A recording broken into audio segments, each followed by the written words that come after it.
Yo,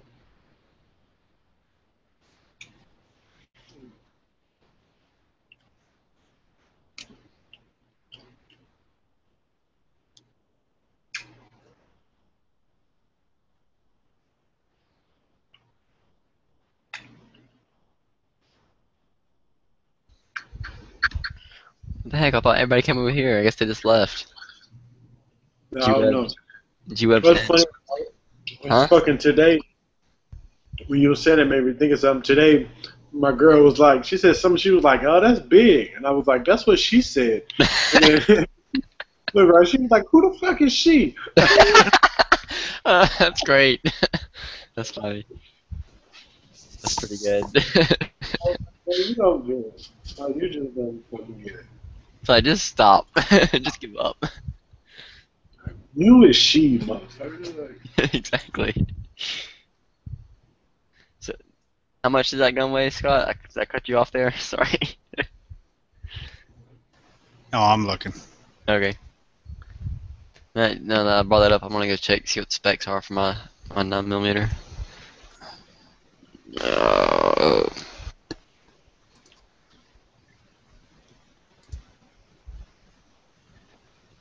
Uh, 25.2 ounces.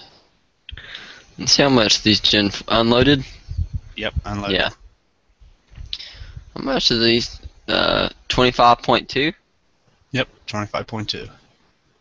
See my Glock 34 weighs 25.95, so almost 8/10 of an ounce, which isn't really a whole lot. Yeah.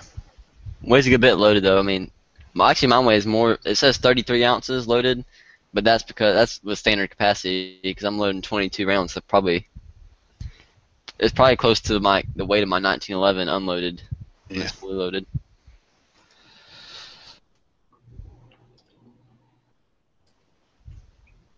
Yeah, she didn't like the cowboy gun. What gun was that? No, it's just a little Ivor Johnson 22. She didn't like it was a revolver. Yeah. Oh, she didn't like that. Nope, she didn't like it. I don't know if it was just too loud for her or. That was the first handgun I had was, or I still have it, a 22. Ruger single six. Got the 9.5-inch barrel. I think the freaking like a, it's almost like a Yeah. rifle. It's huge. Yeah, that's how I got. I told her I bought it like 25 years ago, so that's what I had learned to shoot on. What else did she? What was the other one that she shot? G19. Oh, cool. It has those rubberized, Talon grips on it too. So, How old is she? 23. Oh, I was thinking she was like younger, like Nah, younger. Gotcha. she's getting ready to turn 23. My mags are loaded. My gun is clean. Time to shoot some targets. Huh? I need to clean my guns, man. I went to the range Monday and fucking I'm just lazy as fuck. If I don't have a match the following Saturday, I usually wait like 2 weeks. Uh, I I'm usually, not going to clean my Glock, and I'm probably not going to clean my AR, but I need to clean the 22 because I'm shooting it out. I usually just do a quick field strip clean right before the match, and then every now and then I'll break it down and I'll take apart the trigger parts because sometimes unburned powder and crap gets in there. Did y'all fucking I don't know if anybody watches my video, but I'm about to get the new Enforce APL, the second one. Hey, like you know what's funny? I was just on my Instagram and across the explore page on the bottom, they had that side by side picture. Yeah, this one. What made me think of that? Yeah, yeah, that jank.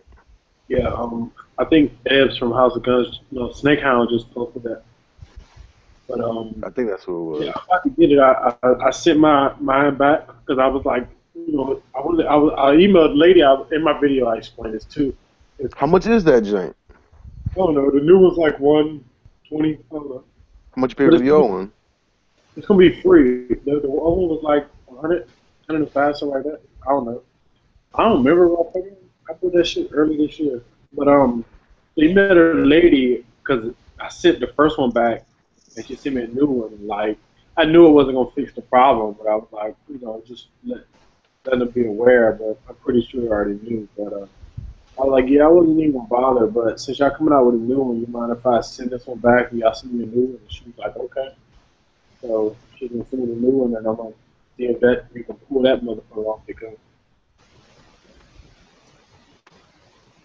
What the fucking center?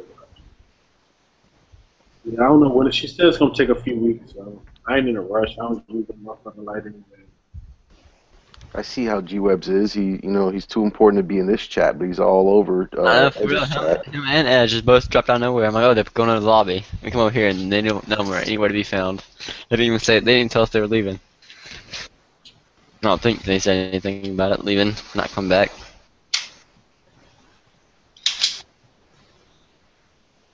I mean, with it being a screw, instead of that latch, you should better tighten it super fucking tight to make it a little better.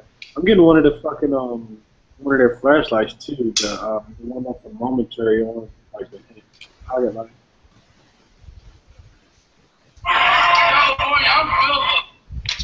What the heck?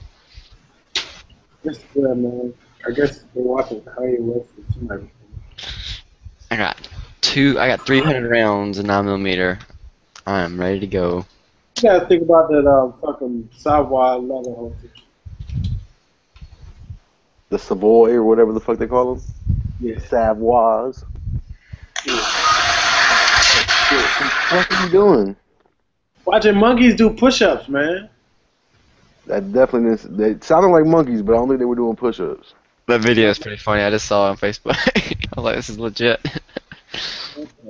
But I think the craftsmanship is good, but I couldn't like wear one.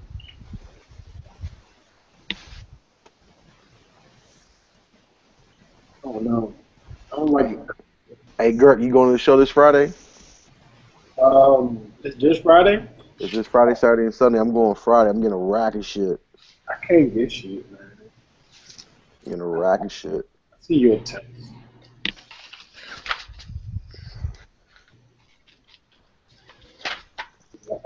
I can't get shit, but I probably. But I thought it was the weekend of the 27th. Nah, this is the weekend coming up. No, that is. That's next weekend. Yeah, it's the weekend of 26th, 27th. Yeah, nah, I'm not going. Yeah, I'm gonna try to get all my accessories. Well, everything except for the upper and the actual. Well, I'm gonna get the barrel, the handguard, all that shit. Everything except for the upper and the actual bulk carrier and bulk carrier group. Yeah, that's what's up. I don't know. I mean, I got some money coming in, but I can't spend it. Till I'm gonna put it to the side.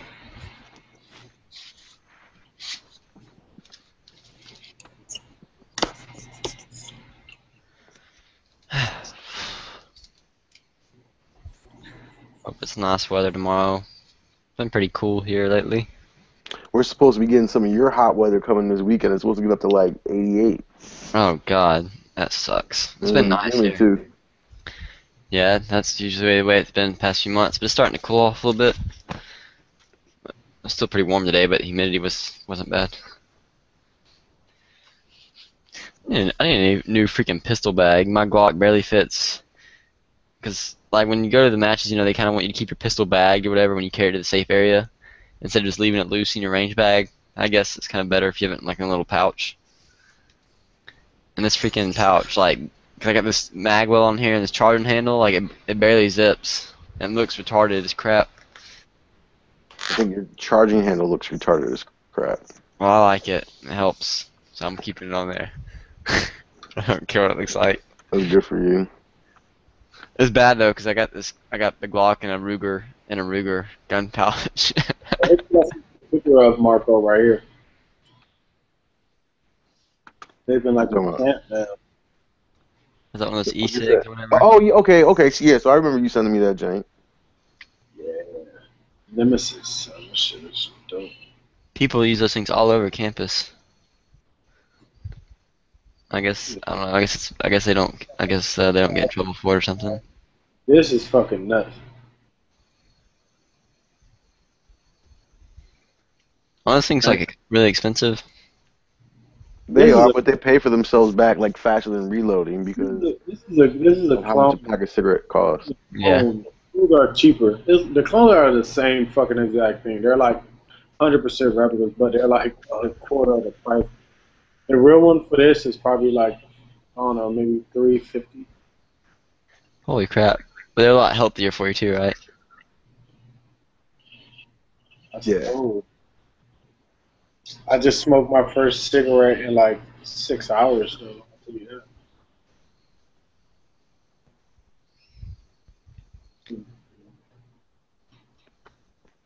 I let my battery charge. I should have bought 2 fucking batteries. I wasn't thinking.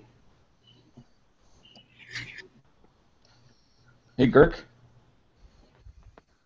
Oh, here it comes. He's gonna fry you. Well, it's just an awareness thing. Are you aware? Are you aware of what account you're signed in under? I'm ready to cook his old ass. I'm gonna fire him up in this chat. He just asked you something. That ass here, boy. It was a simple awareness question. Are you aware of what account you're signed in under? Yes, I am down. So Okay. it's gonna make it- I didn't say anything. I just wanted to make sure you were aware. That's all. Did y'all see Dano's video? His like he wears pants up to like his nipples and shit. No, did you see his last one where he was wearing the blue shirt with the flannel and his t-shirt was super tucked in, young? He probably had Rest of his t-shirt tucking. underneath that joint. I like your blue flannel shirt. That was pretty cool though. What is that, Abercrombie? It's called Goodwill. Really? Seriously? That's a No, pretty- it's not. You lying. That doesn't look name Don't be brand. hating on Goodwill. You can find some good deals there. Find some Shit, pewter for bullet casting. Find all kinds of stuff. Dano had some Wear your motherfuckers. grandpa's clothes. I wear your granddad's clothes. I look incredible. You know, the last thing I expect in a guy chat is fashion shit. Dano had some step right there. So you don't like my shirts? Is that the deal? No, your shirts are cool. Just don't tuck them in. Yeah, don't tuck him in. I No know one's what- tucked in their shirt since like '88. I know what Dano needs. I know what pair of You pull Dano. your pants out too, man. You gotta sag a little bit. Nah, Yeah. he'd be alright. He'd be alright without the sagging. Something. He'll be Then alright he- without the sagging. You need a pair of those shoes that have the wheels and the heels. They call them Heelys. you can roll around like a gangster. I bet you Dana owns a pair of shape ups. No, I don't. You know what those are, though, Dana? Like those Skechers shoes? I've heard of them. They're for women to develop their calves or something. It'll help you tuck your shirt in more. Took a shirt in a little bit tighter. Wait, well, I try not to tuck my shirt in because I'm a bit of a muffin top. Well, that's But what I'm then telling again- you. It'll help. I'm honest enough to admit that, not try to hide it. But all right. Well, like, let me ask you this. So I'm assuming you walk around that like every day. Like, is that what you look around like walking around like as far as like you usually tuck your shirt in, and at that like you also go inside the waistband. I'm assuming, right?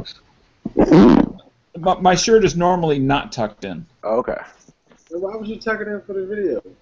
because I wanted I forget which video that was, but one of them I wanted to see people how I was drawing so they could see where I was pulling it from. So you did it more for theatrics. Yes. It's all right, cause I like that. Daniel puts some serious thought into his effort. That's why his chats are the best. You do.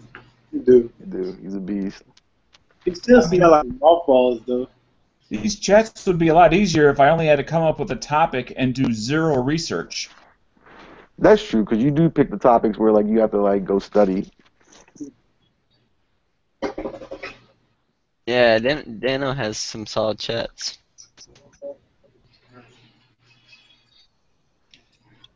Oh, Dave's asking questions.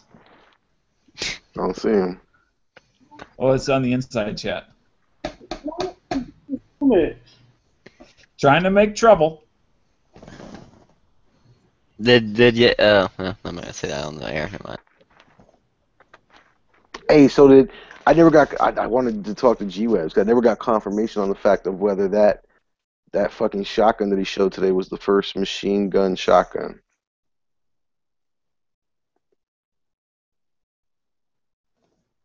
Oh, I don't know if you guys have his Instagram. Who was that? Who? G-Webs, all right, so G-Webs put a picture on Instagram. You guys probably also saw it on his Facebook if you guys follow him on Facebook. Daniel, Oh, you got that old shotgun. yeah, the old shotgun, and even Adam Peeny called it a fucking machine gun. So if he called it a machine gun, I mean, as much as whatever. I mean, he's a smart guy.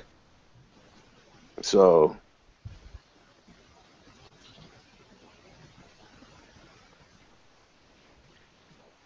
I saw it, but I didn't look at it in detail. I looked at it. I couldn't tell what the fuck it was, and then I went back and I looked at it like 2 hours later, and like, 'cause you can see like the last couple of comments in there, and one of them was like Adam Peeny. Someone else also called it a machine gun. I can't remember who, but UF just put up a video. Sorry, I just put up a picture on Instagram of Haas with like with 2 girls on each side of him. you're lying. Let's see. It's probably from SHOT Show last year or something. It's like Comic Con or some shit. Maybe so. Yeah, they're dressed up. Haas is a beast, though, yeah. Money down. Hey, no, but hey, seriously, the coolest thing, Haas is all about the SB. He's a wild boy. Yeah, he's about that SB life. I don't even know what the hell that means. Because you're too old. You was born in the 30s. That's why. No, it wasn't. Oh, did you see the last comment on that digital? G-Web said the reason the shotgun's so special, it was literally made by John Moses Browning himself. It sits in his museum on one of the workbenches he invented on. It was one of the last guns he was ever working on. Really? So that was one of his workbenches right there. That's pretty cool. They said that was an auto 5, so that is a automatic? I guess. Or semi-auto. You know, I don't think it's an automatic. Okay. So it's It was semi-auto. called auto feeding back then, so it's probably Okay. what we're- So it's probably semi-automatic, and that was auto for them back then. But it's like if you go to his museum, there's like his workshop. They took his workshop and put it in the museum, and then they put the stuff on the bench. If I remember right, they put the stuff on his bench that was on his bench. So that was like one of the last things he was working on. That's cool. And then they said like a lot of that stuff doesn't exist because he would make something and then he would like go, oh no, I'm going to make that different. And he would just keep fucking with the same prototype all the time. Or then he'd be like, okay, I finished that. It's done. And then he would take it apart and make something else out of the parts. So Oh, man. he would take his own stuff apart. So there's not a lot of those prototypes or whatever you want to call them anymore.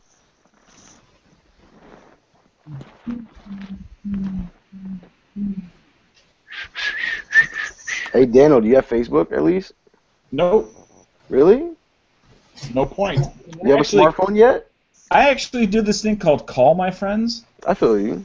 I don't like talking on the phone. I call people. I hate like if it's gonna be a long text and I'm driving, especially if I'm driving, I'll just like if someone texts me and I'm driving, I'll just call them like, yo, I'm driving. What do you want? Don't you have a Bluetooth earpiece? I do, but that's what I'm saying. But then at that point, like I don't want to sit there and speak my text and be hitting Only- send like every 5 minutes. Only old people Conversations on the talk on the phone, phone Mark. anymore. 5 seconds. Like, yeah, all right, let me hit you back. I got to do something. What? Yeah. Say what the fuck I had to say, motherfucker. You know, gee, you better watch it. You're not all that far behind me. Cool. Yeah, but I keep up. Yeah. I'm not stuck in the past. He makes an effort. No. I question G-Web's that. his Instagram. U.S. wants it to be like the Not old yet. Old West. Opening up a free account does not count as keeping up. I have hundreds of free accounts. Exactly.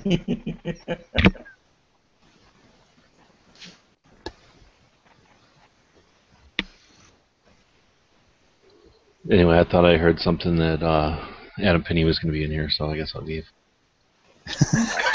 But he's the one who called it that, and I thought it was legit. Is Adam's Edge's official replacement? No. He would be like, if you would trade Adam for, like, I don't know, 6 Edges. Well, I'm just figuring pound for pound. I don't know. I don't go around looking at him, but he says that he's working on getting thinner. But Edge says he's thinner too, so we'll have to have some kind of way off for people that are interested. We gotta figure out who's lying. What kind of turnout will there be to the big Edge way off? We'll use the scales from Monty Python, and whoever is the Adam head. is this one guy who knows everything about guns. And he's Adam. on Instagram. Oh, gotcha. What's his how do you spell his last name? Peony. He was at Put it in the LWRC. internal. Beanie. P-E. Like teeny with a P. Yeah. So He used P. to work for, what was it? LG, whatever. LWRC. There you go. LWRC, but now he works for a different place. Yes. He, do you recall what place he's working for now? Not off the top of my head. Something dynamic. Somebody that has enough money to send them all around the country all the damn time. Looks like a pretty nice job. Excuse me, flies them all around the country to go shooting. Well, he was flying all around before. Yeah, how many of those jobs are there? I want one of them jobs where you get paid to fly around and go shooting.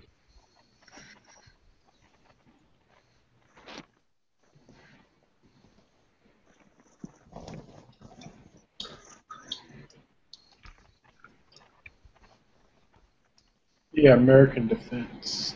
That's a guy. They make that badass mount. Right, I think I got one of their mounts actually. It's badass, and you got it. If you got it, it's definitely not badass. Definitely is badass. Or nah. I can't find this guy. It's like a quick Go to the web's page and quick release like dual locker mount. But I use it for my primary arms. It's just dope. So, Dirk, when you were in elementary school, did you get beat up a lot for your first name? What the fuck is wrong with my first name? Nothing. Why would I get beat up for my first name? It just doesn't. I never got. Yeah. In No. elementary school, kids are very cruel. I've been 6'3" since I was like 13. Okay, well, you weren't unless you were 13 in third grade, which I don't think you were just yet. Yeah, fuck everybody else. But no, nothing. What? My name, Brandon's better than fucking Daniel, whatever the hell your whole name is. Danny boy.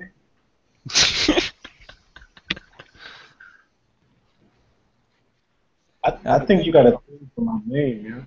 You attracted to me now, Dana? You can be my girlfriend. Well, see, I only got in one fight when I was younger, and Got beat luckily, up? no, I knocked the kid's front teeth out. you mean her? No, and well, this guy had this thing about it. He wanted to keep showing who was toughest, and I didn't want to fight this guy. I didn't even know the guy. Mm-hmm.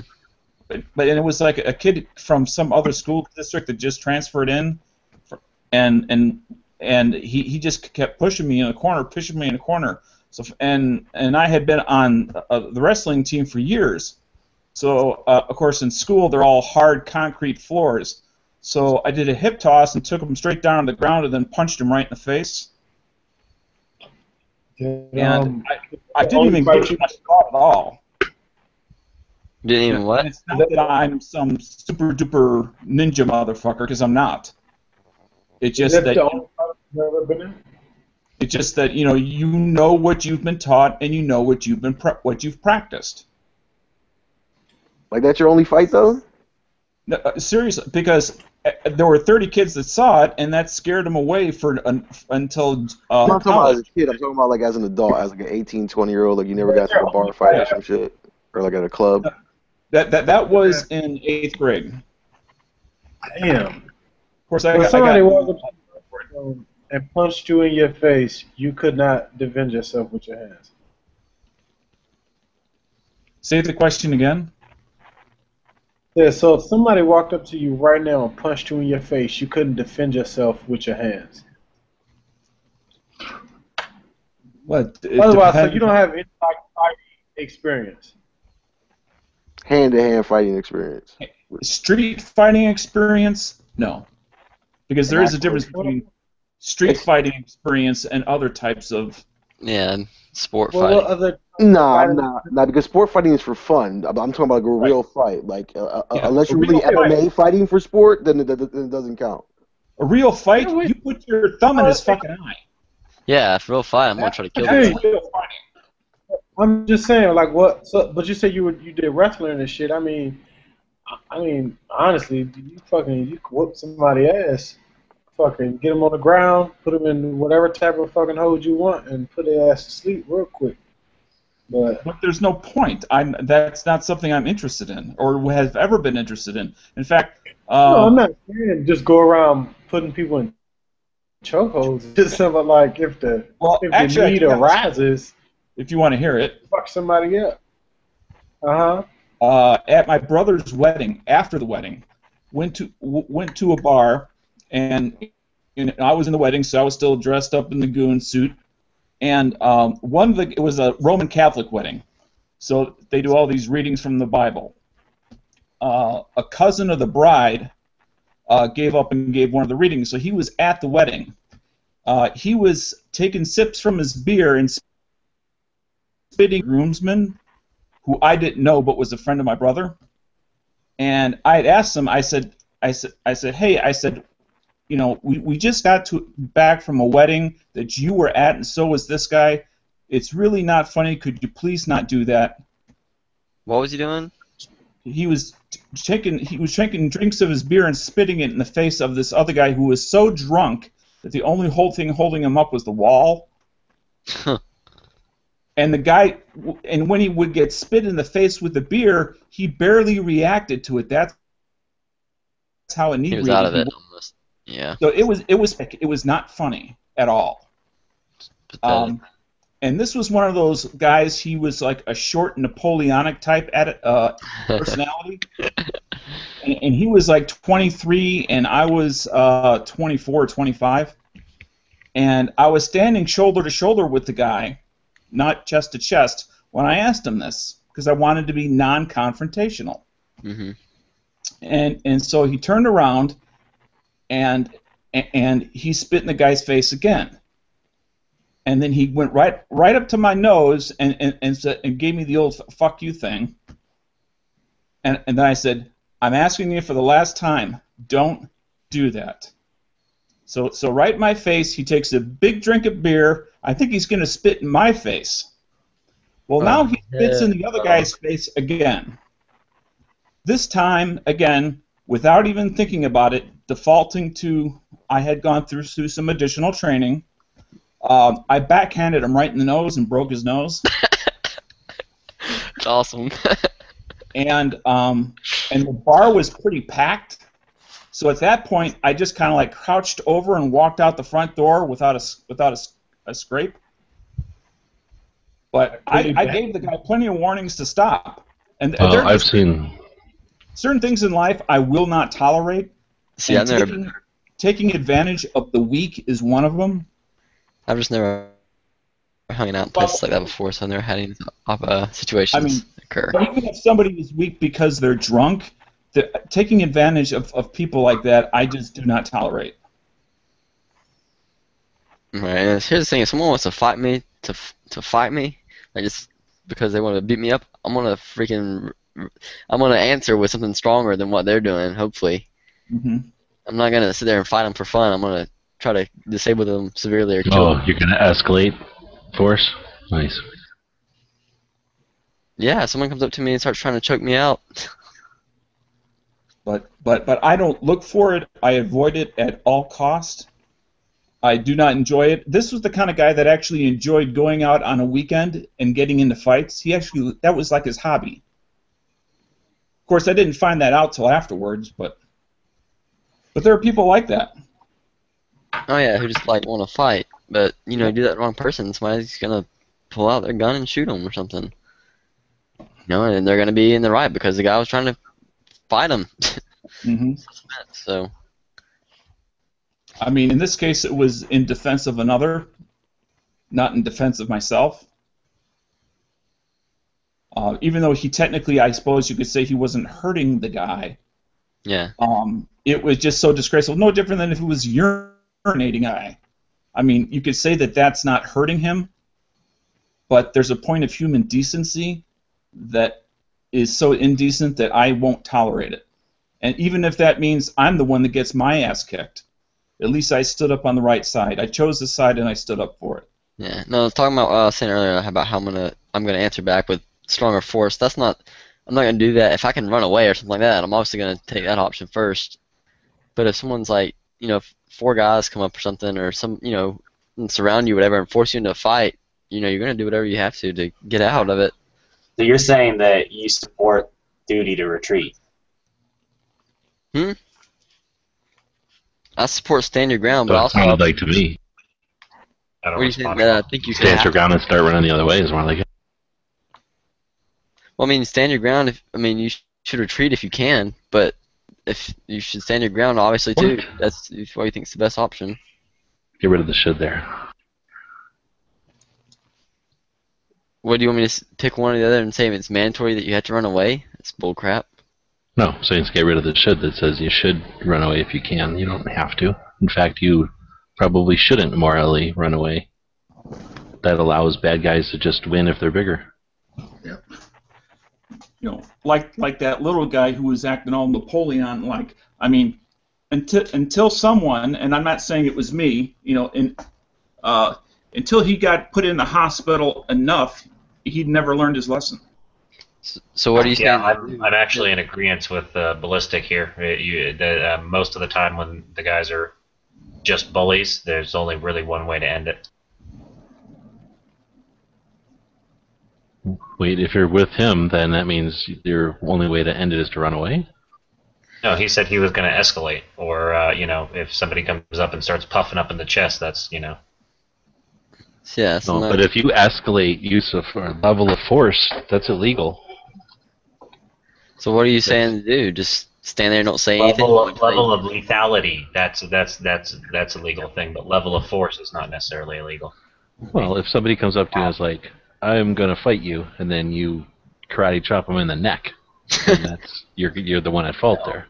But I have a buddy who was escalating the use of force. That's what I mean. dancing with his wife in a club, and some drunk guy started, you know, getting up. His wife started dancing with another girl, and some drunk guy got all crazy with the 2 girls. And he just walked up very, very politely and said, you know, hey, this is my wife. We need, you know, you need to back off. And he like turned away because that was it for him. And the guy swung like drunkenly and like ricocheted off his head, and he smashed the guy's face. Like he threw a very skilled, very solid punch into the guy's face, and he didn't go to jail. I mean, it's not necessarily more force is not necessarily illegal. More That's not lethality. escalation, though. That's an equal. That's a return of equal amount of force.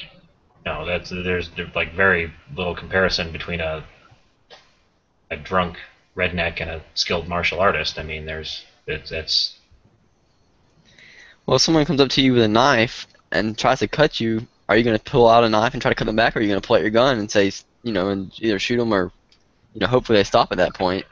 Well, once you're at lethal, that's a different story. Yeah, But those are both when legal. you're talking about it being in like I'm pushing somebody back and forth, and I'm just going to end this by taking out their knee, you're not allowed to do that, even if you're the good guy.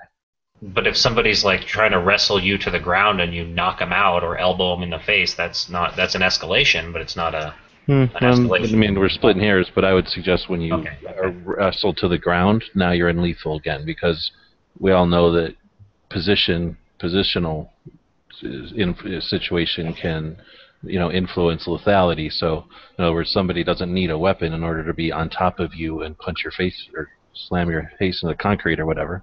But Yeah.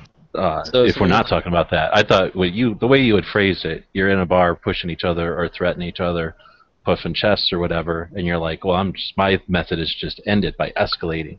To me, that means like I'm going to go from puffing up my chest to neck punching him out of nowhere, or like pulling a knife on him when he just tried to swing at me. That's where you wouldn't have a leg to stand on, as well. The regular, what you see constantly, like people wrestling around violently, like randomly, chaotically flailing together, that kind of drunk bar fights, or bullshit fights that aren't real lethal fights. I'm a big fan of just ending those immediately, especially considering I carry weapons on me like 99% of the time. Like that's one of those things. I won't just wrestle around with somebody. I will put them on the ground and end the fight immediately as soon as it turns violent. Throwing star right to the shoulder.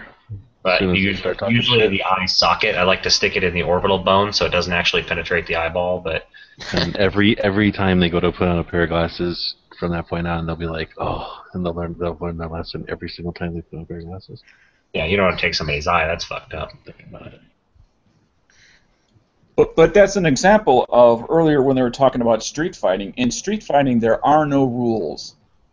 Yeah, so I mean, and that means somebody's potentially going to try to take your life. So when I think of street fighting, that's what I think of. That's what I'm saying. How do you know what are we talking about? Said, in reality, as soon as you go to the ground, it's lethal. I mean, there is the concrete is a weapon. So that's street fighting. 99%. I hate to say, happens all the time, or I hate to generalize anything, but almost every fight I've ever seen has ended up on the ground at some point or another. Yeah, I've been fortunate in the 3 fights I've been in. I've never been on the ground.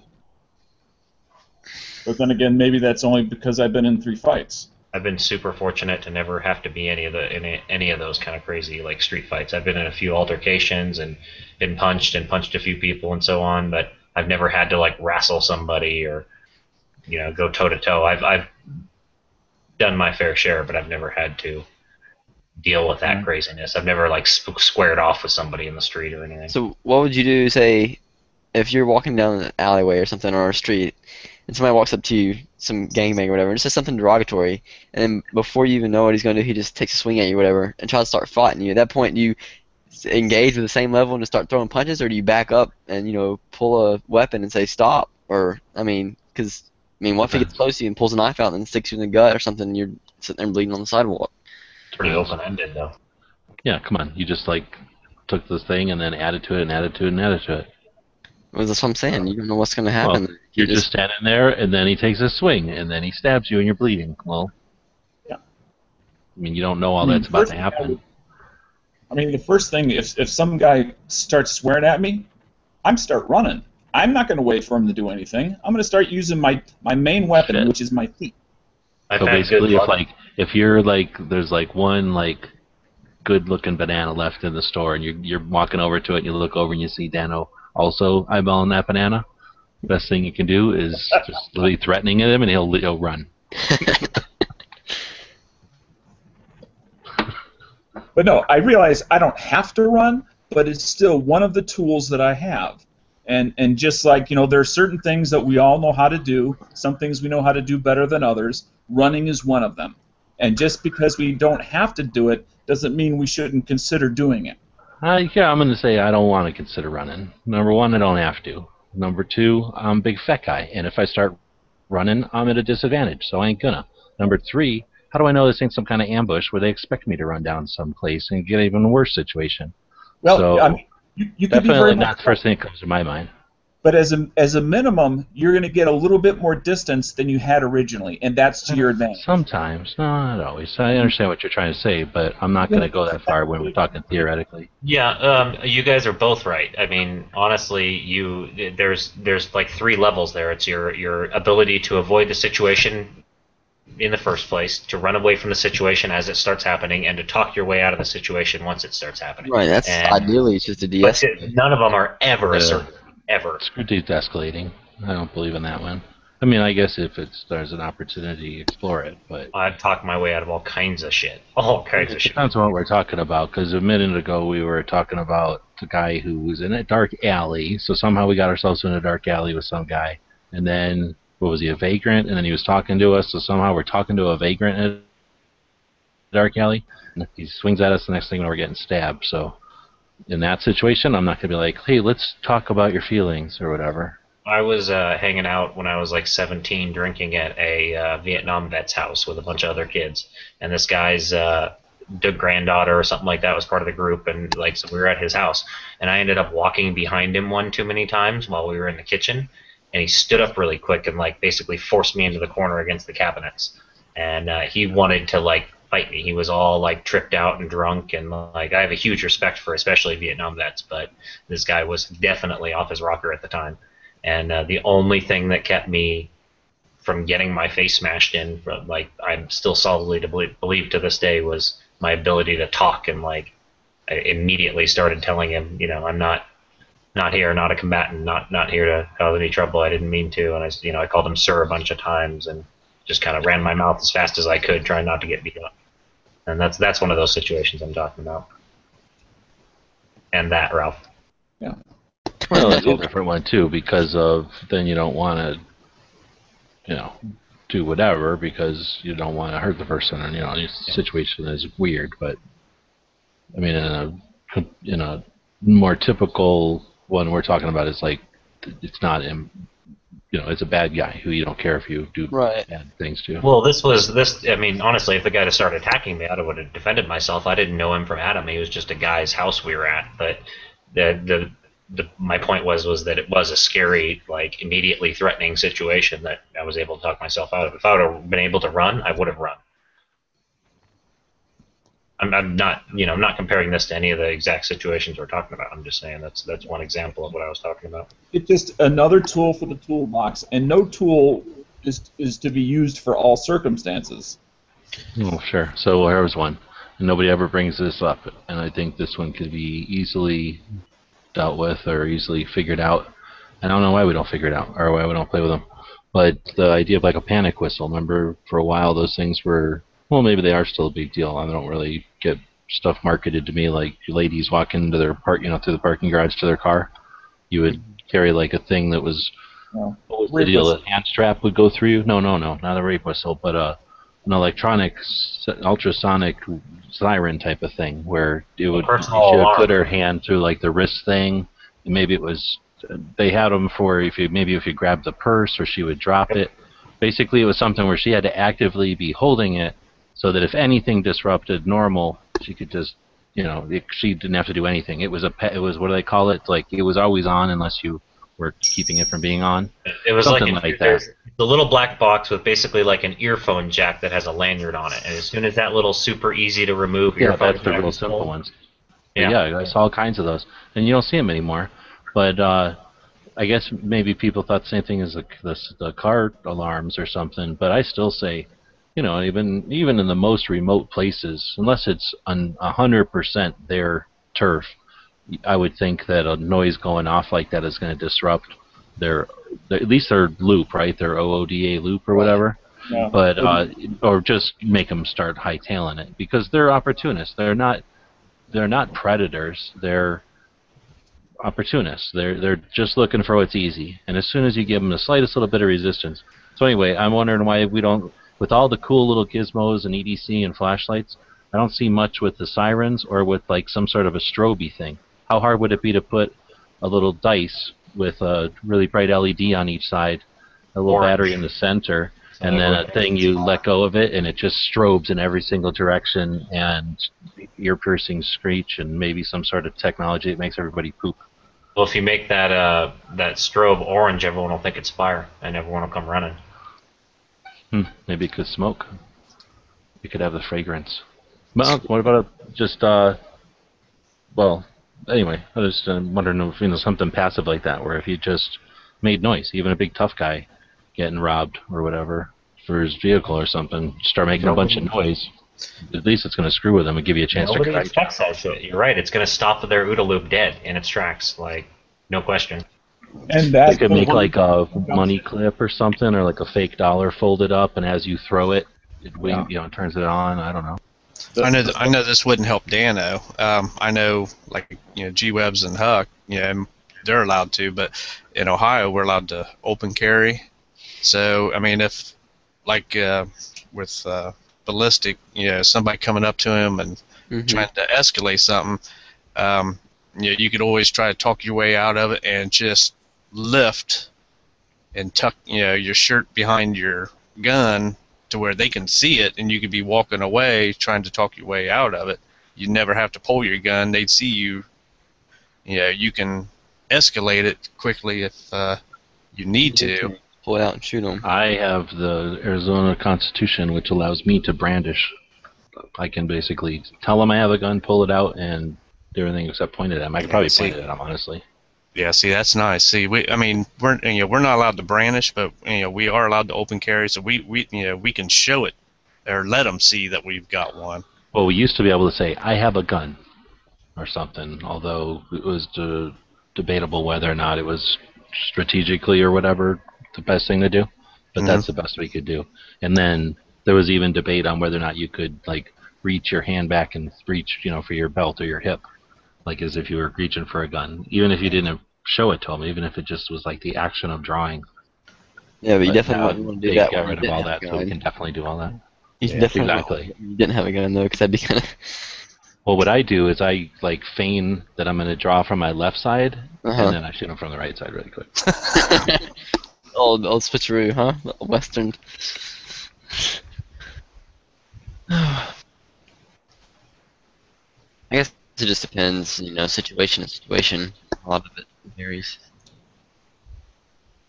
So I've managed to live like multiple decades now and not getting into crazy fights. I was gonna say there was a few times I did have to throw punches or whatever, but unlike you guys, mine was usually like either falling from a plane or on the outside of a plane while it was still flying, like the engine's on fire and stuff. So I'm not sure what it's like when you have to actually fight somebody on the ground. You guys were talking about grappling. I've grappled in the air as you're falling to the ground, but that's sort of different. Fighting for a parachute. We didn't have parachutes, no. No, you're just fighting to be on top, so you could, whoever lands on top is the survivor. There you go. Yeah, I ended up using the loser as a snowboard, hitting the snowy mountain and coming down. You got a big old branch stuck through you when you landed? No, landing in the snow like on a glacier on top of a big mountain. Nice. Oh my gosh, this range bag's heavy with all this ammo in it. But it's been probably 27 years since I got in a fight. So. I'm that many years old. Yeah, exactly. Well, I mean, I'm just to demonstrate the purpose of what I used to You're know. a fight baby. Yeah, but I've never been in any serious fights. Like I said, I've never had that crazy fight that you see. Did you punch the baby out of somebody? It's been a lifetime ago. That's how long. Don't jinx yourself, Dano. What's I that? hit pressure points on a girl in labor once. I said don't jinx yourself. No. It's true, knock on wood or something. Yeah. I hate saying shit like that, 'cause it's like, I haven't done this in 20 years. Never been a millionaire. Well, I mean, the opportunity avails itself every week. I mean, I go to and work at a very, I'd call it a high probability area of trouble, and that's a homeless shelter every week. And, when you work with very desperate people, sometimes shit goes out of control in a heartbeat. Yeah, and those guys can do some crazy shit for self-defense. Well, but what was it you guys were talking about? I don't know if you were in the chat. I'm pouring a bunch of powdered stuff. So, Stone Guy way earlier has said something that you reminded me of when you're coming up with this outlandish theory of a homeless guy going crazy or whatever. Like, has that actually happened, or is it just like you think it could happen? It's happened in New York. It's happened in every major city. Well, right. I used to drive through the. But it happened where Dano is doing his thing. I mean, Dano's actually there doing his thing. I mean, does that Is it in a city? Winos go crazy? So, and your city have you ever heard of any homeless people flipping out and killing people in the street? I'm just wondering if there's an actual threat or if it's just a perceived threat. I used to. As an example, it happens. last summer, we had two guys. One guy owed another guy a cigarette, and it was one of those, Probably a secret 1 in a cigarette. million chances, one punch homicide kind of a thing. He punched one guy, he fell backwards, hit his head on the concrete, and died. Mm. I mean, those things that you think are impossible or oh so rare actually happen. And I was there. I was only 100 feet away from where it happened. I mean, so crazy shit does happen. Did you learn the secret of how to punch somebody so that they will die on the other ground? I used to. No. It was.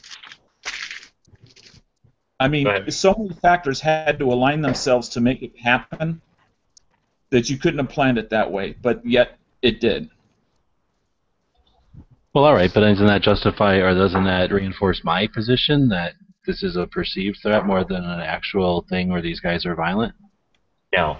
Well, there's reasons why. Yeah, their medication, they're off their medication, malnutrition, all kinds of reasons why they're more violent than the average. Well, they could be.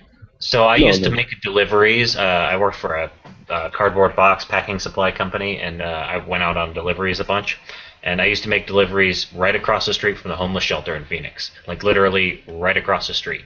And we would pull up, and on the 2-block drive from where we pulled into the one little road where marked the 2 blocks from the homeless shelter, that's when you'd start seeing them. And I delivered 4 times, maybe 5 times there, and I saw a knife fight and at least 2 fight clubs. Maybe 3 fight clubs. It might have been just a fight with a bunch of people standing around. But because they are so desperate, they literally have nothing in this world that's holding them. Should you be talking about that then? Except for their own sanity.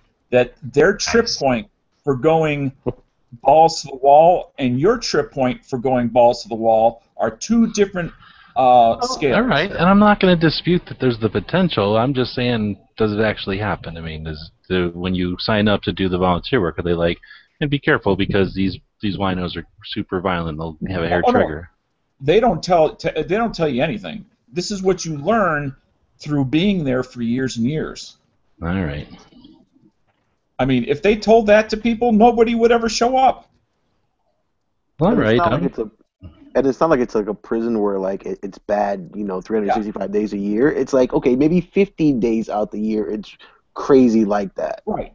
Or maybe once out of 15 years there's something that people always talk about. 15, no, it's more often than you think. It is right across from the prison. I don't like the wicked anti-wino lean this chat has gotten. Dude, put this like one thing I do want to mention is since we're right across from the prison, we get a lot of people who get released and literally walk right across the street into the rescue mission. Well, then they're rehabilitated. That sounds like it'd be even nicer there. People are like, "Ooh, we're out of prison and we're ready to."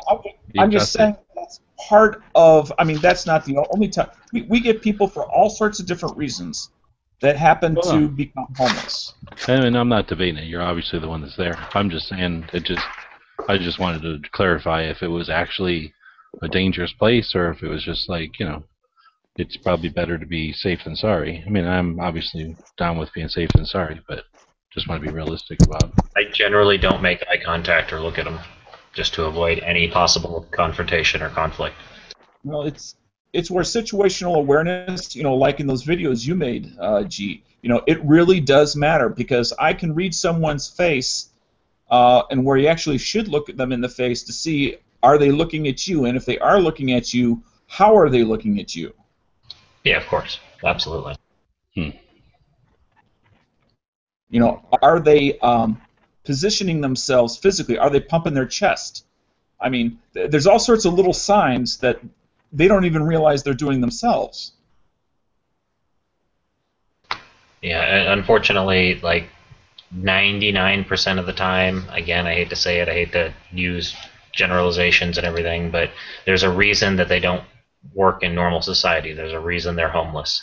And it's most of the time it's because they don't react or act the same way. Maybe it's because they're artists and they're so creative that regular society doesn't challenge them enough. Now, if they were artists, they would create something that they could sell. I don't know what percentage to put on it, and I wouldn't put a percentage on it unless I actually knew what it was. And even then, it would only apply to my area.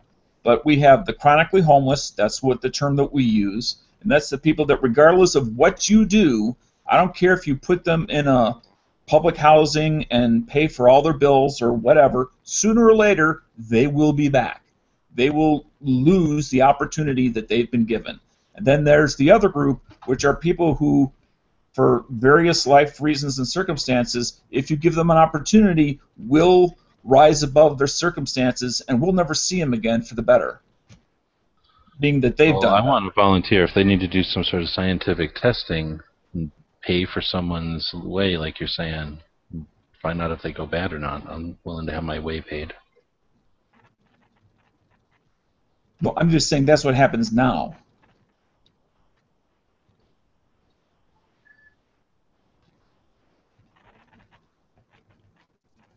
Yeah. We got a full panel in here. Full panel now? See some Okay, hustle. cool. So can we stop with the homeless racism? Yeah, seriously. Can we get off this? No, I mean, I'll continue. Okay, why not? Okay, so I got something, and we're talking about it in the side chat here. I'm switching to a shoulder holster. And, You want to show it off? And I don't have it yet. I'm wearing one that I made right now, but it's not. I'm buying a good one. So, are you gonna wear some sort of coat or something over it? Well, yeah, I wear an overshirt every day. Oh, but this is mainly for in the shop, right? Yeah, that's the thing, is I spend about 18 hours a day sitting in an office chair with high arms, and I can't really get back to my pistol very easily. So I'm switching to the general. So what area. are you I'm also gonna one do? of those people that Seems to spends me most like of my- the option would have been to put shotgun arms on your chair then. Oh, with the just little triggers, so I can. They just swivel towards the bad guy. Been around With hydraulics. as hot as it is with as hot as it is where you live, why do you wear an overshirt? It's cooler to wear an overshirt. Because we're civilized. It's actually better when you're in a desert. I mean, look at people that live in the desert. They all cover themselves as much as possible, and that's because they live in the desert and they know how to live there. Also, Huck and I are. It's not. I'm not talking about Americans. I'm talking about real people like that live in the desert, not like. I mean, but doesn't that keep the heat in? Well, you increase the surface area against the sun, so. Yeah, it covers you from the sun. It lets. How much more heat can it keep in? The sweat evaporates more appropriately and creates like a cooling system. Like if you wear a full robe and a shemagh, or even like a poncho and a shemagh around your neck, and walk around in a full hot summer day, even a black, like full black setup, your body feels like it has air conditioning. You're cooled constantly. There's like a cool breeze running through your clothing. It's just a matter of setting it up properly. That's the delirium. That's just becoming delirious from the heat, just dehydration. Why every culture ever that's lived in the desert has done that. I've seen like that guy Cody Lundgren or whatever his name is. Cody Lundgren. Yeah. You know, he always wears like a T-shirt and an overshirt all the time, and I always thought that guy's got to be hotter than hell. Yeah. We'll just wear an overshirt because you get all sweaty in your T-shirt, and that way you don't see it when you got overshirt on. Also, overshirts aren't that heavy. I mean, it's not like you're wearing a coat. Yeah. When it gets A 95 leather overshirt. degrees up north, and it doesn't happen very often, but like 2 years ago, we had 3 weeks of 100 plus every single day. Plus, do you think we like hang around outside drinking coffee when it's 115? We're inside the air conditioning. Is that if Huck is spending most of his time in the shade, then why does he need to be covered from the sun? I wear an overshirt to protect my equipment from the metal powder and dust that I make while I'm grinding. To keep yourself cleaner, basically? Keep the crap so off? my gun's not full of silicon carbide powder when I go to use it if I ever have to defend myself or anything. Oh, okay. Also, my cell phone gets covered in crap. Huck, are you going to carry that shoulder thing, your shoulder rig for when you're out So of bounds? we'll wish you luck later, no problem. Tell me about that timer. Luck. He asked you to wish him luck later. Yeah, that's. You know when you there's a ask period people in there. to wish you luck, it's not really that lucky because you're asking for it. I can't believe someone's ignoring punctuation on the internet rather than attacking it. Good Huck. Good Huck. I couldn't see it. My eyes weren't that good. Good Huck, you Oriental. I am not an Oriental. I am not a rug. Oh my Let's god. fuck them disease. On that note. Take some good videos, man. Oh yeah, I'm glad you said that because I'll make sure my camera's charged. Thanks. Yeah, I will. I wonder if Daniel knows he's really Asian. See you guys later. So right around. see you, man. Speaking of having a camera on, you guys seen this one where there's this guy? I think he's on a bicycle. He's on a bicycle in like Mexico or someplace, and then he's riding down the road, and this guy drives up on a motorcycle, and then tries to stop him, and then he stops him with a gun. Have you seen this video? We saw that. It was a year ago. We talked about it in Yeah, the the guy show. that runs from the robber. No, we're not. No, I mean, I remember one a long time ago that was like somebody gets shot or whatever. This one's newer, I think, because it's a guy with a gun that just brandishes. It's a guy on a bicycle tour, right? Is that what it is? It could be, yeah, because at the end, then he's like all of a sudden with a group. So that makes a lot more sense. Everyone It's probably has like the the bicycle tour. So he just happens to have his GoPro going, or else it's staged. But then, I guess it looks right. You know, the guy comes up with a motorcycle and just like stops him. I don't know. Yeah, it keeps falling obviously out 20/20 hindsight. Or a 32 It's out of his crazy pocket. that where in these countries like that, I doubt they have concealed carry. You know, but whatever. Well, definitely not for a tourist, probably. And then, but I don't know. It just seemed weird. And then at the end, he's like, "Oh, here's all my friends." Like, all like, well, if you're all a bunch of friends, why didn't you all mob on this guy? He didn't even have the gun out half the time. He just kept alluding to it, pointing at it. Well, he didn't know what he was saying. The guy was asking for his backpack, and he didn't understand. He was Right. None of them spoke that guy's language. But I mean, once he started brandishing the gun, you would think like that mob of people would be like, "Hey, let's help our friend who's obviously on the same bike tour with us." Or I thought they were just maybe 3 people that would do anything like that ever. Like, I don't know that many people that would actually do that. I mean, I'm with you. I would do it, but I don't know many people that would. I find it. Then it would be like, hey, now we got a cool free gun when we went to this country. All you gotta do is like a sucker tourist, and they bring guns to you. You got this crazy Argentinian 22 or 20 or 25 or whatever it was. All you have to learn is how to say in Argentinian, like, if you tell anybody we took your gun, we'll find where you live. There was a discussion a few weeks back about if there was somebody, you know, in some sort of trouble on the side of the road, would you pull over or not? No. Do you guys remember that? And you may not. And I mentioned how because it was something that happened, I'd pull over and to see if this lady needed anything. And almost everybody in the chat said, no, I wouldn't stop. I got to get to work, or I got places to go. And my response was, how do you know they're okay? Maybe they're just had a stroke. What do you mean? If someone's on the side of the road sitting in their car, you're going to stop right away? Yeah. Yeah, I mean, Whoa, just for somebody that's not waving you down? No, that's that part of it. I thought it was somebody who was in need, like helping somebody with a spare tire or something. Somebody pulled over on the side of the road, vehicle is off, and of course, I'm not talking about in suburbia. I'm talking about in the country. Okay. So here's the other side of that, Daniel. Every time I'm alongside of the road and somebody pulls up, I immediately start like going into like high capacity mode and start thinking like, oh shit, he's gonna rape me, he's gonna rape me, he's gonna rape me. And well, I have had people stop. As somebody pulls up, every time I'm like, oh shit.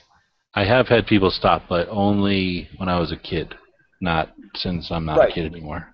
It's something that seems to have faded out of society about standing up and doing, I'm going to call it, and this may be the wrong word, but doing the right thing. Just making sure, are you okay? Okay, thanks. Have a good day. Goodbye. Here's the thing. I don't want to say that it's the people have decided not to do the right thing, because I know what you're saying. I was driving somewhere a while back now, I guess, but it still I can remember it because it bothers me.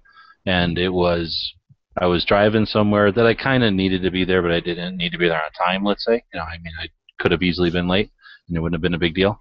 And I was in a part of town that I'm not normally in, so I wasn't, I didn't quite have my bearings, but I wasn't, like, disoriented or anything.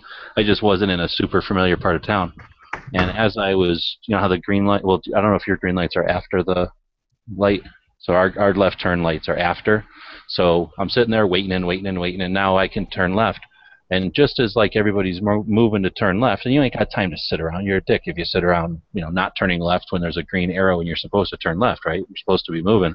That's just when I seen a chick like walk in with an empty gas can or maybe a full gas can, like down the road, and I was like, oh shit, a gentleman would stop and not make this lady walk down the road with a freaking gas can.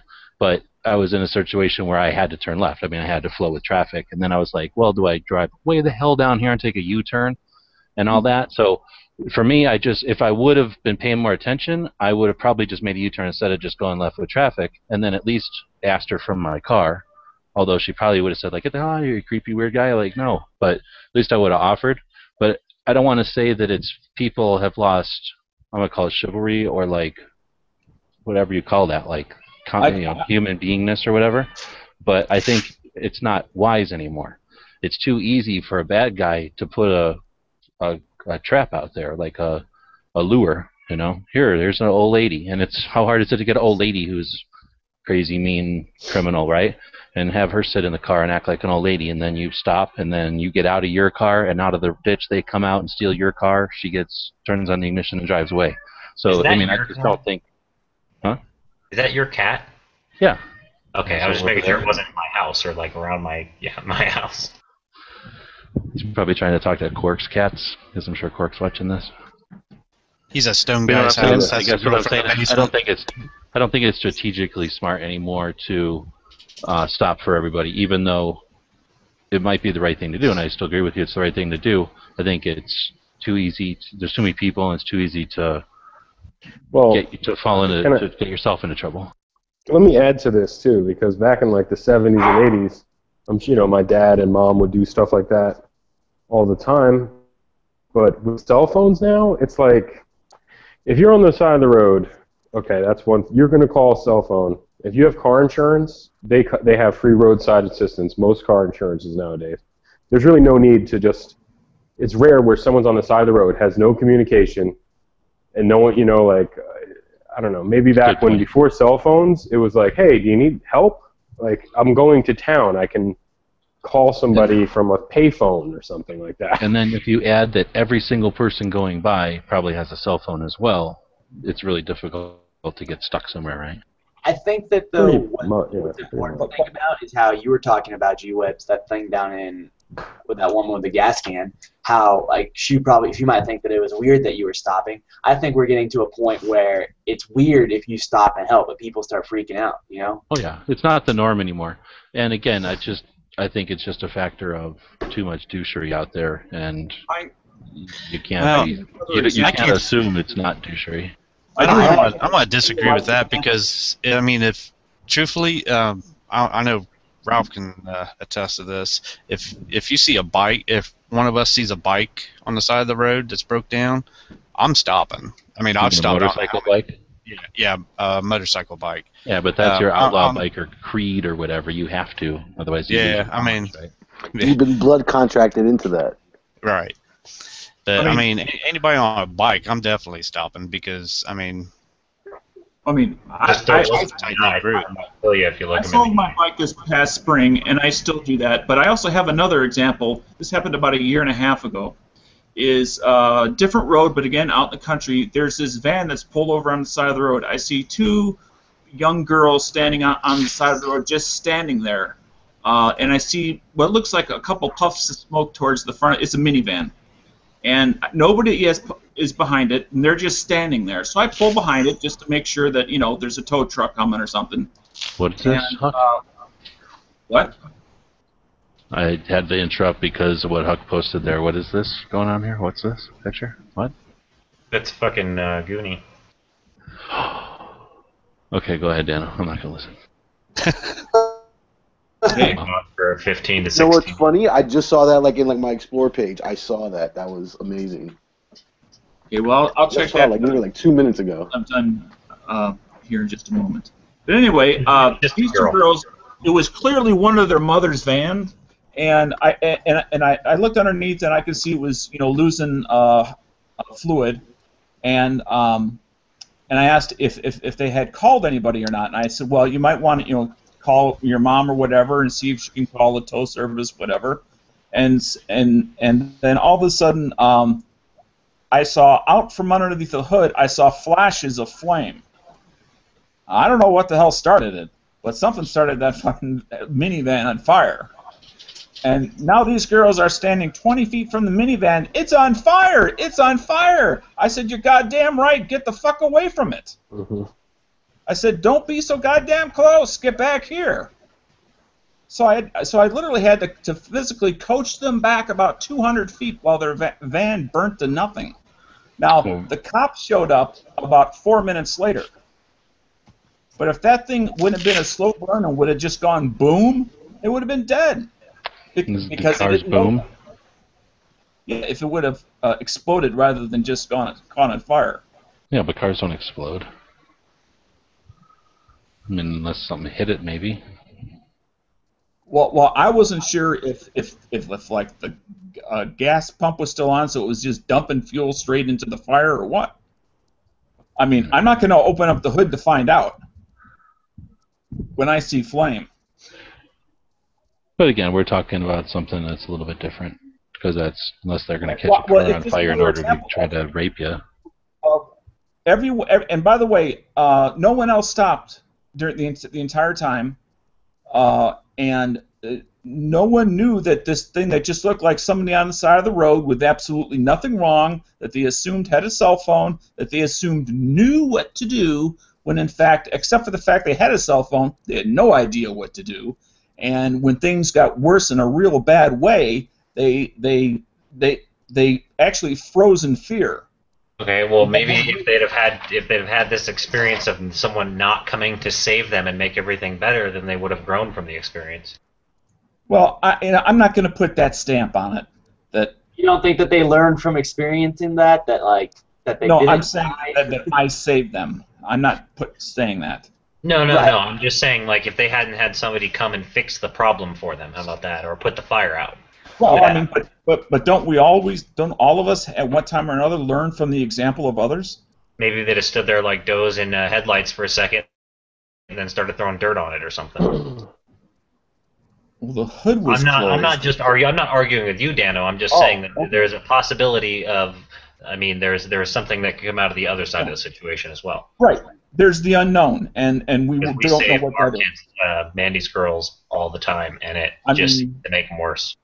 I mean, you're right. They could have learned that way, or they could have died. You're absolutely right. Anything could have happened.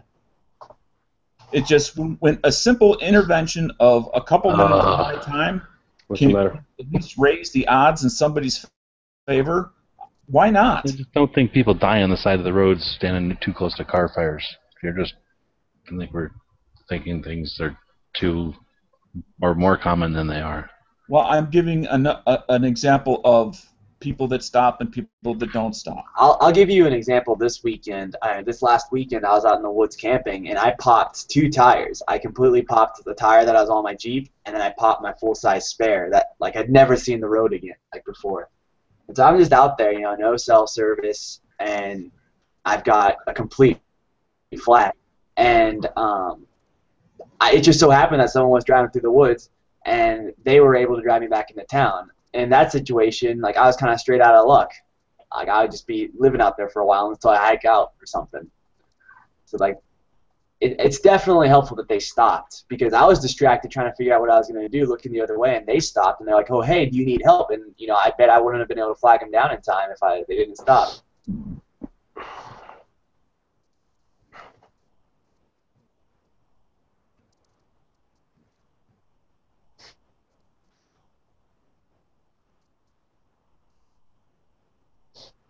Hello? DV. I think we're all scrutinizing Is the anyone, who needs help? Wait, someone tell me if they need help. And someone transpose the hair from one picture onto the hair from another picture so we can get it. I'll tell you one thing. Here, If number you one. look at her Facebook, there's a bunch of them. It's the same chick. Also, Oh, that knowing chick is her, she's a cam nice. girl. She used to do this professionally, so. Like, Yeah, if you look at that Instagram page that Huck posted. Wait, she's a what She's kind got of a couple- where? Is what professionally what? I think I know who we're talking about, and she's awesome. I don't yeah. care. That's Talking the about that coolest queen part girl. about this chick. Yeah, hot chicks are awesome, but especially what? when they're super talented. Oh yeah, and she lives like 10 minutes from me, so I just keep driving around trying to bump into her or something, like a Winn-Dixie. Stop in quarters. At a Piggly Wiggly's. Quarters to the ground. You drop You'll silver eventually dollars. find her bending over trying to pick them up. Nah, I have no idea where she lives. I think she's in Georgia. Yeah, somewhere around there. I think she's at this address, but I really don't know right now. Oh, I was going to say, in the news where I live, they said there's this new thing where people, like, bump you in the rear of your bumper, like at a red light, and when you get out of the car, they carjack you. So they're telling people, That is even not when you new, get dude. into a I mean, car that might accident, be new in your area, but that's Yeah. the kind of thing where I'm talking about. There's so much of that. That's why I think when you go to driver's ed, I'm wondering, do they suggest that you stop for people on the side of the road? Because as more that we're talking about this, I'm thinking, again, where can you possibly be, especially east of the Mississippi? Where can you possibly be where you don't have somebody driving by with a cell phone? Yeah, you know, just to at least to say like, hey, call 911 for me or something, you know, or they can make an anonymous 911 call as they drive by. But apparently nobody's stopping, so how would they make that call? Well, you would make it. You're the one that's saying nobody's stopping, but I'm just saying, I'm wondering if in school, when they learn, because that's the other thing, I mean, at least for me, I haven't taken driver's ed since 30 years ago or something crazy. Now you jinxed yourself. Years ago. But, oh yeah. Now you'll be back there next week.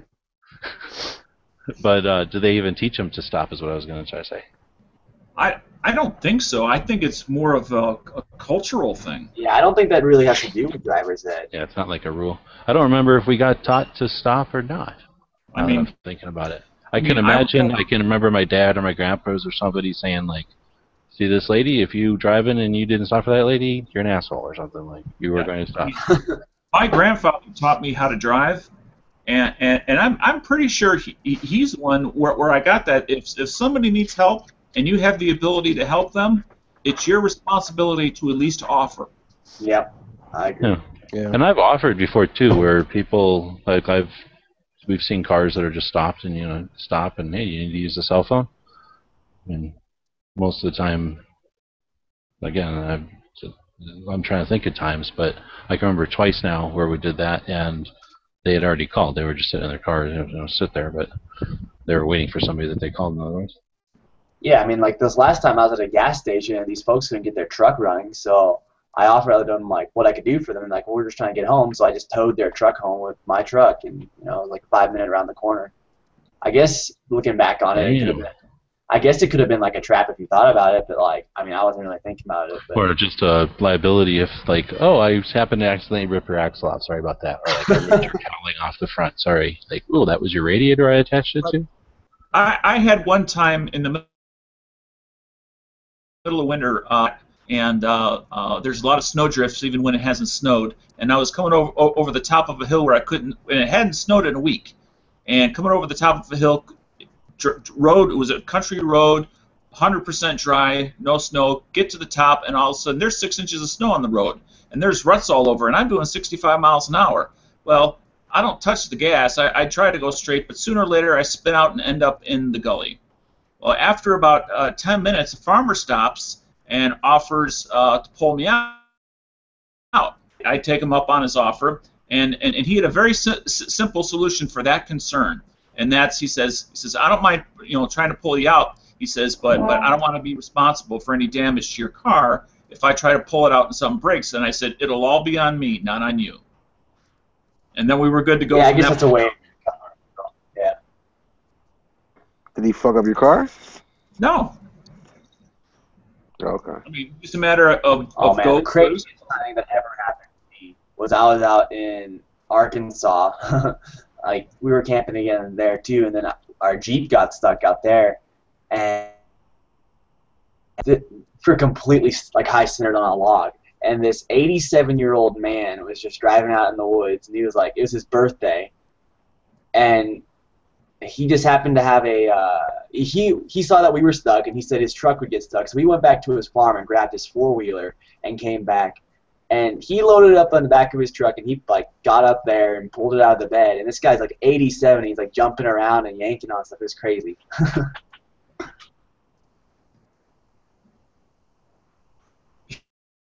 Yeah, when the farmer came back, he came back with one of those 8-wheel drive tractors. Yeah. 4 wheels up front, 4 wheels in back. Oh, those are sweet. He could have dragged me sideways. And the gully I was in, the car was actually below the level of the road. That's how far down the car was.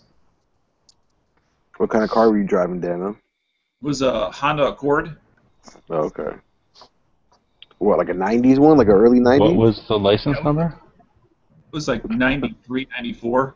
Okay. So I keep it gully, too, when I'm in the gully. I keep it gully. Keeps it gully. You're the shmoney mans. Cooper, do your Chihuahuas lick a lot? Are they lickers?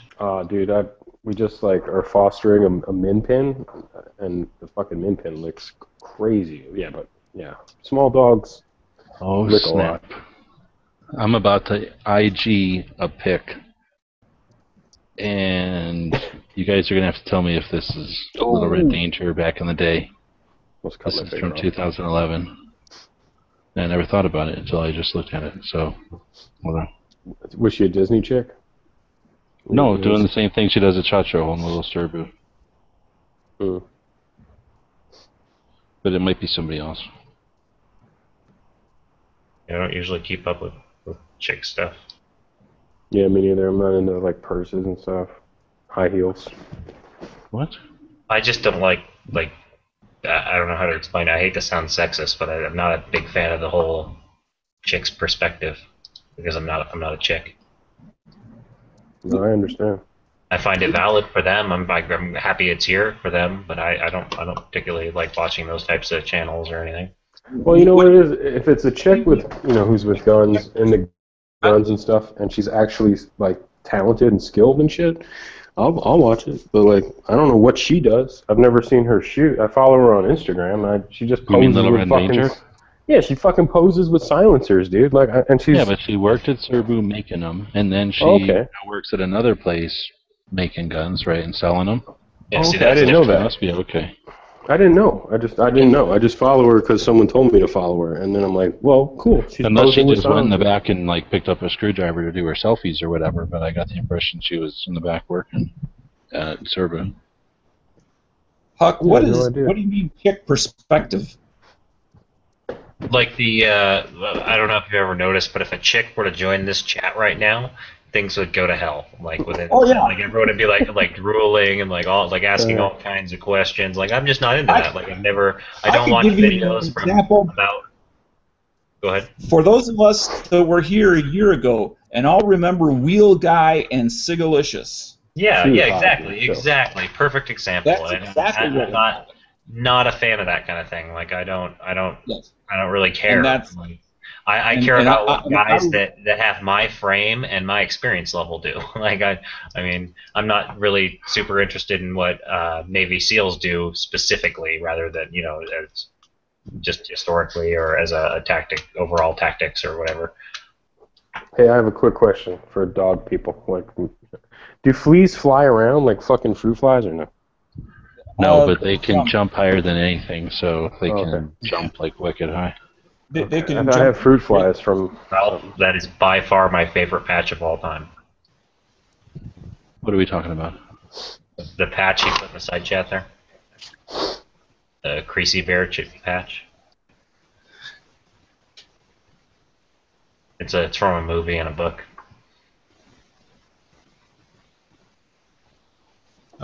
Man on Fire. Man on Fire. That shit was awesome. Yeah, it's a very, very cool. I said that movie was cool, and then fucking G-Web was like, that movie sucked, like 2 days ago or something, in one of these chats.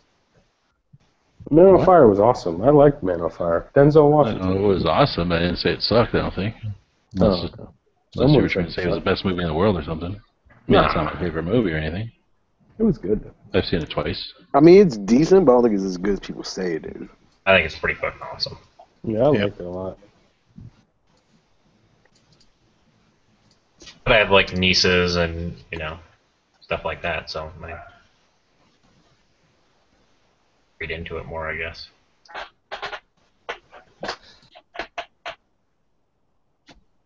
Oh, so this patch is off of that movie somehow? Yeah. Creasy Bear's the nickname that the little girl gave Denzel. Yeah, it's also the name of her teddy bear. Yeah.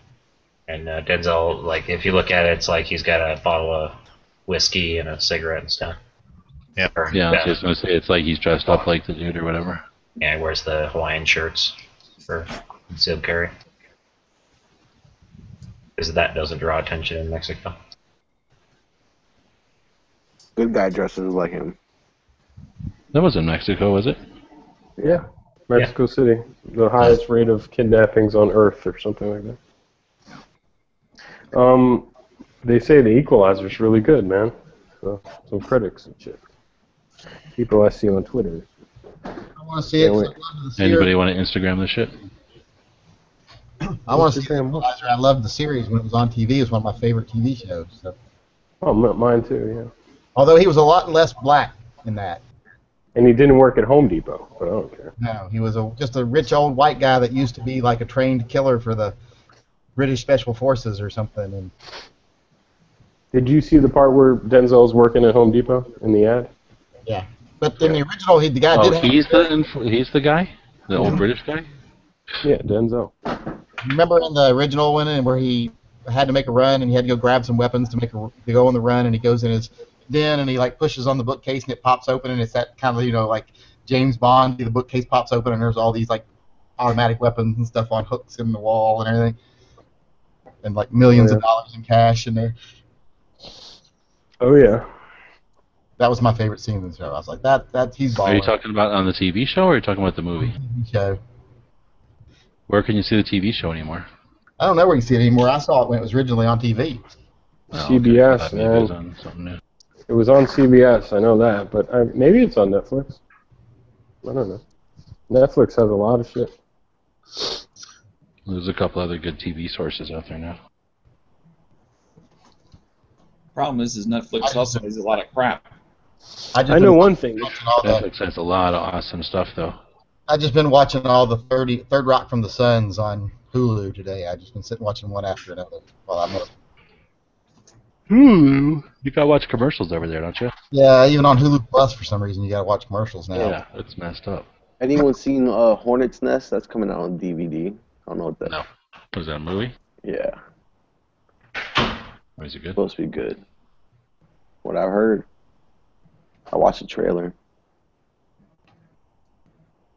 It's got a trailer? What I don't understand is why the Netflix and stuff hasn't figured out that everybody in the world is talking about stuff and being like, hey, you should go watch this movie on Netflix. Why don't they let us do something over there where we share our movies? And I mean, we could obviously link to them, I guess, but... You just implemented that where you could share it on like Facebook and stuff.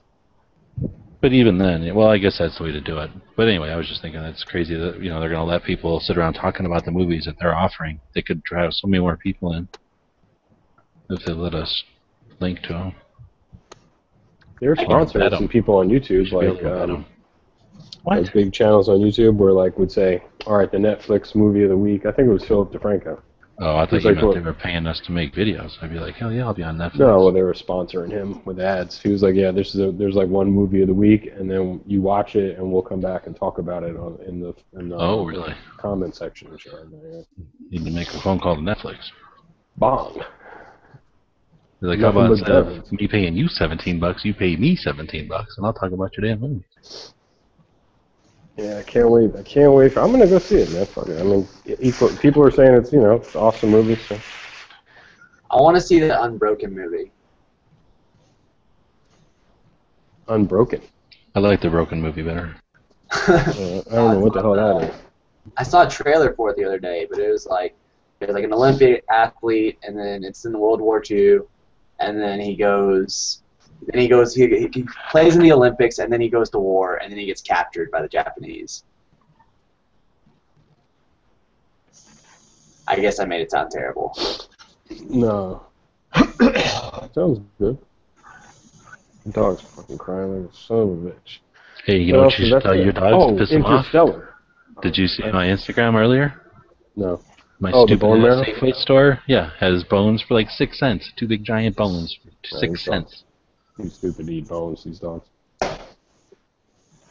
Imagine what kind of bone. I'd have to get like a buffalo chicken wing bone, and then I'd have to worry about them breaking that. You would just you could set that bone down, and there's enough marrow and meat and stuff on that bone that you wouldn't have to feed that dog for like a week. That's true. You just chaw on the bone for once in a while, once a day. Nice little marrow poops. I like how Stone Guy proved once again he's anti-gun, anti-freedom, anti-Second Amendment. Still have it. He said, like, with the Serbu, like, with the shotgun, like, who would ever need that? Who would ever need that? Like, can you please defend that? No, he said, seriously, why would anyone ever need that? He didn't say, I don't understand why someone would want that. He was like, Like, nope.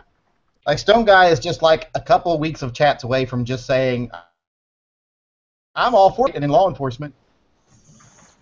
We can have guns. You can't. No, I'm just fucking around. But no, it's not like he's like, I don't understand why someone would want to own that. He's like, can you tell me why that needs to exist? You know, like, why does that even exist?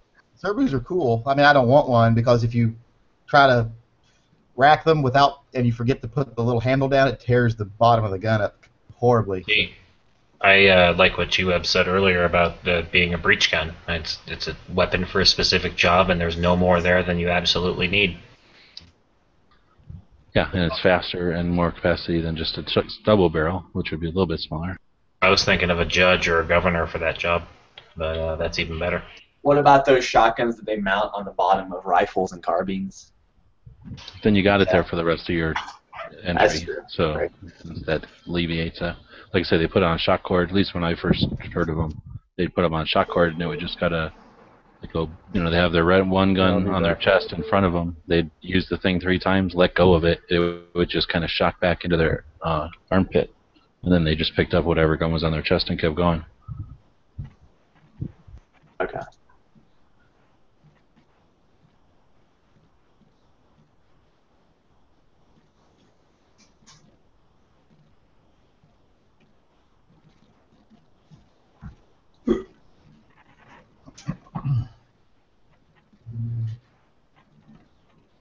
So I bought a advanced load-bearing vest today, or the other day. Got it today. They're pretty sweet. Never had one before. Load-bearing. Off buying stuff without showing us all the links first, letting us tell you if it's something you should buy or not. They're like $10. They used to be like $4.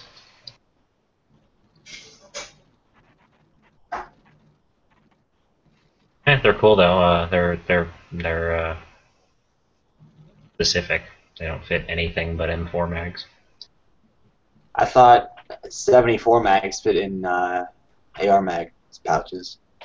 Oh, they might. I don't have a 74, so I don't know. But they don't fit block stick mags, and they don't fit AK mags, and they might fit AK-20 rounders. Go home. AK-20 rounders might fit. Did you get it just to like have mags on you at the range, or? I just got it because I've always wanted one. Right. Yeah. They used to be when I was a kid. They were like $4 a piece. You could buy them all over the fucking place, and now they're like on eBay and at select surplus stores. Did you get the bandolier kind? No, it's the woodland camo with the like canted mag pouches and the 2 little pouches up on the front hips. Oh, the Molly rigging? My son got some nice. Not to break in and change the subject real quick, but my son got some nice video the other night. You all might like to see this. What happens when an old guy tries to turn around on roller skates and catches his shoelaces on his wheel? Can y'all see that? Yeah. All right, watch this. Go to turn around, my shoelaces catch my wheel, and boom! Load-bearing vest. Oh, okay. So it comes with the harness. It's a harness. It's all together. It's Alice. It's way before Molly. It's oh, okay. Like basically like all-in-one, not changeable, not modular. Yeah. Except for the back panel. With a lot of the Alice clips, you had to use zip ties to get them to hold on in place. Yeah, or paracord or something to tie them in place once they're on. Right. Once you decide where you really want to keep it. So what I'm thinking about doing with this is setting it up as a range setup for Mandy, like with a bunch of Glock mags. I put the Glock in one of the pockets, and with a little holster that fits inside the pocket and locks in. Is it really in Huck's garage, or is it just me? That's my camera. I don't have the little plastic cover over the actual lens anymore. So it's all covered in Vaseline and like hooker spit. As it should be. As we all should be covered with. We should all be covered with that. Do y'all think anything's gonna come of the thing that happened in Florida? I haven't even heard anything anymore about it, so that just kind of got swept under the rug. I can't believe that that's the case. I mean, you'd think that that's. I mean, I hate to sound so cold here, but that's like the ultimate opportunity for with control. The media likes it when it's strangers on strangers. So if they're any kind of relation to these people, then they don't like that stuff. No. They want it to be completely random because that's what's terrifying. That's true. It would if it wasn't random, where it was like his family, he'd have to like have taken out his family and then gone to like a McDonald's and then. But think about what they could say. They could be like, "Well, this guy was a career criminal, and like he's been to jail all these times. There's no way he should have had a gun, and so it's because of like we don't have universal background checks that this happened." Like that'd be so easy for them to say. We all know there's a 90% chance he didn't get those guns at a gun show. You know what I mean? Right. He probably got them from his family or stole them or something. Yeah. But DB, I think you hit a really good point there. With the media, really has a huge preference for stranger on stranger crime. Because it's the "it could happen to me" factor is like sky high. Exactly. They love to sell fear, but you got to remember we do the same thing on our side sometimes too. So we got to be careful. Like I was talking to someone the other day, they're like, "Yo, yeah, but nowadays the trend is to where most attacks have multiple attackers now," and I'm like, "No, that's such fucking bullshit. That's only if you count sexual assaults and gang violence, just like when they say, oh, all these kids are killed. Yeah, that's only if you count gang violence, and we balk about it then. But when it suits our purposes, we use gang violence to try to say, well, look, they're going to be attacked by a gang of people. No, not if you're not in a gang, you're not."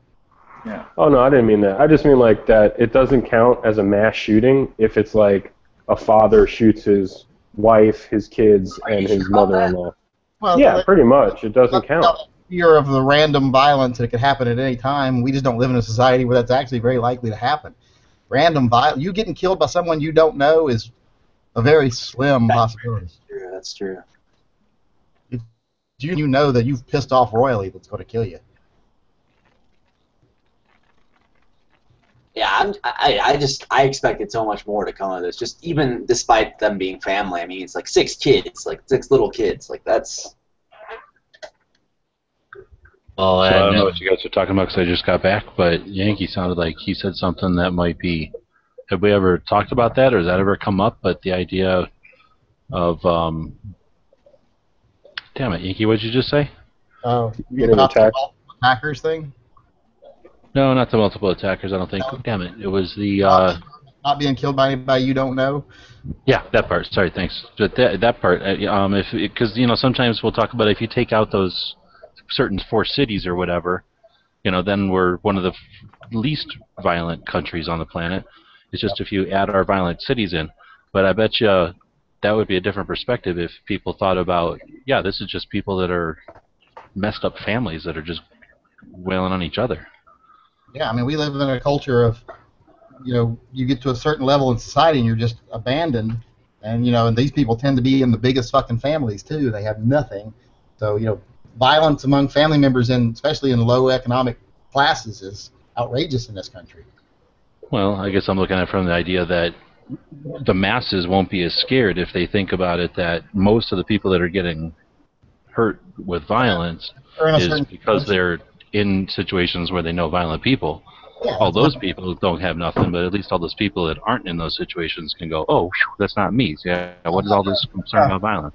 If you're a middle-class person living in the suburbs of some, middle-class city somewhere, your chances of being killed by somebody you don't know is almost non-existent. It's a statistical anomaly to be killed by somebody you don't know, actually. That's what I'm saying. And those are the people that are they're using that the anti-gunners are feeding to, right? You have a much bigger chance of being killed by someone in a car that you don't know than you do by someone with a gun that you don't know. Mm-hmm. Those people who run into you on the highway, they usually don't know you. It's people that intentionally act violence upon you, they usually know you. But isn't that the reason why they say, like, that's why you shouldn't have a gun in your house? Because then that's a like a criminal? That's a BS statistic, too. In fact, if you really examine the FBI statistics where they say, if you have a gun in your house, you're more likely to have it used against you, that's not true either. people. It's like if you have a gun in your house and your crazy cousin comes over with a deer rifle and shoots you, they count that as you had a gun in your house and you got a gun used against you. So.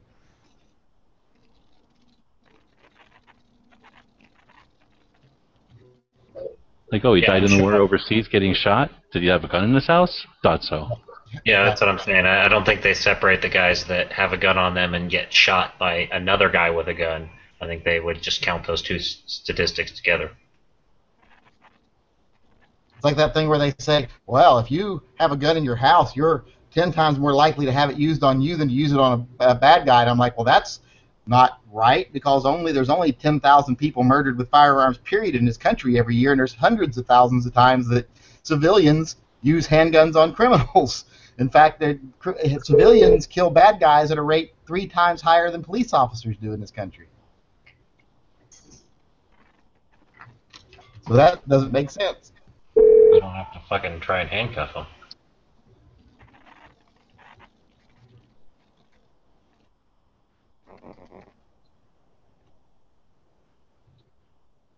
Tasers, man. We need standard issue tasers. I got a taser. Yeah, I got a good one. I know G-Web's got a taser too. Still don't have one. G-Webs and I both got tasers. You losers ain't got tasers? Nope. Every time I get the money for one, it's like, oh, I could buy a gun. Yeah. Not allowed in my state. That's another gun. No tasers in this state. What state are you in again? You can't own them or you can't carry them. Either. What state are you in again? Illinois. What? Illinois. Oh, Illinois. That's what you get for living in Illinois. I don't want to butt in on G-Web's topic, but would you rather have pepper spray or tasers? Taser. Taser. Dude, you got butt all over my topic. Taser.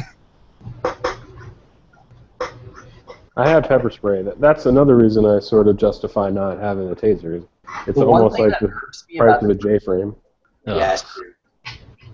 Have you ever had an itch and you can't tell? I don't need a clock because I have, I don't know, some crappy gun, a BB gun. How about that? How about a high point? Oh, high point's good, kind of. The Keltec shot was pretty awesome.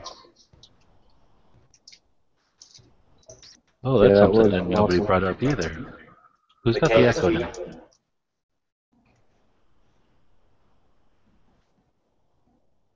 Who's filling a butane lighter? Hello? Okay, it's gone. Is it me? So, here's the elephant in the room that nobody's talking about. The 2 bullpup shoots. What the hell? Yeah, they're far away from me. I'm the only one that's concerned about this? I don't have the bullpup. There's something going on. What are you talking about? I have no clue what you're talking about. Well, it turns out that there's these bullpup shoots that have been going on more than once. One of them it's their first time, and I think the other one it's their second time. And I guess it's a thing now, right? So everybody gets together, and manufacturers show up, and they, like bullpups together. And then I guess some of the channels on YouTube went out and covered one of them. And then, what was it? I got the hiccups. We Like Shooting was on Wednesday with some guy who mentioned it. Okay, there's the big bullpup shoot. And I think I had heard of it, or I'd seen videos in the subscription list, but I didn't watch them or anything. But so I knew that something was on the radar, but not the details. And then I think it was We Like Shooting that talked to that guy for whatever their show's 2 hours or something. And then it's a show in Illinois, right by Dano or whatever, and he refused to go because he doesn't like rifles. So then the next day, Tac Daddy has on some other guy who's doing a bullpup shoot on the exact same day, but in Kentucky. And I asked in the side chat, hey, that's on the same exact day as that other one. I don't want to rub salt, and I don't want to bring up the sore subject or something, but what's up? And then I guess it was a sore subject, so that's why I'm like, hey, what's going on? I think this is interesting. I think it's a conspiracy. They're trying to shove pups down our throat. How about it's a better system and the whole world will use it eventually? No, I'm cool. If I had the money, I'd get it to more, I guess. I mean, that's... I don't like them. I'm just worried. I'm curious as why there's 2 shows. Where's I the always rip wanted in the to bullpup community? I don't dislike bullpups. I think they're cool, and I think they're fun to shoot sometimes. I had one, but I don't like jizz all over them every time I see one like Mac or somebody. It's not about that. I mean, it's like if you had to carry a gun around, you had to carry a rifle, a carbine, whatever. Wouldn't you rather have a full-length barrel and an overall smaller package? Like, God, no, not if I have to hunt with it or shoot anything at a distance with it. I don't. No, but I don't want it just because it's awkward and the manual arms is crazy, and I'm worried about the control rods. Like if you step was on, pretty crazy, wasn't it? Well, Huck, you know if the you step on the control rods, why won't the gun go off? Like if you step on it, why wouldn't it go off? also, I mean, what was like one of the first mainstream military bullpups, the Steyr, whatever. No, you should say the only. I still want. What about the L880, the L85 or whatever it is? Well, it's been like 25 years since the first bullpups came into service. England. Like, it would have been like taken on already. It's not like it's a new thing. Yeah, they're not new. It will. Ugh. They actually, some military organizations did take them on there for years and then quickly abandoned them. Then one of the biggest gun releases in a long time was a Tavor. Oh, Tavor is Israeli for overrated plastic piece of crap. I just wanted to point out my new bullpup right there. Oh, puppy. There you go. Just got him about five hours ago. Oh, I got a little black kitty here. He'd love to play with him. Score. Awesome. Nice looking dog. Yeah, my neighbor brought him up from Florida, and they kept one. They found a home for a couple others, and they was gonna have to take that one to the pound. I was like, I'll take him. What is he? Bull Terrier and Eagle? I think his mom was full-blooded bull and pit bull, and then his dad was like lab pit bull. Lab or something there. That coloring is odd then. What'd you name him? Well, I'm still debating names. Looks like a Larry to me. I'm thinking Typhon or something like that. I would use the same logic that I use with all my EDC knives that I sell. I'd name them something really vicious, like the Deathbringer or the Cop Killer or something like that. I always just give our animals regular names. I never give them like awesome in court. I always just give them names like Mavis or Sam or. Call them, I have a gun, and then when you have to go look for them in the neighborhood, you can be yelling out, I have a gun. Well, my rot was Cerberus, so this one's probably going to be Typhon. Typhon's supposed to be the father of all monsters. So. Yes, we understand our. Pretty sure that's Godzilla. We all know our Greek mythology. We all went to high school. Yep. I still have a new topic if there's ever a break for a topic. It is a topic. Oh, I thought that bullpup thing was your thing. I don't give a shit about bullpups. I think it's interesting to figure out why there's a rift in the bullpup community that no one wants to address, and it doesn't even seem like I can stir interest in it, so that makes me even more curious about this rift. But no, that's not my major thing. So remember back in the day, it isn't quite a year yet. I was looking at the dates to see if when a year anniversary will happen. But Yankee, I don't know if we're doing Glocktober next month. So. Who? What now? There's this thing called Glocktober. It's happening next month. So I'm trying to think of things to do for Glocktober, and I was thinking maybe I'd revive the game show idea. And then I thought maybe I would ask people that, I don't know if everybody here remembers it or not, but we used to do a game show, well, three shows, and then I was thinking throw it out there for any ideas or whatever, if you guys had any. I got an idea. Yes. Have people submit 2 pictures. One, their gun fully assembled, and the next, their Glock totally unassembled. Disassembled? Okay. And then what, to see if it's like a 26 or a 27, or? And then have them put it back together again, and then it's a learning experience.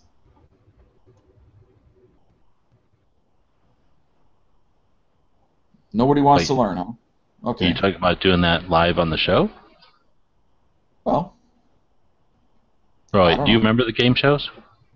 Yeah, the ones where you made Matt take down all the scores. Yes, the Matt one where was Vanna.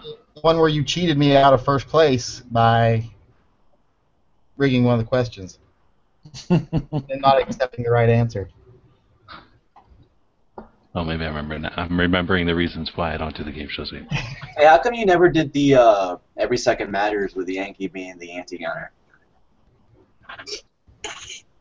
We never did do that, did we? I don't think anybody showed up that month.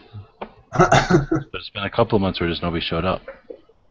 I couldn't show up last month because The I was. problem with it being the second is it's inconsistent. It's always a different day of the week. So. And I was on vacation on the second.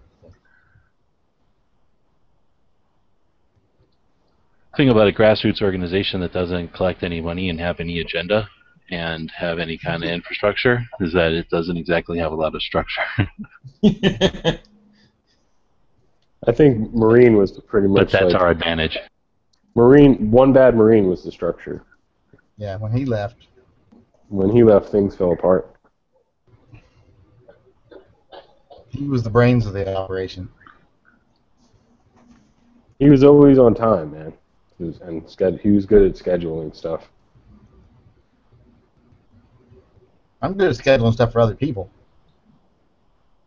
So does anybody watch game shows or play games or seen anything like through these live chats that resembled a game that you could throw out there that might be something worth including? I'm much of a game person. No, the way you used to do the game shows was good, man. I don't think that was anything wrong. I guess. With it.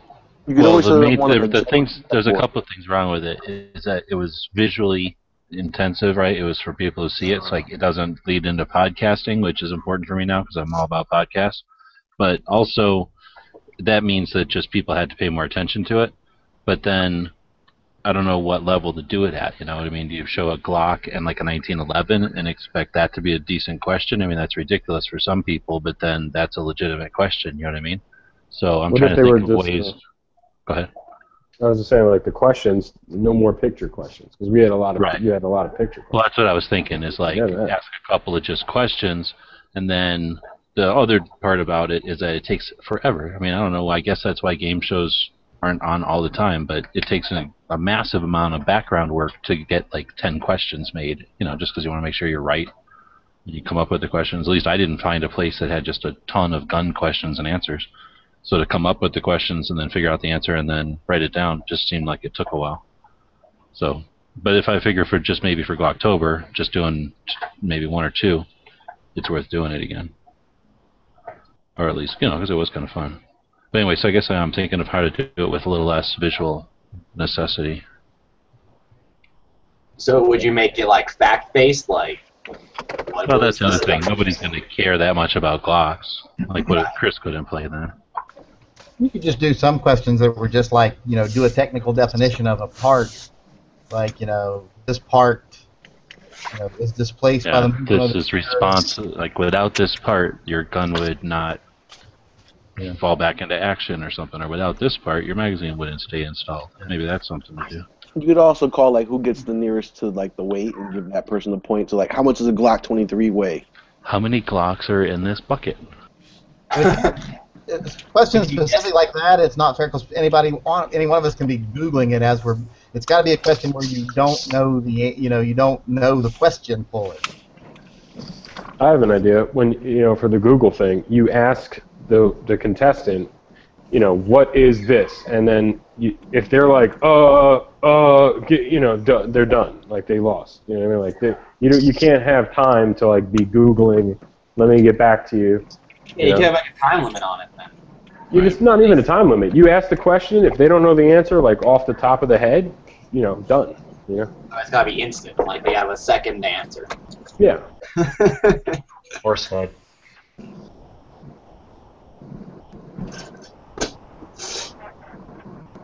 These are things, things that people should know right away. Well, didn't we also make everyone write down their answers so it was like, Oh, true, yeah. People had to have their cameras on. Well, I was trying to make it interactive, yeah, so that part was, I don't know. Yeah, I remember that. Well, you could just have everybody say it. The game shows from last year.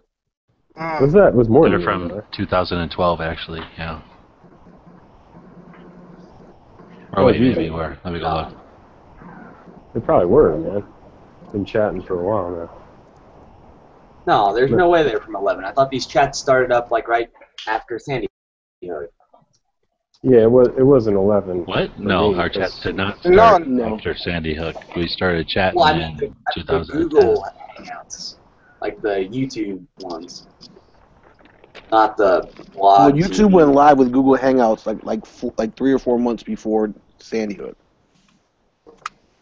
Yeah, that first Google Hangout with Matt and G-Webs and Yankee is still up, I believe. Yeah. One where they had all first joined. Yeah. When I first figured out that you could do one, it was before I did my road trip. So don't use Sandy Hook. That's a bullshit waypoint in history, right? Because that gives the anti-gun or something. So let's just start referring to it as the trip to being hosted at the end of 12. That's a better waypoint. No, but anyways, we did it before the trip, remember? Because when we were in Jaeger's basement, we did one from there. And it was still sort of new. Actually, it wasn't even new back then. So we had been doing them since before 12. It was like it was like September or August, like when we started doing them on Google. Yeah, definitely. And he was still doing Matt was still doing like an hour of blog TV, then he'd do like an hour of Google. Right, that was a while ago. That was definitely 11. You think so? Of course. Okay. Or no, wait, you're saying it could have been 12? It could have been the beginning of 12, I suppose. Yeah. No, it was I thought Google launched its Hangouts in 12. Or its YouTube. Here it is. First live chat. Oh no, it's the first live AK-47 chat. But this has got to be within the first month or so of the first chat. This was September 12th was the first AK one. Yeah, so like August. Not September. Oh shit, September 10th is the anniversary of the first live chat. The first live AK chat. Fuck, Wednesday. Watch out for that coyote. I won't have to worry about coyotes right now because I'm seeing in front of me a massive traffic jam. Really? On where? Oh, lame. U.S. The I-10, right after Chandler Boulevard. So right on the way out of town, out of Chandler. Really? Is there normally traffic? To get out of town? No, there is not. This is weird. How do you get to where you live from 10? Ambush. Traffic jams 2 tractors and a cow on the road, right? Pretty much. Hold on. Yeah, no, it's like a big line of we don't have cows out here. So I gotta. Yankees, that holster leather or Kydex? 'Cause it looks kind of stiff. It's leather. Okay. It kind of has like the texture of like the little. Why do you have a book of Walgreens matches? Looks like I'll be spending the chat and stuck in traffic for until about midnight tonight. I always carry a book of matches with me. I like having a book of matches. I like it better than having lighters. Really? Because they don't take up any room in your pocket, and if you take it, dump them where you want, it gets rid of the stink. He also doesn't smoke, so. Yeah, I don't smoke, so I don't use a lighter. Well, you could wing them at people. I guess that's fun. You can make a tiny crossbow that shoots flaming matches. And that tube of chapstick and that book of matches, I can burn a house down. True. To make it look like Always good, I guess. Part of sun protection. People got on me because I don't carry much. And they're like, "Where are your keys?" I'm like, "Who fucking carries keys anymore?" When I go in my car, I pick up my fob. I take my fob out to my car. When I come home, I put the fob back on the bar. Wait, what's a fob? This is my keychain. The fob is a little black box that you carry in your pocket that makes your car start up when you touch it. Huh. I carry one of those spring chains that attaches to your belt. I used to carry a little on my belt, but it just got to where it was always scratching up things, and you're sitting on it all the time. So I just quit carrying keys. Period. I found I never need keys. I never need keys for anything. I keep keys in my car. Like if I go to my sister's and she's not there, there's a key in my car to her house. I keep a key to the storage building in the house. I keep the keys to the house. I keep, we got a keypad entry for the front door, but if it ever goes out, I've got one of those, the push button boxes that you keep on rental houses is in our backyard somewhere. So. Did y'all see the key bar thing for your keys? Yeah. I think that's awesome. I want one so bad now. Dude, there's like I'd seen that on Instagram, of course, because he's all over the Instagram. But then, who was it? Somebody reposted something from somebody who did another one that's like half as thin. And I'm like, oh yeah, because you know how he does is with like a big fat piece of aluminum and then a thin titanium like clip. Yeah. The other guy just makes the whole thing out of the thin titanium clip. And I saw that and I'm like, oh damn, that makes a lot more sense. Like, yeah, because that makes it kind more of compact. Yeah, because those things are kind of huge. So like a big pocket knife. You know what the other one's called? No, and I wish I did because I told that to people and they've asked me the same thing. So it was unfortunately on Instagram, and you know how the bad thing about Instagram is it's pointless. It just scrolls by and it's gone. So I don't know the name to look at even. It was somebody who I was like, oh, that's interesting. They must not be down with what was it again? Key bar, because everybody else on Instagram is like in lockstep with having a damn key bar. I saw one of the key bars at the gun stand. It was like the size of a big multi-tool almost. Yeah, I mean, you can put 2 or 3 keys in it, and it's still not small. You can put a whole shit ton of keys in it, and it would be like the largest of the biggest pocket knives ever. It would be like having a wrench or something in your pocket. I just prefer not to carry keys. Keys are so 1995. I just have tons of keys. Yeah, but if you think about it, like Yankee's saying, you don't really need all your keys all the time. And That's some true. stuff you can strategically keep near where you need them without having to carry it around all the time, and that's probably even better. I would probably put 2 things hidden, but I use on like an everyday basis. But it depends on how many access points you have to your locations. I've got multiple locations with like, you know, a front door, a back door, a side door. So I carry a key for each door. Why not? You have different keys for each door in your house? Of course. Like my sister said one time, she's like, what if someone searches around your backyard and finds where you have that extra key thing mounted? I was like, well, then they got to get the code to get the key out of it. And even if they did that, I mean, who's going to spend that much time looking for a key in my house when they can just break the window in like 5 seconds? Yep. People act like your house is so much more secure than anything else. Your house has got windows and bushes and backyard with a fence around it. Your house is like the least secure place you're ever at. Some people's. Unless you're putting like bars on the windows and... We have turrets. Yeah, you sink your house down into the concrete, and then you just have periscopes coming up from your windows. I like that. If you don't put any doors on your house at all, you just build it from the inside out, and then no one can get it. Exactly, you just start building it, and then you're inside. Exactly. It's like a nuclear reactor. Everything's self-contained. Just make a little pipe that goes up to the air. Oh, shit. I think it was on Netflix. I seen something about nuclear reactors. Have you guys seen this? Oh, I gotta go look on Netflix and see what it was called. It was really interesting about all the nukes that are out there and how when they built them and everything. Have you guys seen this? It's like at least 2 hours long. I think it's Nova. Actually, I think I did see that. The part that I guess I never paid attention, or I never cared, or nobody ever told it to me, was that all of the nukes that we use, at least, are basically based off of the nukes that they put in subs, in nuclear submarines. They're just bigger. And there's this other kind of nuclear reactor which is designed where, like, if everybody just went home, like everybody just went away from the controls and left, the thing would just power down.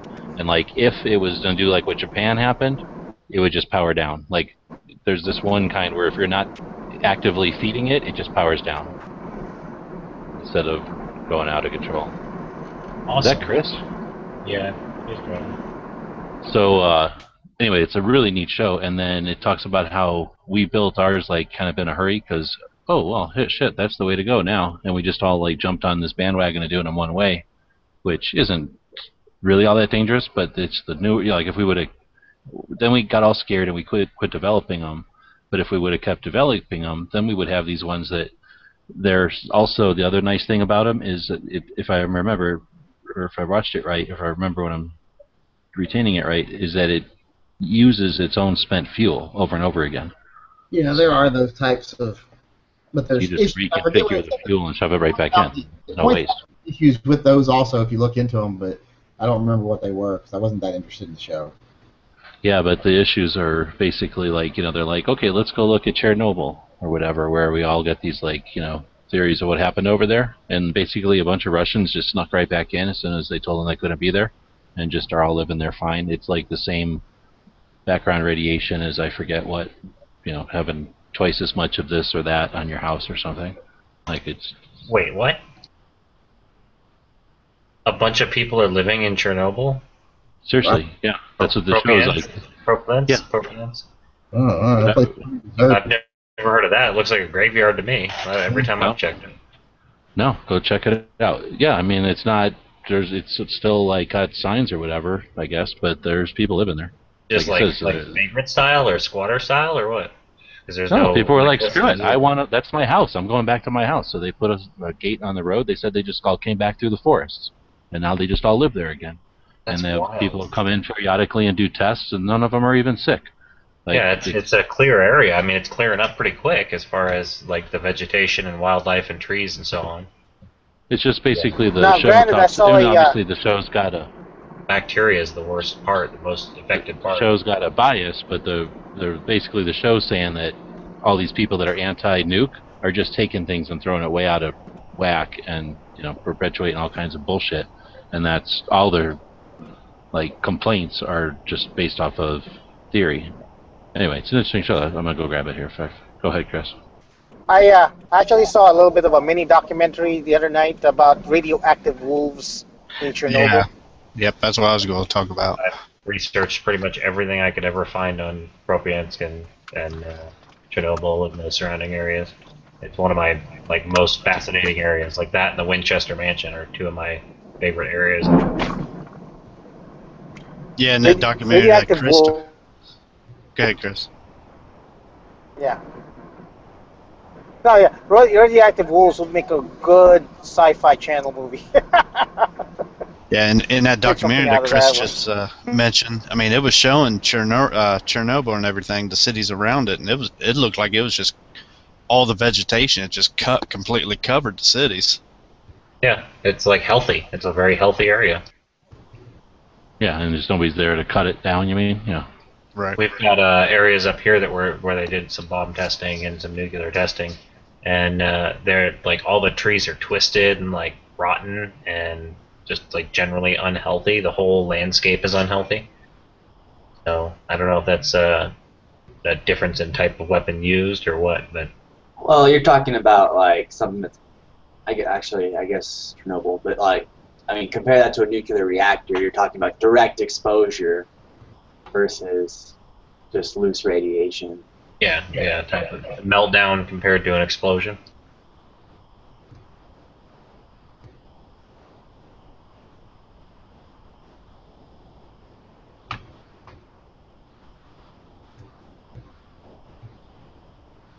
All right, here it is. I'm going to try linking it to you, see if it'll work, if it opens up in your Netflix. It's called Pandora's Promise. What show, Dano? Oh, is Dano in here? So what is that? Is it a show or a movie? It's a hour-and-a-half movie, and it's about former anti-nuclear activists and a bunch of scientists speaking out for nuclear power, basically. And this is the Chernobyl one where you said you would go back and live. Yeah. Pandora's Promise. It's gonna, unless it's all a bunch of bullshit lies, it's gonna make you change your mind about. If you hate nukes, it's gonna make you change your mind about nukes. I've always liked nukes, but basically they go, you know how much nuclear waste there is on the whole planet that we've already made with all the nuclear plants, one football field. Everybody gets all mad about it. And we've got a football field for the whole planet. And that football field can be used to fuel that other kind of reactor, the kind that we don't use. And we've bought all of Russia's, or 56% or all, I forget. We bought a shit ton of Russia's missiles, from the Cold War. They're nuclear missiles, and we're using them in our nuclear power plants. So it's, I don't know.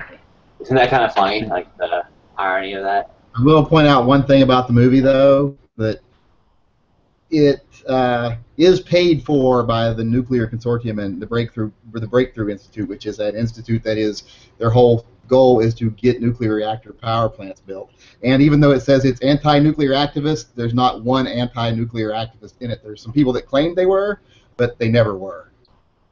Well, whatever. So watch it and find out if you think it's a bunch of complete lies or if it's the real deal. It's a propaganda piece, but, you know, propaganda is just one side's version.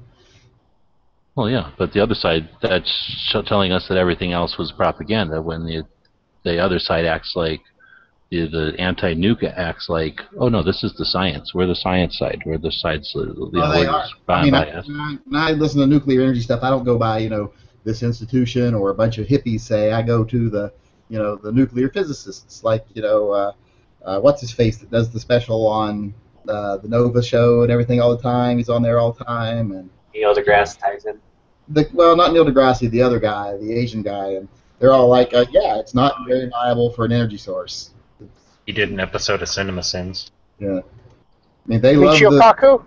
They love I think that's his name. I think that's him. But they're the leading authorities in the industry, and they don't think it's viable for an energy source, whereas the people that do think it's viable for an energy source just happen to be the people that work for the industry. So that always raises red flags in my head.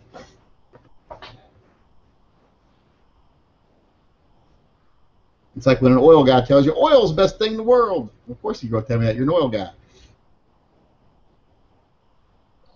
So Yankee doesn't have to watch the movie. He just doesn't agree with the movie.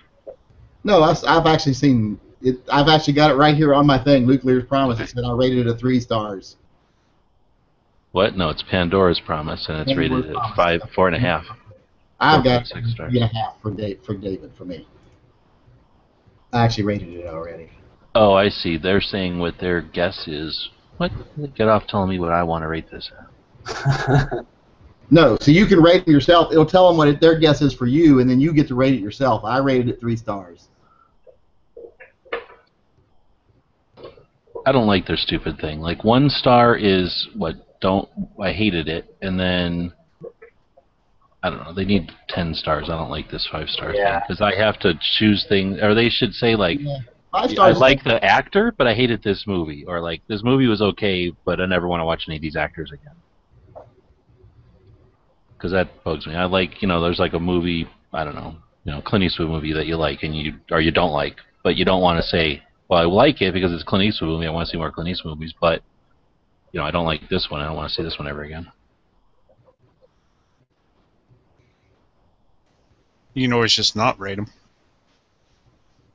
Well then, then I can look at stars that I don't click on. That's where I saw it at. I saw it on CNN. What do you mean? They showed the movie on CNN? I saw it on CNN. Yeah, they played that whole thing on CNN. And then ripped it apart because they're anti-nuke. No, they didn't really say anything about it. They just played it. Well, I like it. Like I say, I don't go around listening to one side or the other necessarily, but you definitely hear one side, and I never thought about it until you hear a different opposing view to it. And I like it. But it is kind of long. I guess the part I was interested in was that the part I always thought, I've heard people suggest that using a nuclear power, or I mean a nuclear submarine's power source would be the way to go because they're self-contained. You know, boom, they're in a submarine. They don't, you know, they're not buckets of radioactive waste pooping out of the submarine or anything. So that's the way to go. Well, that and was I was always like, oh, that sounds nice. But then that's pretty much what we already did. Yeah, but there is that is one thing they kind of shit on the movie about. They're like, they made fun of the fact that we've hardly made any nuclear waste, and they're like, the U.S. alone is sitting on, in its public record, 70,000 metric tons of nuclear waste. They're like, that's one big football field. Oh, they put the area of the football field, but they never specified the height. So. Yeah. If you put an 80-story building on a football field, maybe. Well, in this movie, they say it's a football field, and they say that it's 3 meters. So they said the height.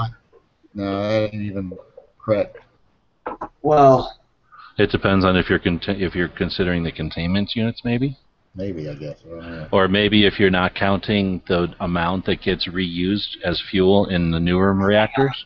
Nuclear waste is incredibly dense. I mean, you said 70,000 tons. 1,000 metric tons. Okay, yeah. So even so, I mean, if nuclear waste is super dense, it's possible you could fit that on a football field. Yeah, remember we also accumulated, even with the small amount of nuclear reactors we have now, we accumulate nuclear waste at 2,200 tons a year. So that is going to build up rather quickly, especially if we increase our nuclear footprint. Only if you don't allow for the fact that it can then become fuel for other things and become a renewable resource. Yeah, but that's kind of a policy too. That whole thing doesn't work the way that a lot of people like to project it as working. Well, then I'd need to see a second movie that somehow shows that. I don't judge my opinions based on a movie someone paid to make. I just go look and see what the experts that aren't being paid to say something. I make my decisions off of what's on Netflix, so I don't see anything on Netflix saying that. I only do that on important things like religion and politics.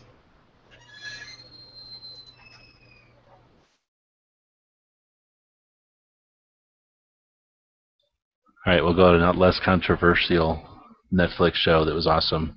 It's about abandoned places, and I forget which one because I watched more than one. But I think it was like a series off a TV show somewhere, and they put it on Netflix.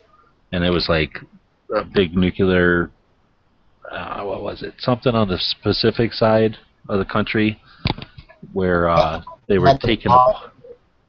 Huh? Is that the movie that had the place and it was like a pod hotel or something, and now it's like an abandoned... No, because I think that's a different one. Well, maybe it is the same one, but a different episode. I remember that one. But this, I was thinking, there's one where there's like a, I don't know if they decommissioned nuclear stuff, but whatever, they did something with nuclear, and now the place is dirty, so they just left it, and now it's just a big empty place, and they go in occasionally and clean it up a little bit. And then there was, I forget the other abandoned places in the show, but the one I was thinking of is the one that's where they got all the lead or something from World War II, and it was like all the lead from World War I and World War II came out of this one spot, and then the water got dirty, so everybody moved because it was gross. But anyway, you can just drive through there. It's like a whole town. So I was thinking that'd be cool shit to drive through, like the town where all the lead for World War I and World War II came from. I want to break in real quick and go, ooh, look, iPhone 6 with zombie green case. I don't know what that means. Oh, is that a new phone that came out right now? Yeah, the new iPhone 6. How do you like it? Is that the so big one? So is that same size as this thing I got? Didn't you get the same phone as I got? I've got the LG G3 also. Oh, no, you got that one. I got the Galaxy 5. So this is a little smaller than the Galaxy. The Galaxy, I think, is a 5.1 inch screen. It's only 4.7. Yeah. So your iPhone is a little bit smaller. Yeah. Okay. Well, but then they also made a bigger iPhone also? Yeah, the big one is like 5.5, but it's just too big. It's about almost a half-inch taller than my G3 that has the same size screen, and it's just too big. So can your iPhone go underwater like the Galaxies? I'm not going to try that. But does it say? How do you like it? I haven't heard of anything about I haven't looked for the info on the 6. Does your G333 one go underwater? No, it does not. I think it's water resistant, but it's not waterproof. I know it's not liquid nitrogen proof. Rated RR just did a video on that. On the iPhone? Yeah, he's got 6 brand new iPhone. Was it iPhone 6 Pluses? And he's doing 6 different videos to see if they last or not. And the first one he did was liquid nitrogen.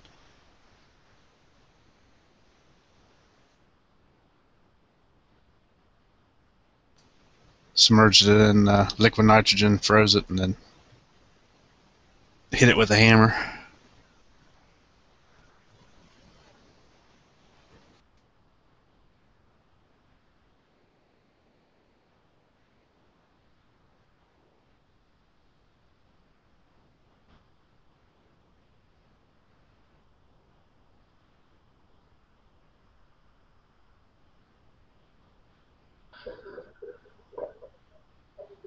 I don't know why Dano signed out, because he's freaking IMing me the whole time.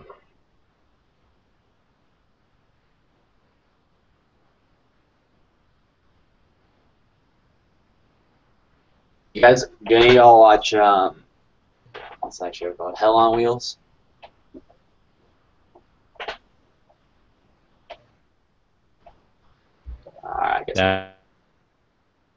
that is the one. I watched like I forget how many of them, and I thought, wow, this is good. I'm gonna save it because it seems decent, and I haven't heard anybody talk shit about it, and I'm like saving that to whenever I want to watch TV that I haven't seen before. Yeah, the first 2 seasons were awesome. I thought it was awesome, and then I don't know. I won't say too much about it, but the 3rd season, it seems like they got like a whole new like producer or director or something because like the direction of the thing just changed completely. I liked the idea that it was like the period, whatever. So Yeah, the Civil War definitely. kind I of like thing. how it was well. But then if it gets too drama, I don't give a shit about the drama part. I'd rather see them just out there digging holes or putting the railroad together. If they literally just did a show like, oh, now that makes me think. Do you remember the ones that they made, I think for like PBS, where they took people and they stuck them out on like, I think Colonial Williamsburg or wherever, and they had to live like if they were the original settlers, and they had to live like that for like a year, a month or something. Have you seen that show? No, I But haven't. anyway, if they did that and they just said, like, here you go, here is the raw materials that you would need, like, your task is to build this effing railroad as long as you can, like, through the middle of Kansas or something, that would be cool, because then you would actually make that a reality show and just see how it is. And that's how these shows that I was talking about, I must have seen them at least 2 years ago, so they're out there somewhere, and I don't have any clue what they're called, but one of them was more elaborate than the other, and it was like a whole colony of people, if I remember right, like whole bunches of dozens of people, and they lived on like farms like the old days, nothing, like they lived on what they could have back then, and that's it. And they could only have like what they could carry in, like what was realistic for what they would have been able to carry. There was one from that's what it was. There was one from the original the settlers, like that jumped off the Pinto and the Santa Maria or whatever, and then there was one about people that were settling out west. So like what you would have brought with you on horseback or in a wagon, and then tried to build a house. And I think during the good part of the year they build the house, and then if they did it right, like they had to build the house, like whatever month they started, they had to build the house, grow a garden, cut firewood, so that they could live through the winter. And obviously they wouldn't let them die, but like if they did it right, they'd live through the winter. If they didn't, they'd have to like tap out, and they wouldn't. I don't think it was a contest, but they wouldn't finish the show. They would act like they died, and then the rest of the people in the city or the town would just like go on as if those people died from being cold or whatever. Anyway, those were really cool shows. Awesome. And if they made shows like that, it was awesome. Except that very much like a reality show, they'd be like, here's how we're bickering about this, or like my wife doesn't like that this life has time to sit around eating apples or whatever. So that part of it was lame, but it was like PBS, so they weren't like harping on it. It was almost appropriate because that would have been a big factor back then. If like only 12 families came over here, they better get along, right? And I guess that would be a factor on how well they'd survive, right? That's cool. So it's kind of like a social experiment then. Definitely. And I think that's what it was. It was like they would interview you, and then you would have like your role, like, okay, you're going to be so-and-so's daughter. And I think they were teamed up like that. You're going to be so-and-so. Maybe it was husband and wife showed up, but I think it was like, you're going to be, relatives of the family this way, and you two are going to live in this house, and this family will live in this house. And I think there was kids and stuff, so it must have been people must have interviewed. In fact, I can remember parts of it where they were interviewing the families either before or after about what it would be like, as kids and a family, like living like that. And, obviously they were all down with it.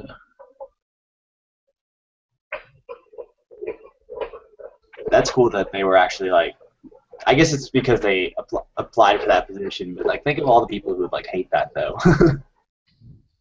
Oh yeah, I'm sure tons of people would hate it. I think it'd be, like I say, I thought that was the coolest show to watch, just because I like seeing how they cut wood back in the day, and stupid shit like, oh shit, our firewood fell over, so it didn't cure right. We could literally die now. There's some cool channels on YouTube that actually show that kind of stuff. Yeah, well, when I was a kid, you used to be able to go out to like Colonial Williamsburg, and people lived like that, kind of fake. I think they went home at night, but you know what I mean? They would like act out being the settlers or the whatever, pioneers. What do you call those people? Settlers?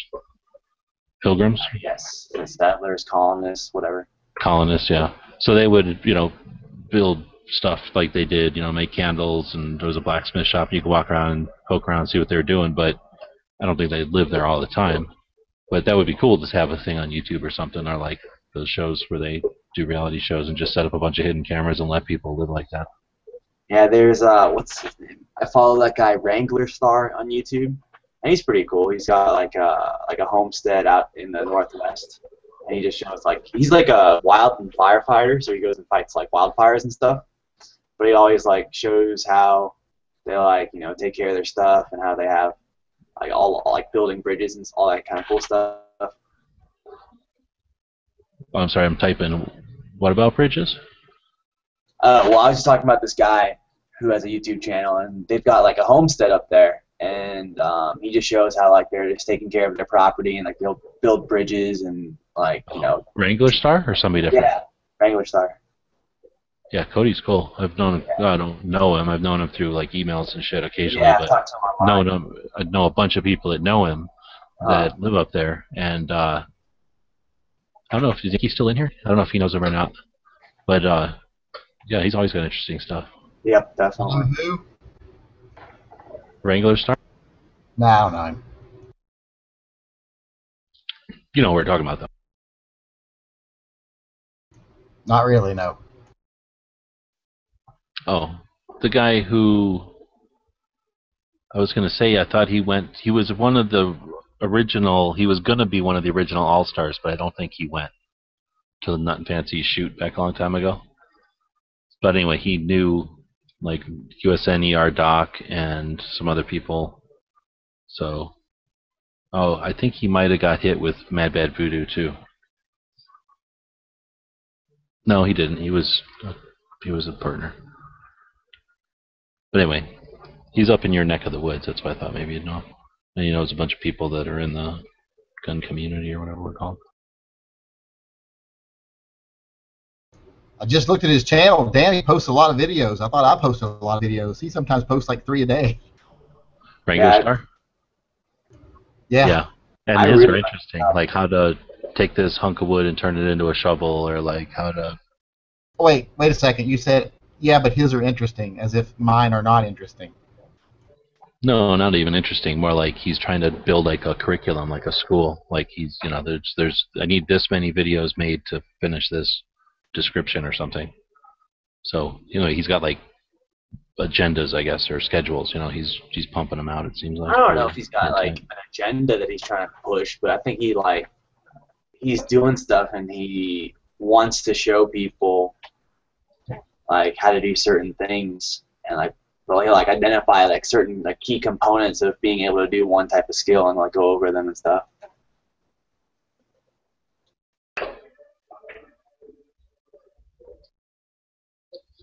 But he's gone back and forth. He's changed his channel. He's left YouTube before twice, I think. So he's definitely been around for a bit. And that's the problem, is I haven't watched him lately just because, I don't know, for a while there was a bunch of people that left YouTube, and then I didn't follow him after that.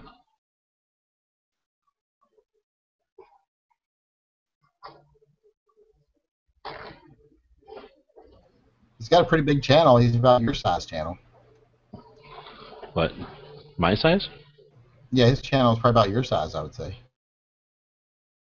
Well, I'm sure he's got more daily views, though, because his, like he says, he's making multiple videos a day, and he's got some series and things that people are way into. Yeah, because he posts a lot of videos a day. Who? How many videos does he have up there? That's the curious part. Well, I just or does it even in the last 24 hours. In the last 24 hours, he's posted 4 videos. Okay. I don't think well, Cutlery Lover has close to, for a while there, I had the most videos from everybody. But if he's doing 3 a day, he might have as many as me. But I don't even know, does it tell you where we have videos, how many videos we have anymore? Well, if it's the one I'm looking at, 687 videos. No. Well, maybe he takes them down then. See, Wrangler Star, and it looks like a little star brand.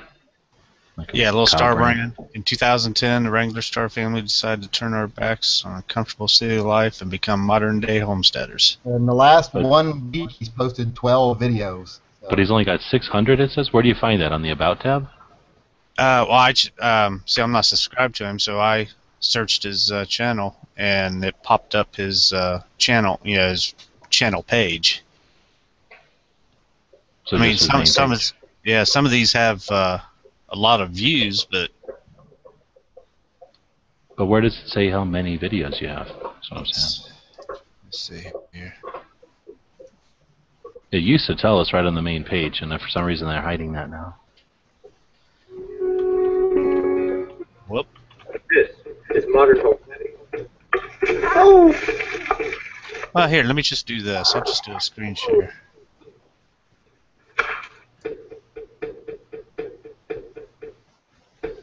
Somebody's got the video running. Thank you. Yeah, he must remove all of his old videos. There, can you see that? 681 videos uploaded. He must remove all his old videos. Yeah, active 1 day ago, 687 videos. He posted 12 in 1 week. So if he does that average, he's been around for a while. So. Where does it say? Where are you reading that? I see like Lowe's. Let me get to right here.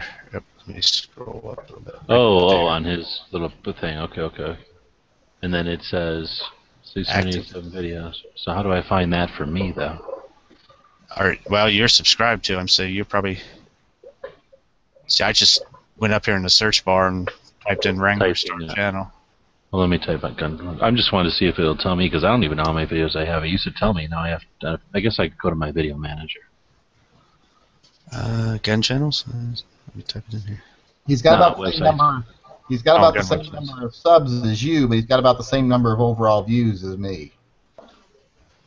Oh, so how many views do you have? He's in the 30 million range, like I am. Oh, okay. Yep, there you are. 2,700, or yeah, 2,720. Okay. Yeah, I think Cutlery Lover might have 2,000 or like 3,000 or something now. Fucker. But for a while, I have like 1,200 on the other channel, so I should have been putting them all on one channel if I wanted to make that number big, I guess. But I'm going to start putting some stuff on my other channel and try to see what happens when you start with a 20,000 sub channel that hasn't been touched in like 2 years. Yeah, he's got 3,246 videos, Cutlery Lover does. Damn, I'd have to do like 500 now to catch up with him. I can do it, though. I might do it in 2015. I've done way more than 500 in a year. Take that GoPro and just film everything you do. Well, what we did is one year we decided we were doing booth reviews at SHOT every year, and that was okay, but it was kind of lame also. And, you know, I mean, even us just recording it, it was like, no, I'm not interested in everything you do. I'm interested in a couple of things, but I'm going to be polite and do your whole booth review. And then, you know, we're not just filming this for ourselves. If our friends or something are interested in something that we're not, right, we're going to let them see it. But we were basically filming booth reviews for, like, stuff that we wanted to tell our friends about because they couldn't be at SHOT, so we were just filming it for them, right?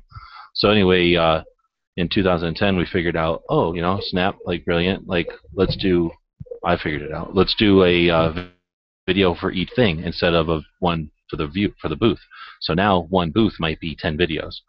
So that was like 10 little 1-minute videos instead of one 10-minute video. So there's a bunch of them, but they're very tiny.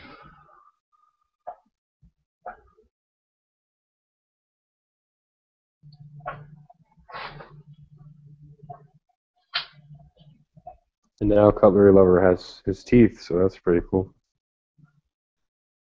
How did you do that? I don't know. You don't remember those videos? Yeah, but I thought maybe he did like crowdsourcing or something, like you can sponsor each tooth. Yeah, it was pretty much like that. It was a Kickstarter for his teeth. Did he really? No, it was a sad story. He didn't have the money at the time or something, and he went to a clinic that was like a bus that drove up to the neighborhood or something, and then and he's like, he'd get online, and they Can you do pull one this tooth and this then- tooth? No. Like, okay, I'll go back in Go line. back on the line. Get back in the back of the line, buddy. And then And he had, remember like, how many 10 comments he teeth. would get? He'd have like 800 people telling him like, "You should have done it this way, or this way." Oh, dude. He was so fucked up. I love that guy's videos, though, man.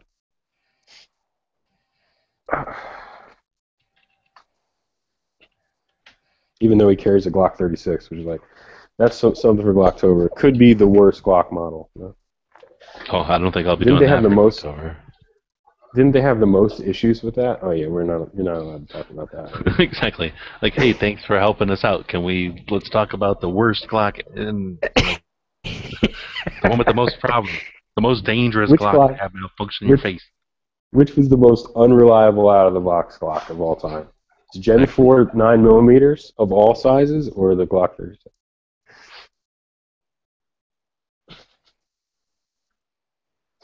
Or the Picatinny 21, the 21 SF with the Picatinny rail with the Ambi mag. The only release. problem that has is picky people say that it wasn't dropped free enough for them, and it didn't insert easy enough for them. But they were picky, and they weren't looking at the massive rail on the front, which overrides any issue with the mag.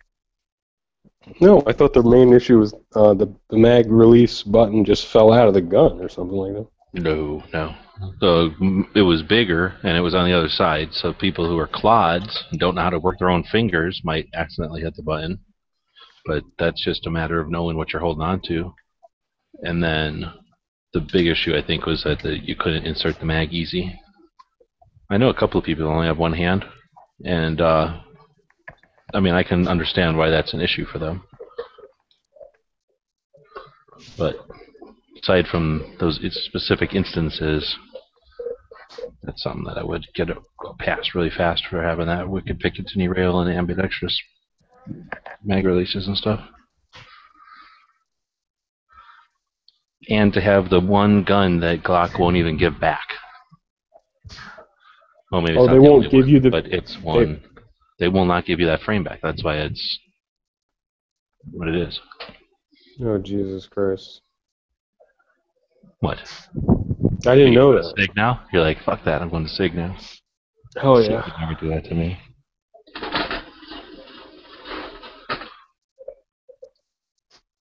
Glock Talk.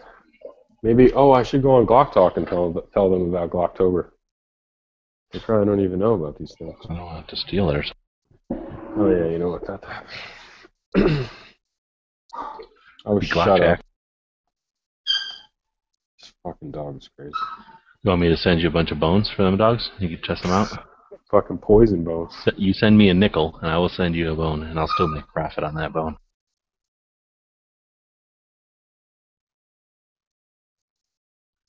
Bone marrow, man. It's like a delicacy in fancy Hey, Chris. restaurants. Chris, you got dogs, right? Is he even here? He's yanking us. He's in traffic. Oh, that's right. Well, he walked out. He left, so I thought maybe he came back. He was at home. Do you think he would drive all the way down here for 6-cent bones? Hell no. I texted everybody I knew in town. And my last friend told me, he's like, I went over there and I got the last 4. But they had like a whole bin, like massive amounts of these things for 6 cents, 5 cents. Did you check the date on them? Yeah, they're good to go. I think what happened is they had somebody that didn't know what they were doing or wasn't paying attention. They basically were weighing out at 0.00 cents per pound. Damn. Like 0.001 cents per pound. These are bones that are like as big as your wrist, like, you know, the big cow leg bone or whatever. Yeah. They give you 2 pieces about varying. I don't know if you can see them in the picture good. But, you know, they're from a Doberman, so they're sizable bones. They're not like little tiny dog bones. Yeah, So- I saw the Instagram or whatever it was. I don't know if you can see the bones in the picture good enough. But Yeah. Anyway, they were totally worth it for 6 cents. There's no way. I would almost make soup out of them for 6 cents, yeah.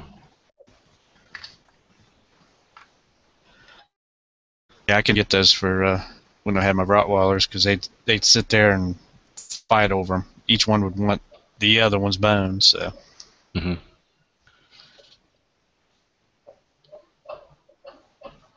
Yeah, he loves them.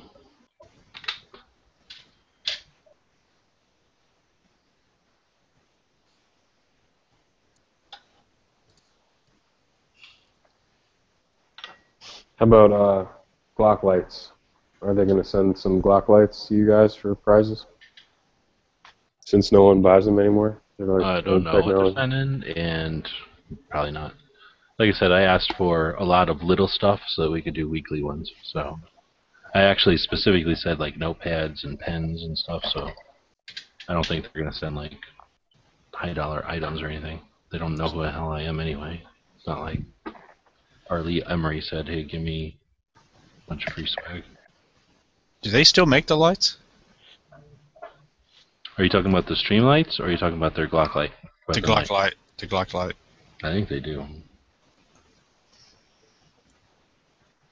Although I don't know why. And I can't imagine why they would continue to make them with a bulb.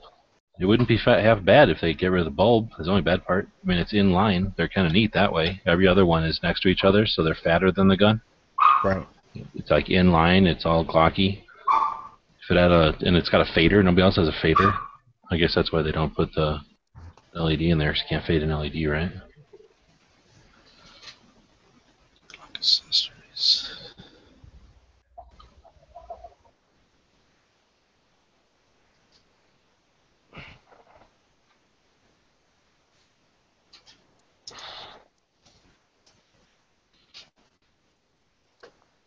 I just wish those Glock lights came out with. I never had one, so I don't know how good they were, like how well they attach to the rail. But I wish they did come out with a higher lumen LED version eventually. Maybe something cool. Oh, did you see the Crimson Trace just came out with a new updated grip light laser? I mean grip laser, whatever that one is. For the Gen 3, that's really low profile, like the one they made for the Gen 4s. They're really thin. No, I haven't. I've seen some new revolver ones around. Well, new to me at least. Yeah, pretty cool. They look super thin compared to the old bubble grip, which I hate. Well, they've been putting them out on the trigger guard. Yeah, I've seen that too. I guess that makes a issue for a holster, though. Oh yeah. I was just trying to sell one. I sold it, but I put it up on Gun Channels. It's like the Railmaster 201, something like that. It's really cool. It's like $140. You can get them on Amazon for like $110. They go right on your rail. But yeah, and then what do you do for a holster? You go on their website. They got like one crossbreed style holster that will take it. That'll take the little rail laser. So it's not a light. They have those too. But anyway. I like a GTL 52. Might have to talk to a couple cop friends of mine.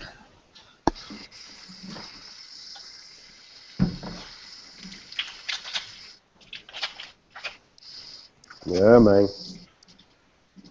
Coming soon. The big year-end Glock GSSF match. The big everyone will be there kind of thing. I might go there and try to stalk. Next weekend? The same weekend as all the other bullpup shoots? Next weekend. Might go check it out. See if I can meet Gunny.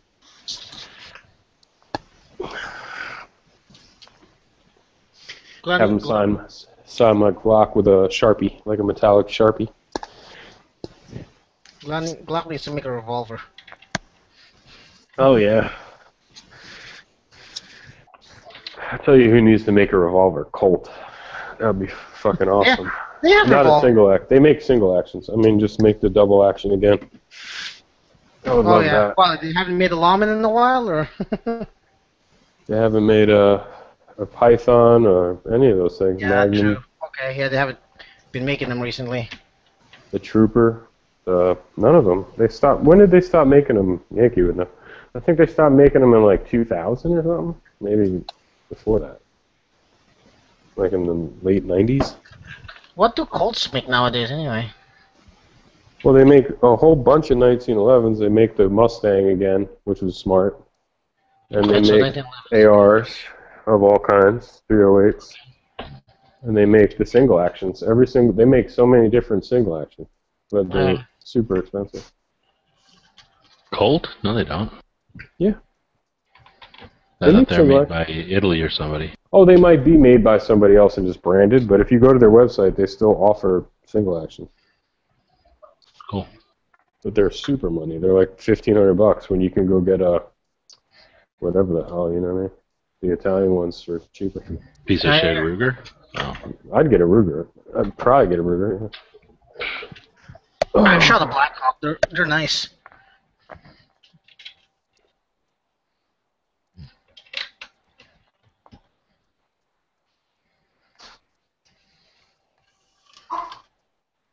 Yeah, but no, Colt's still, to me, when people ask, like, what kind of AR I should get, like, I always say, look, what's your budget? It's always, like, around, between, 800 and 1,000 or something. So you get a Colt. Because right now, dude, the Colts are fucking, like, $899, man. They were never that low. They were always, like, 1,000, 1,100.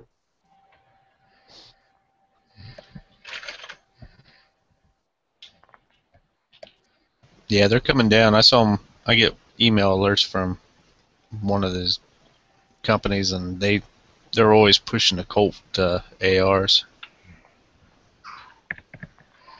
Speaking of ARs, I've always, I was looking for, out of curiosity, I was looking for bullet molds for 223.556. Apparently, they don't, those things don't take the lead too well. What's going on, guys? Yeah. Okay, son. Let's talk about budget ARs. Budget. Cold ARs. Cold ARs. Wasn't budget, but yeah. I have a PSA built AR pretty much for. Did you say you were looking for lead molds for 223? Yeah. Did they even make them? I had a curiosity. No, I wasn't even serious. I was just looking to see if ARs can shoot lead. Apparently they can't. I was gonna say I think it's going too fast. It's probably like physically not good for it. It probably physically rips too much lead off or turns it molten or something. Oh yeah, I read it. Even with gas checks, they're not. It's gonna be a problem. So you want you want 30 cal. They can't make lead bullets. AKs will take lead bullets, but not ARs. So right here's a pack of 13 magazines for $100 shipped from Botash. PMags, Gen 2s.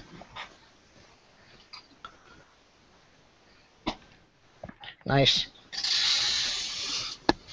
I went to that gun show and bought 2 PMags for my martial arts teacher. And he's like, he bought a what do you call it? He bought an AR, a Bushmaster AR, and he said, I only have 2 mags, that's all I need. It's like, no you don't. You start purchase magazines for this guy? In California, that would be like multiple felonies because you're buying high-capacity clips for a weapon. Yes, that's true. But you're giving them to a weapon because he's classified as a weapon because he can hurt people. Straw purchaser. Well, California can suck my dick, so there you go. I'm sure some people in California probably would. Exactly. Well, as long as they're the right gender and the right body type, yeah, I will accept that. I didn't say that. I know, but I know exactly what you're saying. But those are not allowed. So. They can do their own thing, but I don't swing that way.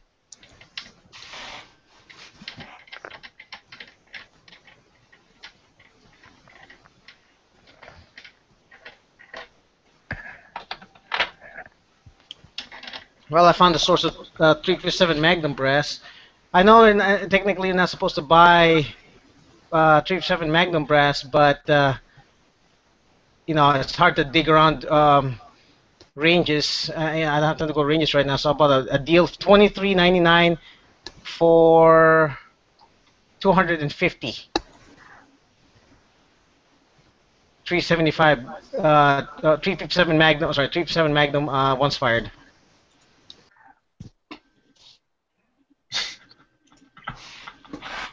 Sinister said that. Yeah, that's jailbait for me. I think he was right outside of LA. Oh, son of a bitch! Other fucking recently unavailable motherfuckers.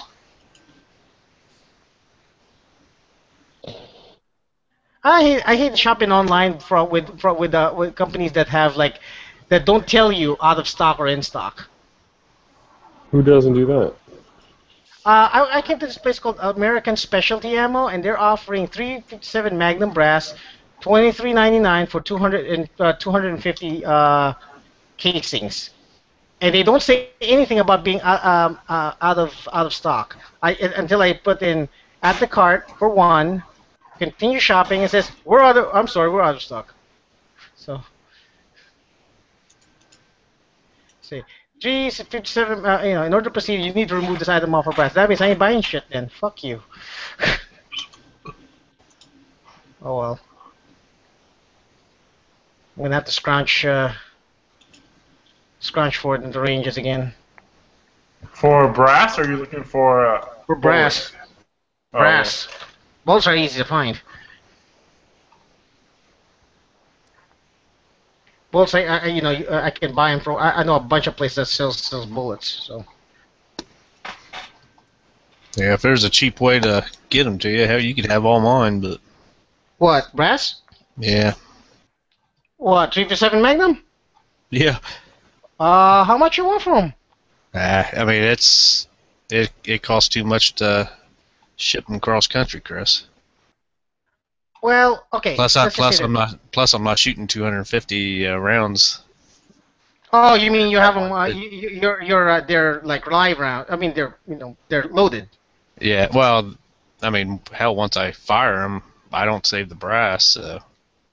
Okay. Well, if you can save me the brass, I'll gladly pay you the shipping. Okay. If you shoot them and keep the brass, I'll buy them off of you. Okay. Hell, you don't have to buy them. Hell, I don't. All right. So. Well, I'll pay you for the shipping. How about that? That'll work. That shouldn't be too much.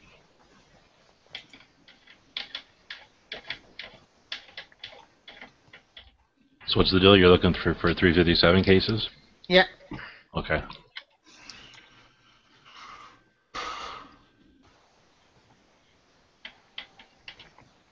Right now I'm doing 125 grain 38 specials.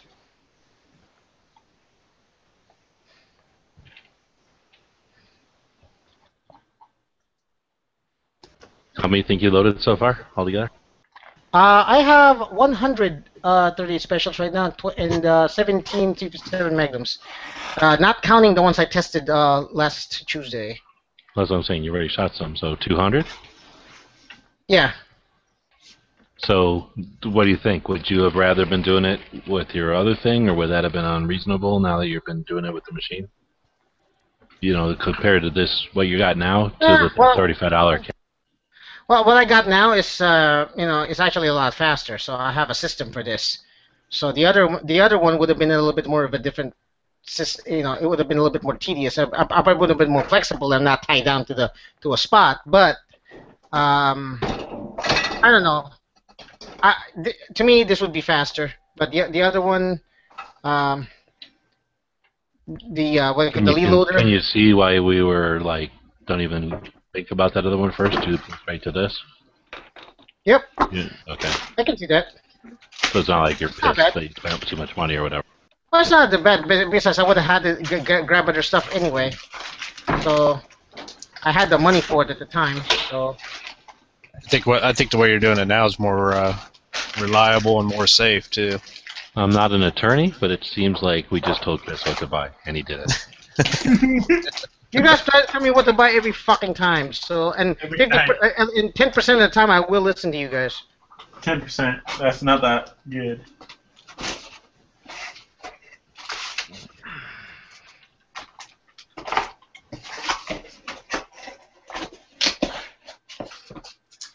We'll have a contest with all the different people in gun channels who reload. We'll see who can reload the most ammo for me first, and then send it here. For you. Well, a good thing they don't. The winner sends the most ammo. What if they don't have a Class 7 FFL license for her? It doesn't count. This is approved. I'm not buying it, so it doesn't count. Oh, good loophole. It's the cheap ass loophole. I don't buy it, so it doesn't have to be. They need to put an end to that. Cheap ass loopholes. Yep. I like that.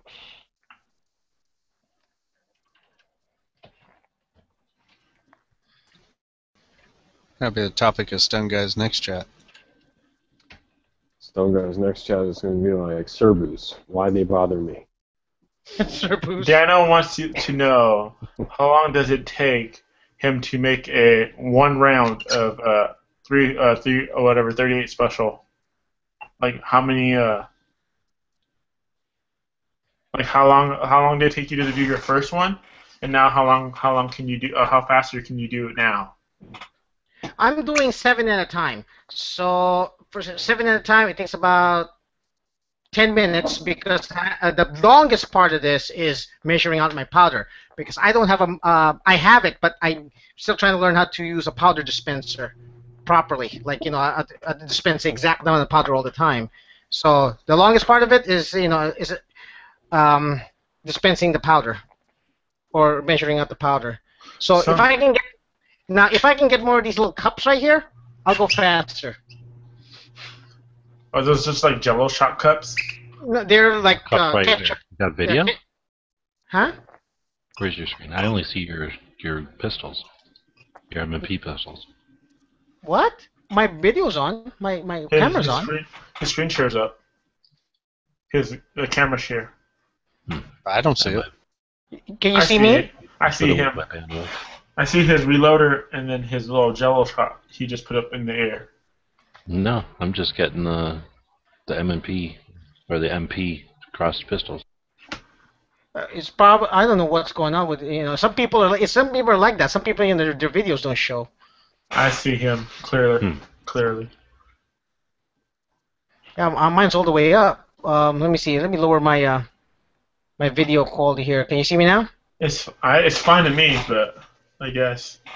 Weird. If I go over to the lobby, I can see it on the feed, but I just don't see it on the internal here. But whatever.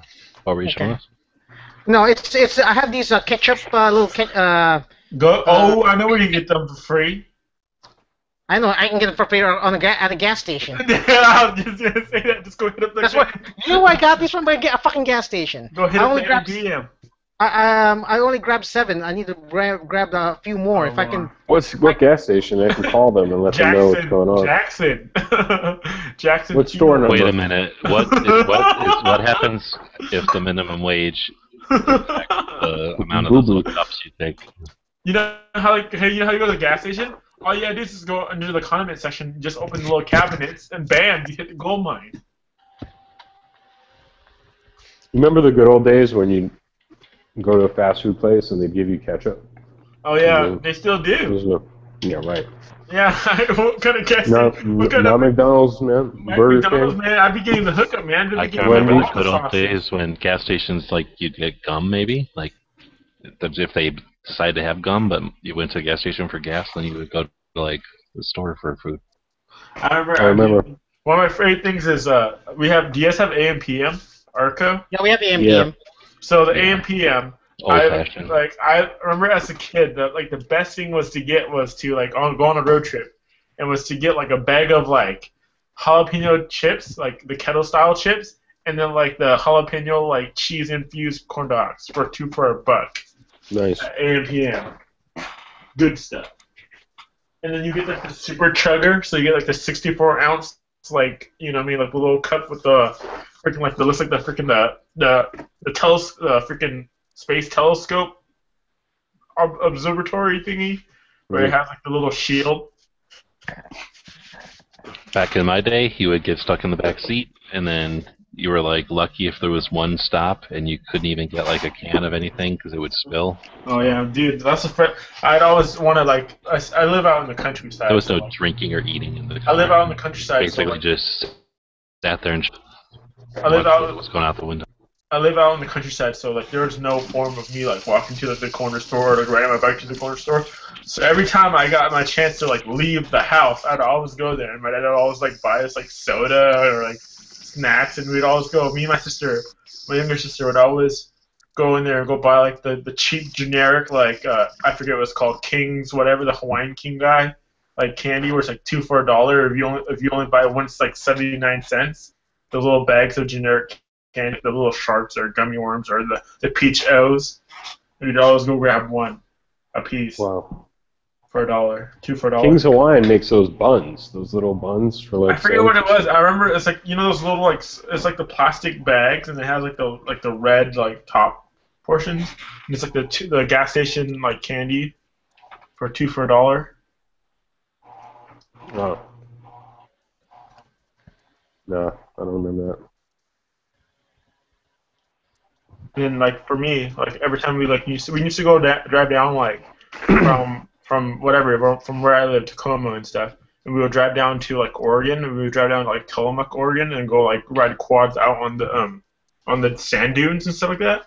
And like my job when I was a kid, like 10 years old or so, was to gas up like the quads, and I thought I was like the toughest kid on the block because I get to do that. And I was like the quads supervisor. are cool shit. We had 2 quads and I had a dirt bike and everything. Shit. I rode dirt bikes in the 70s. That's legit. Oh yeah.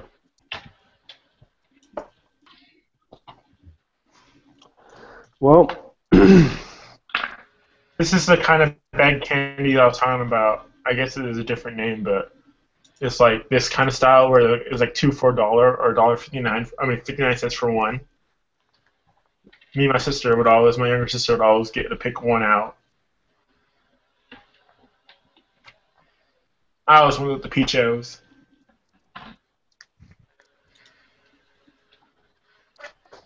I got my SOE belt today. Oh, One of them. Yeah, it was pretty cool. They ran a 20% off sale, so it was a fucking sweet deal. This is what I was talking. These guys, the peach O's right here. I'd always buy this. Now remember what happened to Digital Profit? Yeah, that's fucking crazy, dude. You gotta be ready for it. You got ready for it. When you're leading. Well, he didn't understand about the Velcro shit. Is pretty. Now he knows. So I already had a belt like this before. So as long as if you undo the Velcro, you can unhook the shit pretty easy. But a girl wouldn't even know because the way it looks like it could be sewn in. Mm-hmm. So someone who wouldn't know would just be like, "Why isn't this coming?" Plus, your girlfriend wouldn't even think about sucking your dick, so you don't have to worry about it. That's true. Yeah, that was probably 2010 since the last time that was taken off the table like I can take right. No, So yeah, Chris, right. As soon as we moved in together, that was you really didn't answer the question. So how long did it take you? If you were just reload one bullet, that's the last relationship we'll ever see. if you were just to reload one bullet right now for 38 special, how long? Okay, all right. Like, I'm gonna start. Let's time you. Okay, so all right, I'm gonna start from the very beginning. Okay. Let me get my phone out so I can do a stopwatch. Okay, let me know when you're ready. Ready? Hold on 1 second. Sure. Ready, set, go.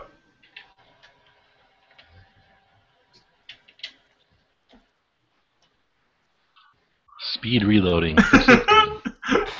Well, I think Daniel or Mark will win because they have a progressive loader, so they kind of cheat. Who will win? Like, who can pay just the least amount of attention to what they're doing? Kaboom. To win those valuable seconds. Does the amount of time it takes to replace the broken gun that's the result of this count as a... Just shoot he'll just shoot through your 12 gauge shotgun G-Webs with the those caliber adapters. I'm gonna ruin my caliber adapters. I got more of those. I should go out and shoot them. I think he should buy some or he should get some of those specialty bullets from Huck and start loading those and shooting them out of your 12 gauge.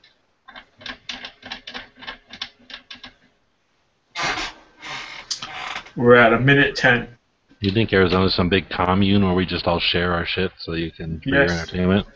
Yes. Pretty much. That's what me and Daniel did. Hey, yo. You and Daniel be sharing? Yeah, but you live in an area that's known to be a bunch of hippies. Oh, okay, yes. Oh, you and Daniel. I thought you said Daniel. Daniel. Me and Daniel. Maybe if he shared some of his facial stash, I'll share some of my stuff I don't with him. think you want his stash near you. We're at a minute Done. 40. Oh, nice. So a minute 43 For how many? 10? for one. Fun. I need to fill out this cup to make more. Okay. I said that. Look, I'm dead ass serious. If you were making self-defense ammo, you could. That would be like a selling point. Like it takes me a minute and a half to make you one fucking round. I'm being so careful. Like, This is isn't that handmade nice? shit, man. Isn't that nice that we employ the challenged to make our I bullets? wanted to, DB, when are you gonna get a lower parts kit? A what? A lower Parts parts kit. Yeah, lower parts kit. Oh, dude, I don't know which brand to get. I'm gonna do the research. I don't know what twist rate to get. We gotta have a. I was gonna ask Ralph to do a lower parts kit build off, but he already did his. With I think I'm gonna get. I think I'm gonna get a Stag parts kit, either a Stag parts What kit kind of or Stag? a. Canada one. I think Colt makes his parts kit. I'm not What sure. are you, It's super high expensive. and crack? Don't they? For themselves, sure. Not for you. I thought it's on Brownells. You The can't. Colt. I don't think you can Oh, buy. really? You could buy. I know that you could buy like Colt barrels, but I don't think you can buy a Colt lower parts kit. Can you? Yeah, Brownells has a Colt lower parts kit. I'll find it. Brownells. Sweet. We gotta have a. So we gotta have Probably a. outrageous. It's I would buy a Colt for $150. sure. We gotta do a lower parts kit Dude, build off. that's every single spring is tested then, right? 100% quality control. I don't know. I thought they do batch. $159. You Oh drunk? man. Not yet, but I'm getting there. So wait, so this isn't. They Yeah. don't do batch. They do straight up every fucking thing. No, Yeah. So $159, and I think for a Spikes Tactical or something, it's still like $130 or $120. So Probably what's the difference? $70. Yeah, that's everything. There's some that are under 100. They don't give you any like. They don't give you a stock or anything. It's just the internals. No, I know. So neither does What Stag. lower parts kit came with a stock? Oh, Yeah, neither does Stag, dude. I mean, sorry. Stag Lower build kit, I guess. Well, maybe a complete lower, but I've seen pistol grips, but never stocks, really. Well, from what I read online, Well, the all the builds. nerds, they give you a grip. You know, a cheap fucking grip. You don't want it. Yeah, they usually, because you need that to put it together, you know. Right. Colt I mean, doesn't. to hold the springs in. Colt's not Yeah. giving you the grip. Oh, really? That's cool. So you're saving money. You're basically saving money to buy the Colt. Yeah, right. Well, look here. The Stag lower parts kit is $80. That The was Rush it. is 66. I have an AGL defense trigger in one of my guns, and they have an AGL defense right here. I Lower have build. access to whole bunches of them. Probably Rock River, Stag, CMMG, Daniel Defense. I just don't know what to do to illustrate the differences between them. Like, am I going to cut Yeah. springs? I don't want to ruin them. Torture chest them. Yeah, let me see what a Daniel costs. Because my AR is a Daniel. I own Daniel Defenses, and I only bought them during the rush when I was like trying to have extra parts. I wouldn't say they're any better than Stag or something. or Rock River. Let's see what they are. They're $92.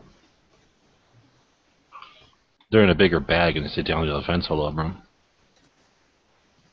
Yeah, they're $99 now. They raised the price. $99. Oh well, theirs comes with the Magpul trigger guard thing. You know? And pistol grip. Can we Where? talk about something, the elephant in the room here, the important subject that you guys are trying to dance around? What? What's the elephant in the room? When you get peanuts that are in the shells, right? The peanuts just the whole thing, or do you take every time the peanut out of the shell? You break the whole. You break I them break in the whole half. shell. There's two peanuts in there, and you just dump it in your mouth, and then you on to the next one. I Anyway, break. but you can also you can just eat the whole damn thing, and It's just like Check it out. peanut inside, but the outside is just And like then- eating a piece of wheat bread or something. Oh hell no! No, I break them with my thumbs. You're like No, fucking. I mean, I eat a majority of them that way, but every once in a while I enjoy just eating the whole damn peanut. Pumpkin seeds and shit. I used to. Dude, eat how about pistachios? Do you buy the de-shelled come ones, on. or you buy the shell? Oh, I thought you were going to say to eat the shell of the potato. I was like, I see people buy the de-shell ones, and I'm like, that's a disgrace. No, Like, that's not a 1%er. yeah, come on now. I just normally buy regular peanuts that are just peanut, right? And I hadn't bought the kinds in the shell forever. Yeah, That's where I'm like I the never thought about ballpark style. I guess so. Yeah, just regular old peanut. Yeah. Yeah. I'd always break them with my thumbs and then just rub off like the the little like film on top of the actual. Well, the thing is, meat when of the you nut. guys have never even eaten a whole one, is what you're saying? Or you haven't? no. You just I've never. I don't Well, really I've touched know. some of them, but not really. It is so salty and awesome when you eat the whole thing. It's incredible. That's what I was getting at. It's like eating a piece of wheat bread or something that you have to chew a lot to get rid of the hull, the whatever you call the outside of a peanut. But it's edible. I mean, it's just super salty though. It's awesome. It's like, you know what's that cereal that's gross? It's like little little squares. It's like eating a piece of that. Mini wheats? Yeah, it's like eating a piece of mini wheats, except with peanut filling. Are you kidding? I don't know. Yeah, I've if you've never done it, then I encourage you to think I'll about try it next it. time you see some peanuts. You got to get fresh ones too, because if they're old So, and gross, in there's about- no point. So Daniel did all his math, and apparently you do about 35 bullets an hour. If that, yeah. If you were going at that pace at a minute 40 for. Well, if I was doing it individual round at a time, but I'm doing 7 rounds at a time. So. God, I should have just bought a fucking complete lower, dude. I mean, I'm gonna spend $100 on a fucking parts kit. I spent, $90 on a lower. That's What are you buying, $190. or what are you making? What kind of what are you making? I When you don't buy know. when you buy a complete lower, you're buying a rifle, right? No. Well, no, I could buy a complete you could buy- pistol lower if I want. Soon as they put that complete lower together, it's either got a pistol receiver extension or it's got a rifle receiver extension. Right, I could have had either one. I could have bought a spiked lower. Either one. I think my company, my local gun shop, they still consider it, even though you have a pistol, like a rifle buffer tube on it, it's still considered an other until once you mate, until you really. Nope. Because I asked them, I'm like, why can't? Because remember, I was this is back when 2012, so I was like 19 years old, and I'm like, why can't I buy when it's lower, a receiver? Okay, go ahead. I'm like, why can't I buy a completed lower receiver with a rifle buffer tube, and why can't you guys classify that as a rifle compared to an other? And the guy's like, oh, we can't. I guess That I don't know. That because I asked them why can't I buy this? Because I wanted to buy a lower receiver, but they wouldn't sell it to me because I was under the age of 21. Right. They just didn't want to sell it to you. And then again, I tried to talk about that when we did the thing. It's dual like double-edged sword. Well, no, just they consider things different. So, what's a complete firearm? Is it a whole entire gun that works, or is it the receiver with one extra piece on it, the receiver extension? So, if you take a receiver and you install a rifle receiver extension, it's like tainted. For all of time, that receiver is now a rifle, according to at least every interpretation I've ever seen of ATFs. I always thought it was when you made an upper receiver to it, not upper receiver to the lower receiver. No, then it defines it. Because then, what if I want to make it an SBR and I haven't made it up at all? I always thought it was when you made the upper, when you put a barrel onto the actual gun itself. Yeah, see, and I'm not trying to justify their definition, but I've never heard of that definition of upper. Because I remember I walked into the gun store and I was looking to buy a low receiver, and this is back during before pre-elections, 2012 pre-elections. We were still doing the town hall debates and stuff like that. And I asked him, why can't I buy a low receiver if I was trying to make it into a rifle? And the guy's like, because we sell it as an other. So you have the option to either make it a rifle or a pistol. But what if I just want it designated as a rifle itself? And they're like, we don't do that. I guess, over here. Well, they're not. They would be manufacturing, dude. They're not manufacturers. They're Alright. Oh, okay. They're buying it as a other. They have to sell it as an other. They can't just poof! I magically touched it, and now it's a different. Now it's a different designation. Well, I wasn't sure. That's why I was asking them. I guess. Now, but they make their own lower receivers too. My local gun shop. Well, still, it's a matter. They're not making them like to order, like you're picking them out of a lobster tank and then they finish it for you. They're making them in batches, and then they're putting them through whatever the manufacturer needs to do to say these are on a book now. And when they're written in the book, things like serial number, make, model, caliber, etc. are written down. And sure as hell, one of them nowadays is it a pistol, rifle, or other. That makes more sense to me now. Yeah, when it's born, that's what it's told. That makes sense now, because the guy didn't have a really good explanation to tell me why at the time. Yeah, whenever that happens again in the future, just stop what you're doing, get your smartphone out, and go on to gun channels. Gun channels. Quote them. Someone can help you. This can be a learning opportunity for both of us, Guy. Let's watch gun channels together. I forget this guy. I don't know. Just bookmark this chat. God damn, like the fucking bolt carriers are so much money. Yeah, I could have just bought a fucking. Really? I know where there's a $75 bolt carrier. I know where you're at. It? Fucking, Aries Armor? Made in China by Colt. Just a little rust on it. Oh, Colt. I kind of want it, but. Where is this at? I'll just send it to to Glock Guru and have that shit Sarah code. Yeah, seriously. He's like selling it because it's got duct tape and a little bit of rust on it. Like, oh, I'm really sorry, your bolt carrier has duct tape on it. I'll buy it off you really quick. Aries Armor. Like duct tape the fucking gas key on that shit. So here's Aries Armor. Somebody did, exactly, so like it wouldn't fall apart. Aries Armor's bolt carrier group for $80. Yeah, I'm not fucking with no tier 5 fucking shit, man. I'm tier 1, dude. All the way, like tier 1 imports. I'm like tier 1 imports. You like pair 1 imports? Yeah, I'm not a queer one. You know what I'm saying? I'm trying to buy tier 1. I don't care, but I don't want some fucking crappy crap shit. But I'm just saying, like people want. They think it's. You know how much cheaper it's going to be to buy a fucking rifle right now when the prices the way they are. When it kills me when people are like, "Oh, building it is so much cheaper." It's full of shit. Unless you're just putting crap shit in there, like crappy parts kit, crappy everything, no name shit. I don't know. If you want to do a Stag, Rock River, or fucking Dan, you call bullshit. Call bullshit, because the reason it's cheaper is because you're saving money. So, not that it's necessarily less expensive, it's just cheaper in the long run, I guess. Well, because you mean you can do it over time? No. If you were to, I guess the way I look at it is if you could buy, like, whatever, a Smith & Wesson thing without the dust cover for $700, right? Well, their commercial model or whatever. How much? $599? So then... Yeah. And then your other option is to just start building what you want. So now you buy that $599 rifle, and then you change out the pistol grip right away, and then you change out the, I don't know if that's a great example, but you change out the trigger guard, and then you change out the bolt carrier or something. You change out whatever little parts is, whatever you are in the building. So, and all I'm saying is now you've got a pile of parts that you bought initially, and sure you saved the money, I guess, compared to a more expensive gun, but then you rebought a bunch of those same parts.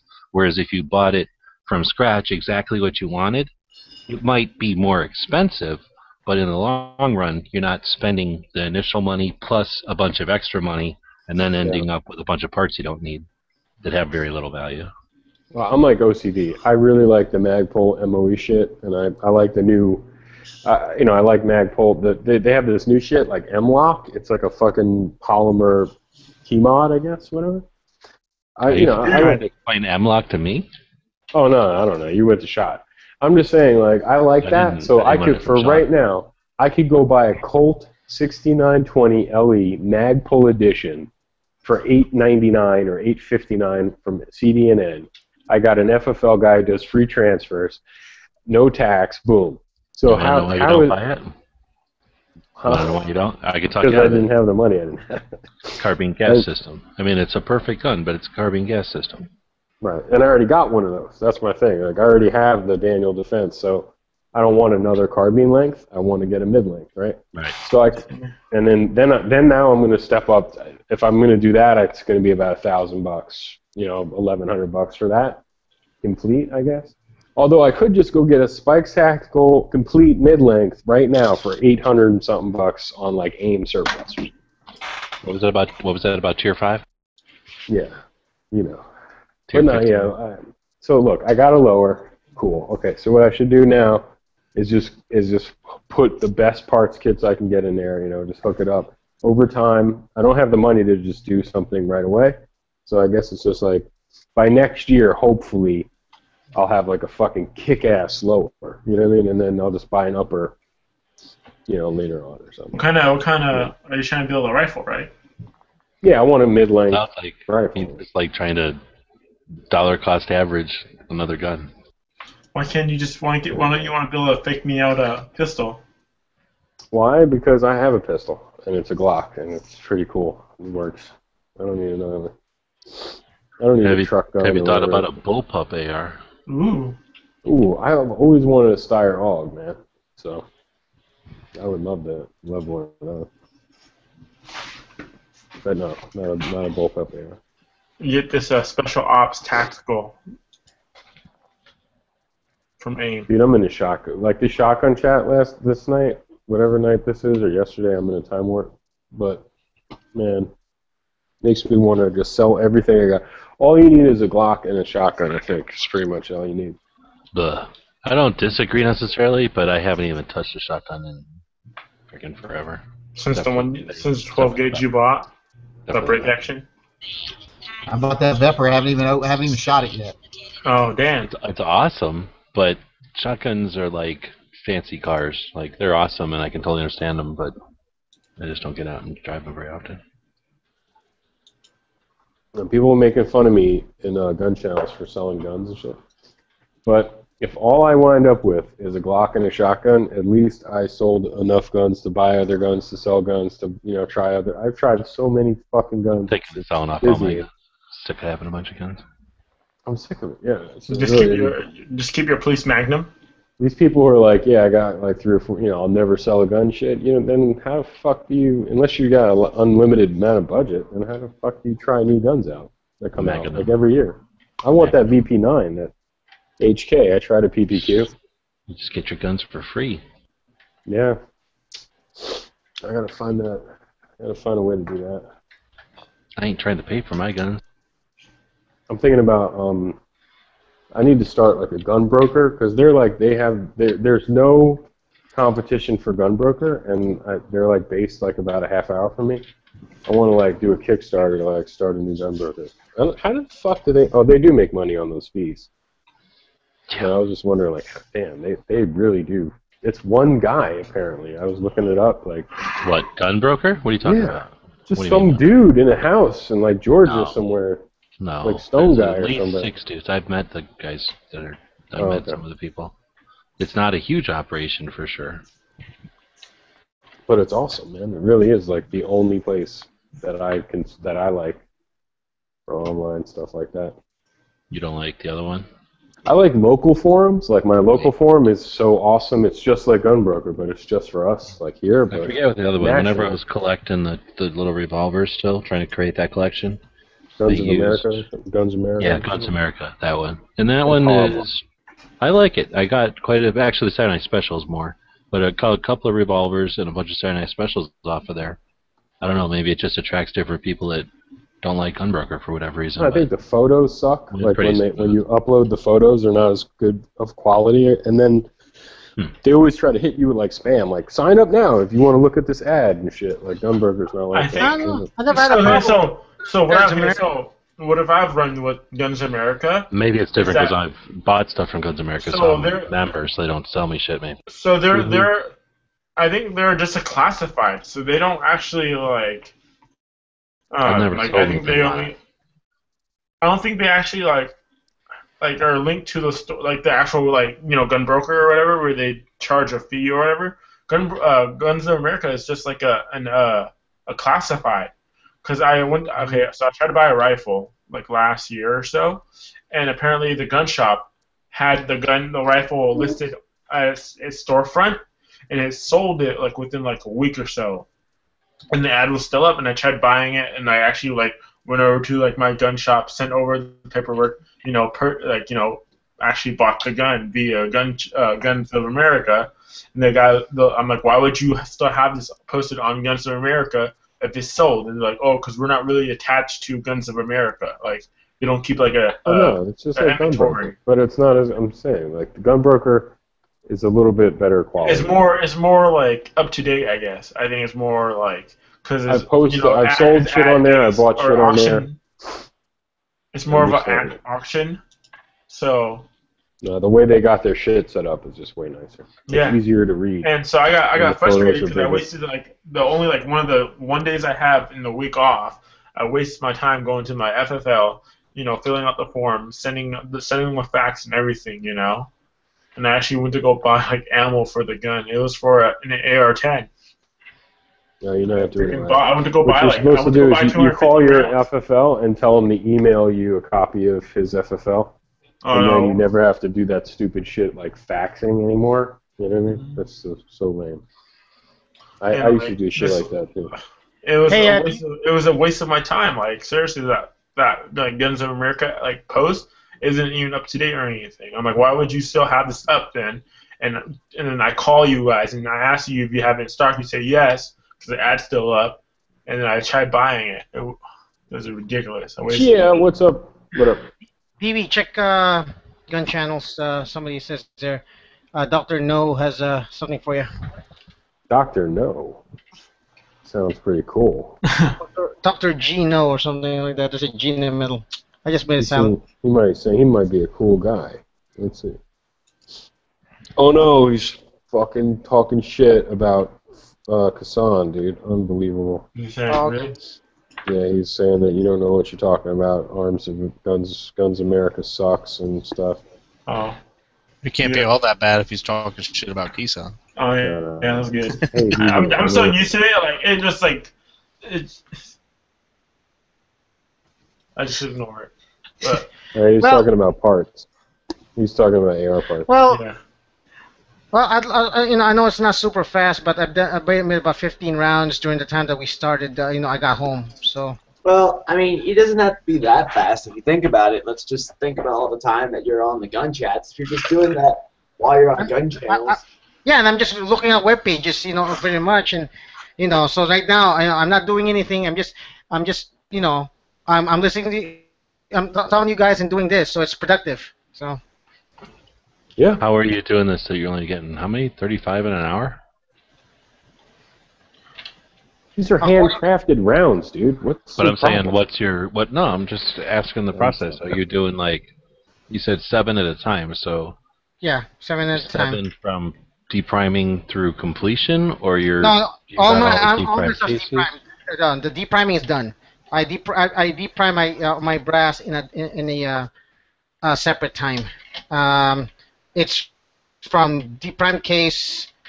What do you call this? Deprime case, priming, powder, bullet seat, and crimp. So that's what that time frame is. Now I feel like Dan knows calculations are off by a little bit. Now, granted, if I had more parts, I can speed up once I get more bushings. That will allow me to switch out my dice faster, and if I can start figuring out how to use the the powder dispenser, I'll go a hell of a lot faster. Oh, so what are you doing then? You're just dumping the powder out into a spoon or something, and then I don't have to see what you're doing. Into my scale. Into like a scale. I'm scaling them. I'm measuring them per.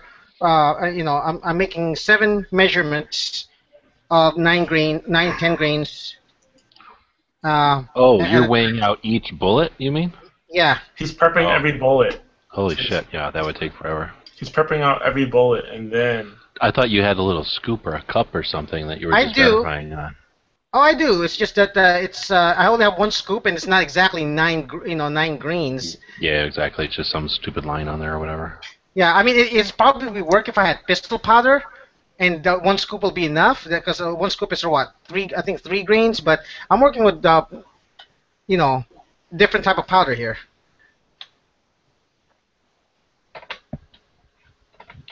I'm working with powder that I can find that is acceptable for this type of round. How close were you to using matchsticks instead of powder? I know very you were close. thinking about it. Very close. Can you actually do that? Yes, you can. But they're corrosive, so I didn't want. It fits in there. But that means, well, the thing is, I had to like work on trying to get rid of the wood shavings and paper shavings if it's that, and that's extra work. And you can only achieve like 600 feet per second maximum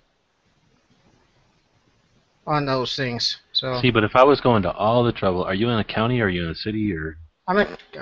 What do you mean? I'm in Maricopa. It's a town in the county. Well, everybody's in the county, but I mean, are you just in county or you're in the city too? It sounds like. Are you in the city limits? To deal with. So anyway, if I was going to go to all the trouble of reloading, I like to download little rubber bullets or plastic bullets or foam bullets or something so you can shoot in the house. Yeah, well, I can do that. If I found a way to do that, I can do the rubber bullets, but I prefer using hot glue and actually mold them in bullet molds to do that. All you need is a primer, but I got Magnum primer, so that may be too much. Did you get the bullet mold already then? No, I don't have bullet molds right now. I'm not going to do lead for a while. I am so not going to do lead for a while. Are you doing this all with your right hand? No. Oh, is it mirrored? Well, I have to. What? You're fucking using the wrong hand to reload. Yeah, come on now. I thought you were a lefty. Well, I just told you guys, I do everything else with my right, and I shoot with my left. It's just because of my eyes. I'm not a lefty on everything. Just shooting. I feel like a creep. I have you locked on my screen. I'll just watch you.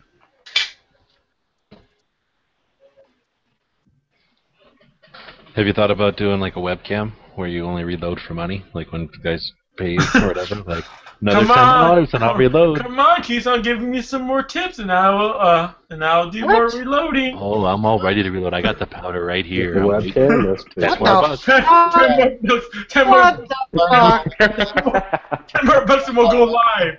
Shut up, Keeson. If he can learn how to load with his bare feet, he can make some money.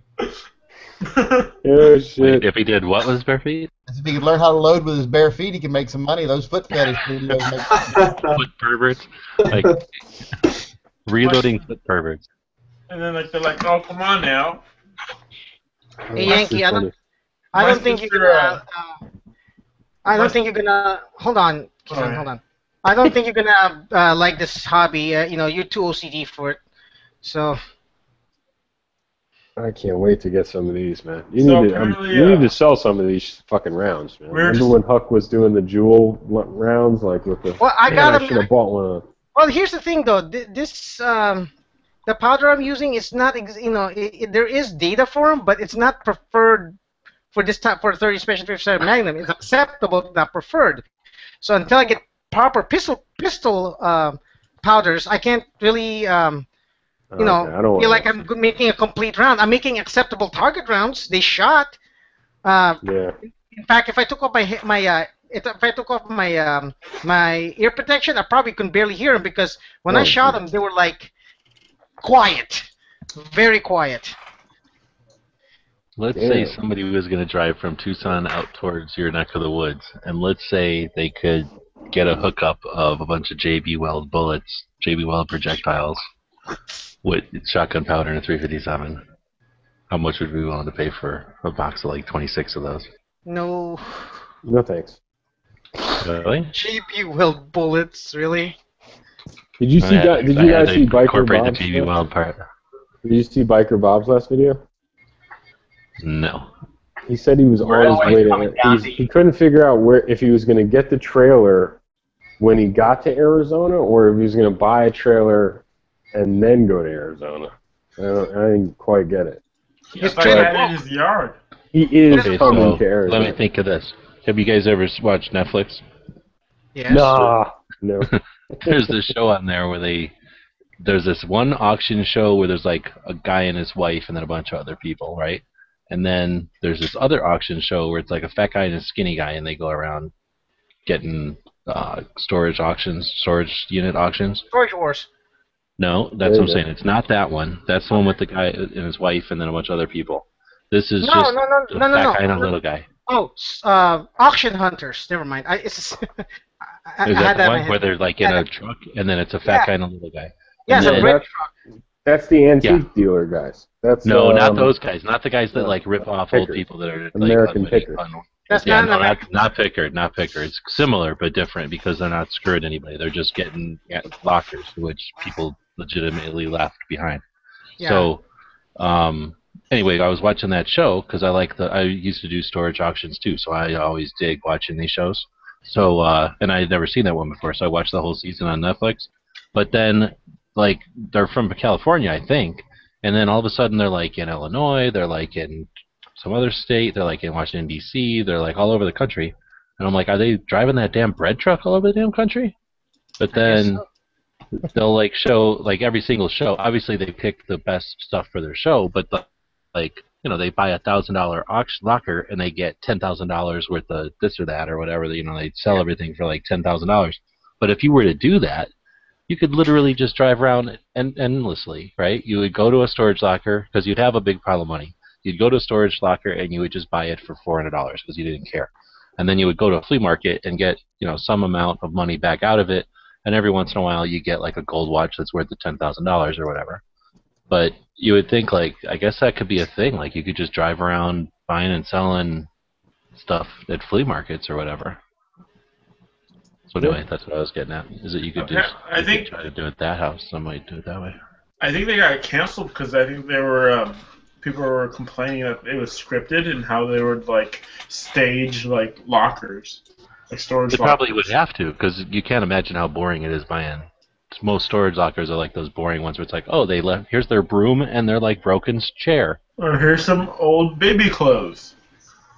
Yeah, it's usually stuff people left behind. Every once in a while, somebody dies and didn't realize that it's so and so's stuff, that has value, and then it gets somehow left behind. But that's got to be so rare. So I'm sure they do. Did you watch the episode where they had like they opened up the storage locker and they were like in like plain view there was like a shotgun or something like that, and everyone was like, whoa, we gotta blah blah blah blah, like we gotta have a 24-hour like hold on this locker. We gotta make sure like. Well, they definitely needed to run a trace on the gun. On the show I watched, they took the guy who was running it, like the guy who owns storage lockers. He took the gun and gave it to a gun shop, but there was no hold, I don't think. It was just. I think. I remember watching one of those shows, and I thought it was so funny because they bought the locker, and of course they had the characters, they have the characters that are always bidding on the lockers, Yeah, the whole Simon Cowell and. Oh, you're talking about the Wars one, where there's the 3 or 4 different. I don't know groups? what it was called, but I remember I watched like half an episode, and they're like, they get this locker, and they all fly over this locker, and they finally one guy gets it, and they go in and open this locker, and there's this. Something under a blue tarp, and they go in, and this locker's supposedly been sealed for like 20 years, and there's like a mint condition like 60s model Shelby Mustang in there and it's under a blue tarp, and I remember that the blue tarp that has supposedly been over this car for years still has the fold marks in it and still crackles as they're taking it off the car, and there's not a speck of dust on anything as they're taking it off. There was one where they found like the body of like a replica Shelby Cobra, and instead of like rebuilding the car up, the guy made it into like a man cave like couch. I thought it was pretty cool. Did you see that pool table in the show I'm talking about? They had a pool table that was a Mustang theme or something, so it had like headlights and a grill kind of, but the scale of a pool table. Oh no, I didn't watch. That was pretty interesting. It was not car parts, but it was scaled down to look a lot like a car underneath the pool table. I don't play pool or nothing, but I can see why somebody would like that. Yeah. A man, like a Route 66 theme man cave would be pretty cool for that.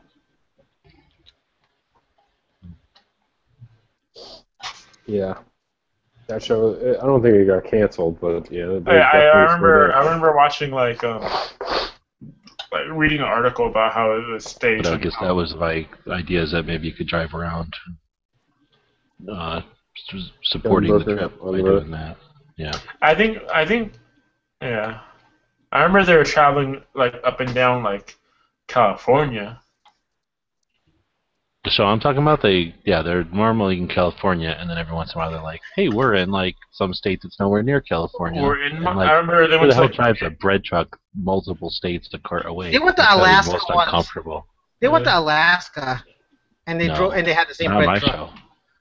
Is No, it, no, is it the show? saw the Is show. it that one right there? That link. No, That no, picture? no. They did go to Alaska. The auction hunters did go to Alaska. Well, maybe there's a season that I haven't seen yet because I've only seen one season. Yeah, it's like, and it had the same bread truck. Oh wait, no, I think I've seen 2 seasons, but I think at the end one, the guy goes like, "Oh, there's another auction." The guy's like, "Nope." So I think that's like the cliffhanger. So I think they did what do you call it, when they went to Alaska. I think they ferried that. They either take the Alcan Highway. Well, that makes sense. Yeah. Well, people they- do that. or they drive ship to play Yankee there and just boat it up there. Yeah. I mean, hey, they got Spike TV. They're like, hey, help us ship this. Want to help truck? Put this in a ferry or something. Oh, now I can see you. That's weird. So, are you smoking there? I wouldn't smoke while you're reloading. Smoke? What the hell? I don't smoke. No, he's just in the words. Another of thing I almost never do when I'm reloading anymore is light off cherry bombs. I thought that was like a setup, like, you shouldn't be smoking near that reloading. And he said, I don't smoke. He's like, G-Wiz be like, I mean your ass. What? That's like a boom. It's like, I don't I look see like good guys like Daffy Duck. He's gonna blow himself up on stage. On the other side of the face. His bills, like his duck bill's gonna like fall on the spin around on the back of his head and it falls down. You know what, Just a pile of ashes with Ewok glasses sitting in them. You know what though? Some of these, my skill got moved for a bit, for a couple of rounds, so I think I may have a few hot ones. But that's all right. Ooh. Are you standing up or sitting down? I'm standing up. That was insulting. Oh no, I can't tell. I'm on So I would. Good news or bad news? What do you want first? What? Are you sitting down for this?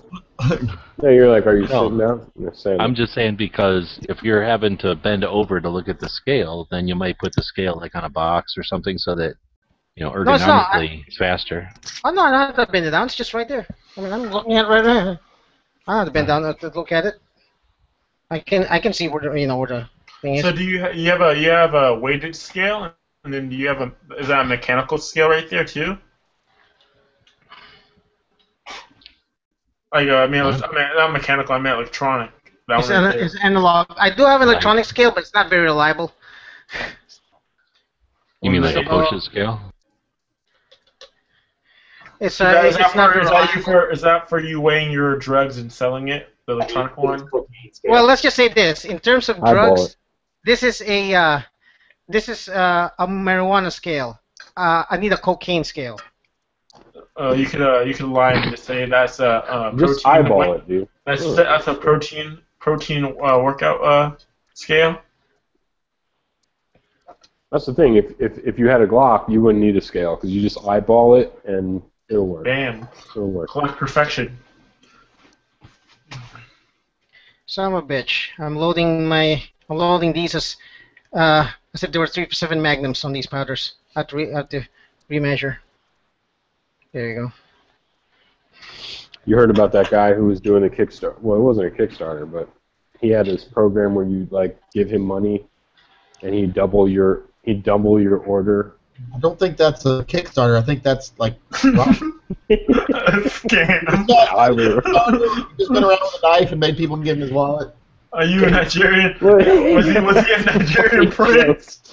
Like, yeah, have you heard of this Crowdsourcing, Kickstarter? or I'll kill you. Strong arm robbery. It's like a new Kickstarter. No, the guy was like, he was like, I'm building an ammo factory, and if you send me money now, I'll give you double, like ammo, or I'll triple your order and shit like that. Huck's still in here. Is Huck left, or is he still here? Huck left.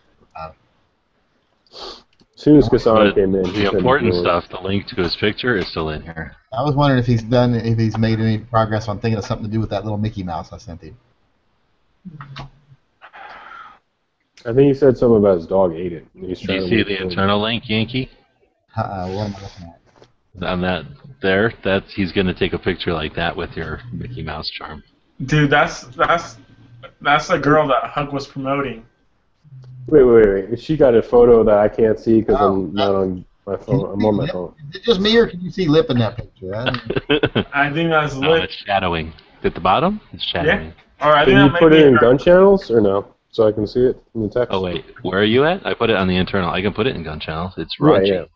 I don't care. It's not safe for babies. There's 3 guys in there. It's Dano, me, and Sinister. Yeah, So no, guys, I don't want to. If you have a bad heart Dano's condition, gonna report her. you'll be looking at this picture. Dano's gonna report her, and we're gonna like lose her. Exactly. I think Serial Dano number with left. pocket What's control. your Instagram number? What's guess- the number on that Whoa. clock? I guess some people got pissed about that video I made about Corey and Erica, where I said something about, titties and guns and, dressing up like a hooker to get views on gun channels, and I didn't understand why people did it.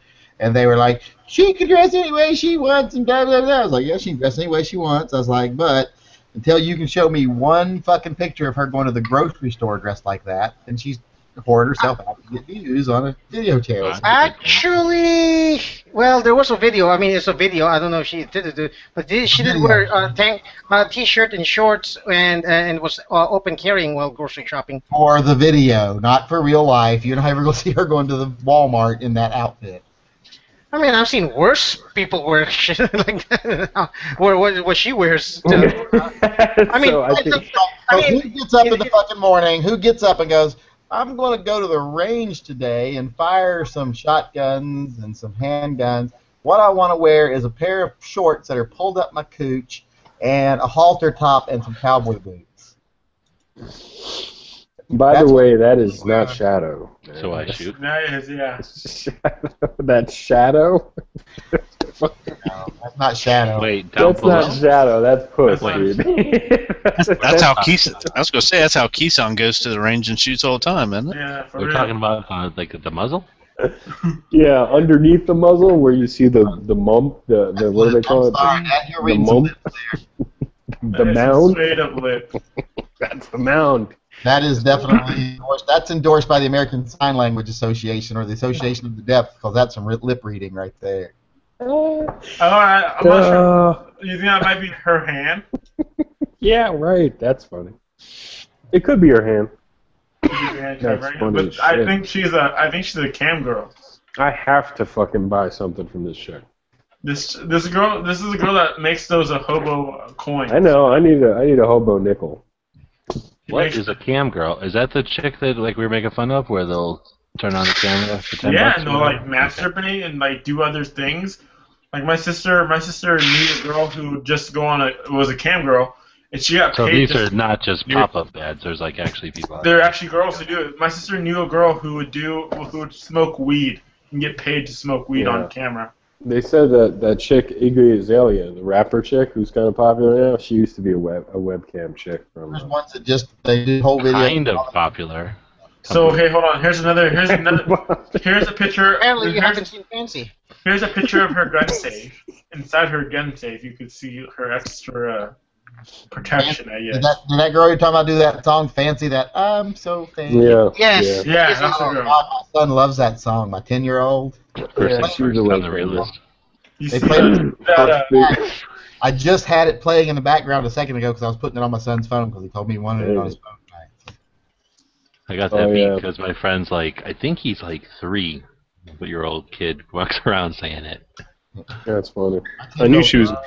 I saw her first video like 3 or 4 years ago, and I told everyone I knew about it. Like, you gotta see this video. I don't know what to make of it because That wasn't Fancy, was it? Of all the things that they no. take inspiration Jeez, from, Lincoln. it had to be Clueless. Of all the movies, That's they had an to take excellent inspiration movie. from. What are you talking about? It is, I but it's think just I've seen weird. For girls. No, not for a girl. Yeah, true. Here's another. Oh man, so that's funny. I'm all right. I'm not gonna look at this anymore. I was So gonna here's say a- first of I all, asked an my XD. Talking about those songs, I asked my son's vocal coach the other day. I was like, jokingly, I said, should I be worried that he pretty much just likes ballad and women's songs? That's all he wants to sing. And she's like, no, it's absolutely normal for his age because that's their range. And I was like, okay, that's better. Oh, so when their voice changes, they'll change. Yeah. What's ballads like? Reckon them and Like Fitzgerald. he loves to sing that Frozen song from. Let it go. Let it go. Yeah, let it go. Things that So all. that last link right there, it says on the, like in her comments that she had to crop it out. And you could see what cropped out.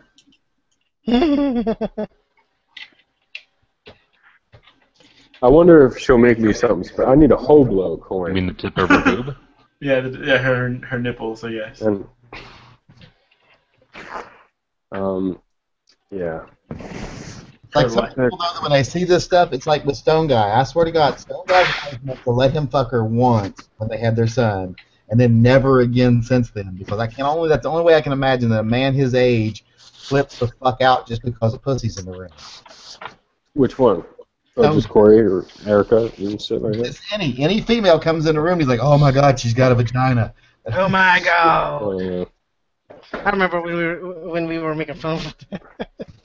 I'm like, do you ever get to have sex? What is wrong with you? Oh my. I hope it's not during this chat. Sometimes you gotta people have a little bit more response to the respond to the. Some people are horny. I'm 47 years old. The days of being horny all the time are long behind me. Well, you're married. Well, I'm just happy everything works. Being married has nothing to do with your sex drive. Okay, so when was the last time you had a little bit, look. Watch porn. Reloaded? Like no, got excited over looking at a sexual image. Let's just say that. When was the last time you got? That was 2 weeks ago. There's like 8 questions in this. Yesterday, probably. I wasn't Okay, listening. well there you go. I was looking at this picture. There's like images and things. Yeah. But I've had There's no possible way that she would have to have such a front sight cant for those to be lips that there's no way. I think that's her hand. Maybe. It's a mound. Not even what I would call. Not even what I would call pretty. She's what I would call trailer. She's trailer sexy. That's what I call her. She's not even, yeah, I mean, she's probably, she's hot for a trailer park. That's for sure. I would say, because she's not listening, of course, but like, some girls look great when they're like, 25, and then they look great at 35, and they even look good at 45. I don't know if she's going to be one of those. I mean, oftentimes some guy has probably went, man, she's the prettiest girl in the truck stop at the moment. But I don't think she's all that pretty. I'll take her to the carnival. I'll listen to Poison with her. Buy her some cotton candy. She's a fucking SOT. I'll do whatever she wants. Oh, I didn't know that. Shit. Yeah, she's awesome. Her stuff is cool. Lots of stocks. I don't even know what we're talking about. I don't want Huck to get mad at me or anything. Her Instagram coins are better than her eBay ones that I've seen. Yeah. There's some cool stuff on those Instagram coins. I like the gladiator ones and the skull. But she did a coin with the JFK coin, and she made him like a skeleton. It was kind of weird. She uses the coin as like mass and then cuts away. So yeah, she gets like skeletons and skull thing. Washington's skeleton is on the coin. It's a lot of them, but look at her Instagram here. In that same, there's like Boba Fett and other stuff too. It's not just skeletons. I mean, but Looking at England. There's Hulk. I need to look at her Instagram. You might as well tell me to build a nuclear reactor because I have no idea how to do that. I don't do Instagram. Oh no, we got the link right here though. We're just looking at a picture off of her Instagram. Check out her MySpace. It's crazy. Her MySpace? Still uses MySpace. Her Friendster account's awesome. I'm like, okay, now I can see Boba Fett skeleton. Friendster? What's that? But she uses that technique to do some other stuff. So some of these are kind of neat, and she uses other kinds of coins, so that gives her a different starting point, like other countries or whatever. I like the Viking one. Which one? I like the Aztec ones and stuff, but I think they'd be neat, especially for gifts or something, I suppose. Yeah, the Aztec ones are cool. The Ben Franklin one is pretty cool. And the thing is, they're not expensive. I think they're like $35 or something. So they're not like she's not getting rich off of each one or anything. And then you can see she like welds like a necklace thing to some of them. It'd be cool with like a mounted in a rifle stock or something. Yeah, you can see where. Do you see the Lego guy that's Superman? Yeah, I saw that. I saw the Lego Superman. Are you into Lego dudes though? No, I'm not into Lego. My son just went and saw the Lego movie just a couple hours How ago. old is your littler kid? That's Wesley. So is he playing with Legos at all? Not allowed to have Legos. He's not allowed? Nope, because every Lego set he's ever gotten has ended up just strewn across the room and in the corners of the, you got to go dig it out from underneath the moldings on the wall. Well, I gotta play devil's advocate because I think that they're a great creative toy type of learning toy. You don't agree? No, I mean, it can be, but they can also just be a mess. I guess it depends on if the kid's into them or not. If the kid just builds this kit and leaves it on a shelf, that's different. But I mean, I had no end of like playing with the different. He builds whatever it is. He'll build like something close to what it's supposed to be one time, and then he destroys it with his Ninja Turtles or something, and it's all over. Well, he's not playing with them now. There's Quark's all into them. He showed me ones. I forgot the name of them, but they're Legos kind of, or like one of those one-off type of Legos, but they work with Legos. But the little dudes, instead of being like just a little kind of boring Lego dude, they're like little tiny G.I. Joes with real working elbows and knees and stuff. And then like all their gear, like all their chest rig and their holsters and their mag pouches are all like Legos. So you can plug them in and off. So it's like you play with your Legos, but then for an old enough kid, it's like you're playing with G.I. Joes at the same time. GWF, you like Legos? You like guns? Check that out. Like Aliens. I liked Legos when I was a kid, and I don't know any kids right now that they're either too little to like Legos or they're too old to like Legos. I used to have a shitload of Legos. Hey, she might only be selling those things for $35, but if you look at that Glock, it's got an RMR on it. That's probably from her cam girl money. Come on in, big black Glock. I guess she's not going to be joining Gun Channel. So I'm sorry. Even if she did. This is like Huck's wife. We were talking thinking about having a live webcam system set up in the Gun Channel. So. Oh, this is a cool one. For Glocktober. Well, sure. Did you see that link I showed put there? Trying to see how it's an Enfield. So far, they just loaded the mag. Yeah, it looks like. Scope on. I've seen an AK. It looks pretty good. Shit. Did you see the link I just shit? Put it in Gun Channels because I can't see shit. Oh, okay. It's not. I mean, it's a working bolt-action gun for sure. I just don't see leak info jumping out off of it. But yeah, here's the thing that I don't like about it when I see these videos. There's an AK one that's pretty good. It looks, fairly decent for a Lego AK. But then, number one, I don't know, they were either selling or they didn't give you the thing to make it, okay? And even if they did give you the thing to make it, what good is that? Like, who the hell has, 100 gray pieces or a million gray pieces and like 100 red pieces to use as a handguard? So somebody needs to have some arrangement with Lego where they buy the pieces to make cool kits like this that aren't Lego kits, and then sell them as kits. You know what I mean? So then you can just buy the pieces you need to make a cool looking AK or something. But they do it for everything, man. You can buy computer cases that are made out of Lego, and you can buy like monitor holders that are made out of Lego. I seen a remote controlled helicopter, like a drone helicopter for carrying around a camera, made out of Lego. You make the chassis out of Lego. A quadcopter? Yeah, and then I guess the idea is you can make it, modular or something.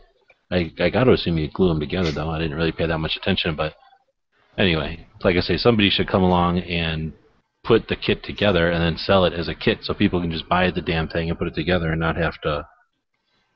You can buy parts from Lego, but it's like $1 a piece or something stupid. But how are you going to get all the, here's at the end of the thing Chris just showed, there's 6 million views on this working AK-47. And it's like, I don't know, more black pieces than I ever owned as a kid, and then a whole bunch of orange pieces. And, you know, who's going to have those particular pieces? You know, especially nowadays when all the kits are like, you know, You can writ dye 'em. specialty. You can writ dye 'em. No, you can paint them. Yeah. No, but I just mean like a lot of the kits nowadays are like a boat and a motorcycle, and like the motorcycle is a part and the boat is a part, and then there's little figures. So it's not like you're going to get a whole bunch of black, just generic parts anymore from any kits. All the kits are to make a specific item. I wonder, like, if they do, like, oh, here. Go to like Legoland, like the Legoland place. They had like a gift shop where you could just go in. They had buckets of every like color and size.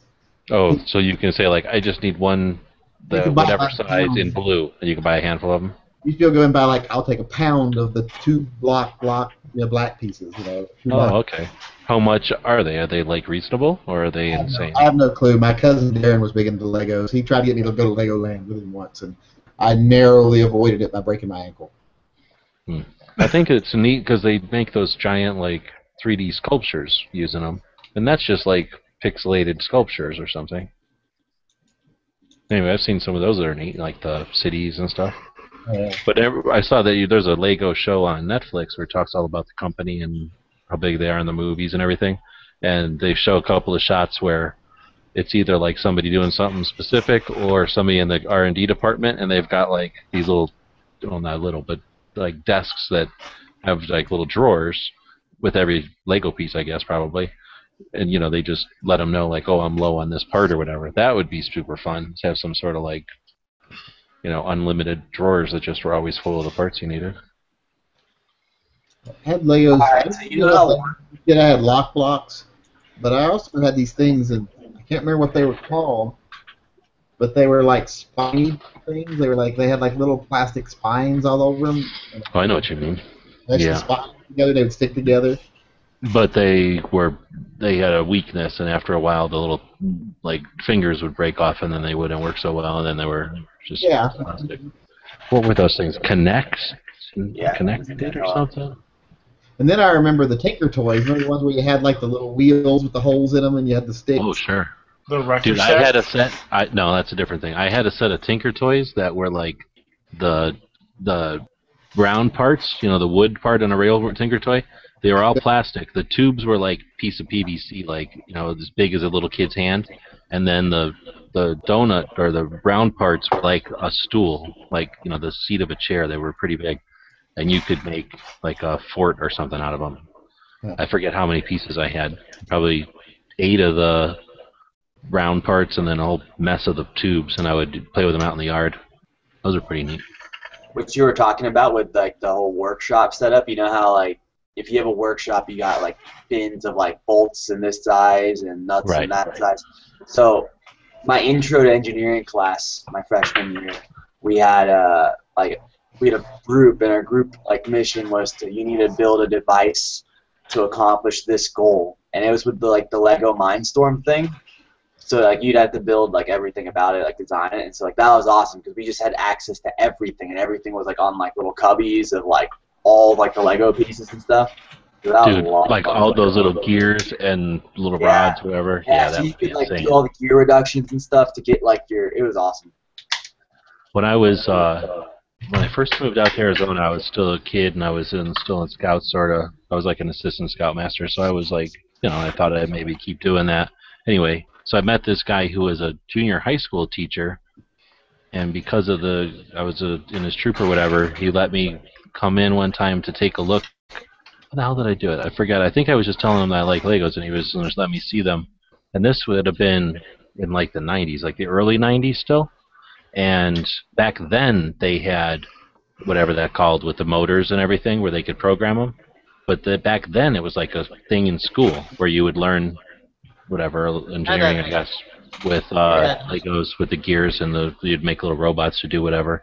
So yeah, nowadays, I mean, that was the early 90s. I can't even imagine what Legos with computers can do now. Yeah, so we had all these types of sensors. Like this one sensor could like read light variation, so it would stick to like if there's like a black line on the cardboard or whatever, it could follow a line and trace it. And and they'd be like all sorts of like sound sensors that could react when it heard like a certain pitch of noise and stuff. So like you could literally program if you like yell at it, it'd turn right like 30 degrees or something. It was pretty neat. And then we got to 3D print a part to go on scoop, that front bit right there. We got to 3D print that and design that on a CAD program. It's pretty neat. At least it's a little It'll be a different world, that's for sure. Yeah. Do they even have shop classes in schools anymore, like in high school? High school? We do. My high school does. I wonder if they're like how to 3D print now and like how to so like we have do advanced fucking robotic engineering and so stuff. we have like Autodesk, and then we use Rhinoceros, like a CAD software. Oh. And it's pretty cool. And then we have like a laser cutter. We have like a big old like a 20 by 20 foot like laser cutter, and we could like make like I don't know, cool things. Damn. I have a little plaque that I made that's like I kind of want to give to you, G. I can remember being in school, like having to learn drafting, right? And I took all the shop classes or whatever. So one of them was drafting, and you'd have to like have the, you know what the arm is or whatever they're called, like the straight edge. Like you had to actually like deal with all that, and like if you made a mistake, you had to like if you couldn't erase it, you started over, kind of shit. And I can remember at the time, computers were still the big computers, like servers and stuff, were like reel-to-reel giant computers in like air-conditioned rooms. But I knew that there was like that was coming, and I can just still remember back in the day, like having to learn how to like work with a pencil and an eraser, and just be like, why am I learning this? It's like learning how to perfect like a stupid wagon wheel or something. We had to in my class where I learned like CAD or whatever. We had to learn drafting by hand before we could really like advance in the class. And that was such a pain. Introduced you to it. You didn't have to actually learn it. Like I said, we would spend an entire semester like learning all the ins and outs, and then we were still just like weakling little, you know, we just fairly were playing with it for a semester. Right. But there's so much to it. Much time with it. But like, I mean, we have like assignments and stuff where we had to do it. Because it was the other way. We would do like an entire semester of this garbage, like archaic bullshit drawing on paper with a pencil type of shit, and then at the end they would like wheel in the Apple whatever and like go, look you can draw straight lines on a computer, so everything you just learned was a total waste of time because you know in a matter of a decade this will be a joke. So like something like this for a simple like little T-shaped part, I could. That would take you like a week. Yeah, dude, it takes easily forever to to draw. get to do this by hand, but this literally took me 5 minutes to build on the computer. I know. And it's so nice because you build the 3D thing, and then after that, like it just automatically generates the thing for you. You just have to place like what views you want. Talking about like you just said something about what you just learned is useless because now the computers can do it. A friend of mine and I were talking the other day, and he was getting all pissed about the kids, and he had asked his kid something, and his kid went and looked it up on the computer and said something, and his dad got kind of pissed. He looked up on his phone, and his dad got pissed. You need to know how to do this by yourself, and blah, blah, blah, you don't care. And I was like, I guess you got kind of a point that they need to know, you want them to know certain things. I was like, but do you know how to make do you know how to milk a cow or forge a plow handle? I was like, because I bet you don't, and your great-grandparents would have been like, how are you ever going to live if you don't know how to, forge a plow blade and, milk a cow? And so I was like, so maybe they don't need to know it because they aren't going to ever have to do it. Yeah, times definitely do change, and the general wealth of knowledge that people are expected to have changed with them. We went and toured a aerospace fabrication shop the other day, and, you think of your typical... Where at? In Prescott. Okay. They supply parts for the Apache and the C-130. But you think of the machine, like a 70s machine shop, and you got like machinists like operating mills and lathes by hand and like turning stuff and like making all these parts. Yep. But now it's just like there's these huge, let's say like 10 by 10 cubes that are like their own little encased unit where you like stick a little chunk of metal in it and you put a program into the computer and it just like CNC mills that part like perfectly, and it could rotate it in all these different axes, and the machinists literally just sit there and just like operate the computer. I was making that point to someone the other day, and I was making it, and they said, well, James Yeager said that 1911s aren't made to be manufactured. And I was like, that is such a fucking retarded misunderstanding of manufacturing, and I'm like, why did he make that video? Because he he might as well just stuck his ass to the camera and shit on the lens, because that was just shit coming out of his mouth the whole time. Hand fitting was not the goal of building 1911. That was because they had to deal with the inadequacies of manufacturing. 1911 is still all about physics. It's about momentum and mass, etc. And in today's modern CNC machining, we can make them on a machine 1,000 pieces that are within microns of being completely identical, to where the hand fitting isn't required anymore. Hand fitting was not the ideal. It was a way of dealing with the inadequacies. Compensating. Yeah. Our tolerances, we're able to create things with tolerances so much, tiny fractions of what they used to be like 20 years ago, and then 20 years before that. You could give the best gunsmith in the world a piece of steel and tell him to fix it, and he could not get it as close as a machine could do 1,000 pieces, because the machines would be measured in microns, differences between the 1,000 pieces. So hand fitting, this whole idea that 1911s can only be made by hand fitting, that's just such a retarded, idiotic understanding of manufacturing. It's just that is just like the most backwards ass thinking I've ever heard.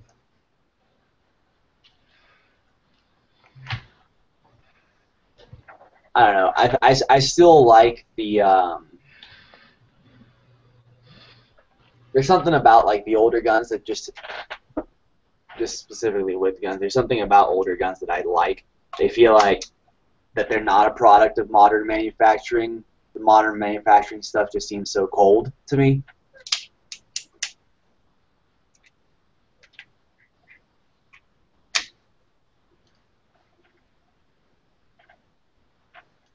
Just your typical CNC machinery, like just the machinery that's in the shop down the road that makes aluminum spokes or aluminum mags. That machinery has a tolerance level of, I think it's like 1.2 microns. Yeah. So you can't do that by hand. Period. When we design our parts for aerospace stuff, our tolerance levels are usually plus or minus 0.002 of an inch. Yeah. So that's what the machines are capable for us. Well, that's what that's what we demand is tolerances. So that's pretty pretty tight there. Yeah, I was reading the manual on one of these fairly expensive CNC machines, and it was talking about the tolerances in microns, and I was like, microns are like 0.004 millimeters. Yeah. So that's pretty damn accurate. Okay, so for me, like in my shop class, I learned how to use a Trotec laser through like learning through like a CAD software. So I made this when I was a How comic. thick is that? What is it? Plastic or? This is metal. Oh shit! How thick is it? Anything. I just see. I don't know. Probably like. It's weird. It wasn't working for me. You got to toggle it a shit ton of times, and then eventually it just starts working. So it's probably, I would say, I don't know, like what, 1/8 maybe. Yeah, it looks like an eighth. That's super cool. That was one. So I made this. I made this through our. We have a big old like a plasma cutter. It's just called Trotec laser, and then we made this. And I made this was my lid for my box I was making. Like you can see where I used the laser to cut out like 1-inch slots so I could bend it with one of those. I forget what it was a big old industrial tool where you can use to bend metal. I made it too short because I made it a quarter of an inch as a lip like right a here. crop tool. And I was trying to make it and it wouldn't work with my box, so I made a thicker one. But here's the box I made through, and I cut it out and I spot welded it with the spot welder. So I keep my extra mags in here. But this is what I learned in my shop class, and you can see where I through a CAD software we learned how to cut this all out and then combine it. say something about making it too small, because when I used to do custom furniture, I used to have lots of jewelry boxes that started off as foot chests and lots of coffee tables that started off as dining tables. We had a big old like plasma cutter, and then we also had like like a smaller, I'd probably say about like a mini fridge size printer that printed out 3D, not 3D, but like acrylic. You could do like acrylic like plastics and different I guess thickness. I'm trying to look for it. I have a keychain that says protected by, insured by, and it has an AK on it. I was an AK junkie back then. Acrylic. Is anyone else old enough to remember going to like the state fairs when you were a kid? Nope. Like a nickel in the machine that would make you like a wax sculpture, like you get a wax. Yeah, it would like crush the nickel. I saw some. Oh no, you're talking about the thing where it would blow like wax into like a mold. A mold, and you'd get like a King Kong made out of like a plastic, but it's like a hard wax. The zoos had them, and then you would go to like the porpoise, and they'd have like a porpoise. You go to the bear, they'd have a bear. You go to the elephant, they'd have an elephant. What? That's so cool. I remember being so upset when I was a kid. We went to the state fair in Ohio, and I got a wax King Kong, and I took it home and left it sitting on. You remember when houses used to have that great big heating grate in the middle of the house that you couldn't walk? You'd walk out to go to the bath in the middle of the night, and you'd be like, ow, ow, ow, it's on, it's hot. It's like you're walking across a hot steel grate. No, I guess it wasn't like that. Huh? My grandma's house has that. And I left it sitting on that, and it melted. And I was so upset when I was a kid. I was only like 4 or 5 years old. I still remember being very upset that my King Kong melted. So here's like another project we did in my shop class. We took a glass plane from like a Home Depot, and then we burnt off like the backing of it, and just spray painted it with like different designs and logos. And like so, each color is a different layer that we learned how to design, and we learned how to do build the frame and stuff like stain and everything.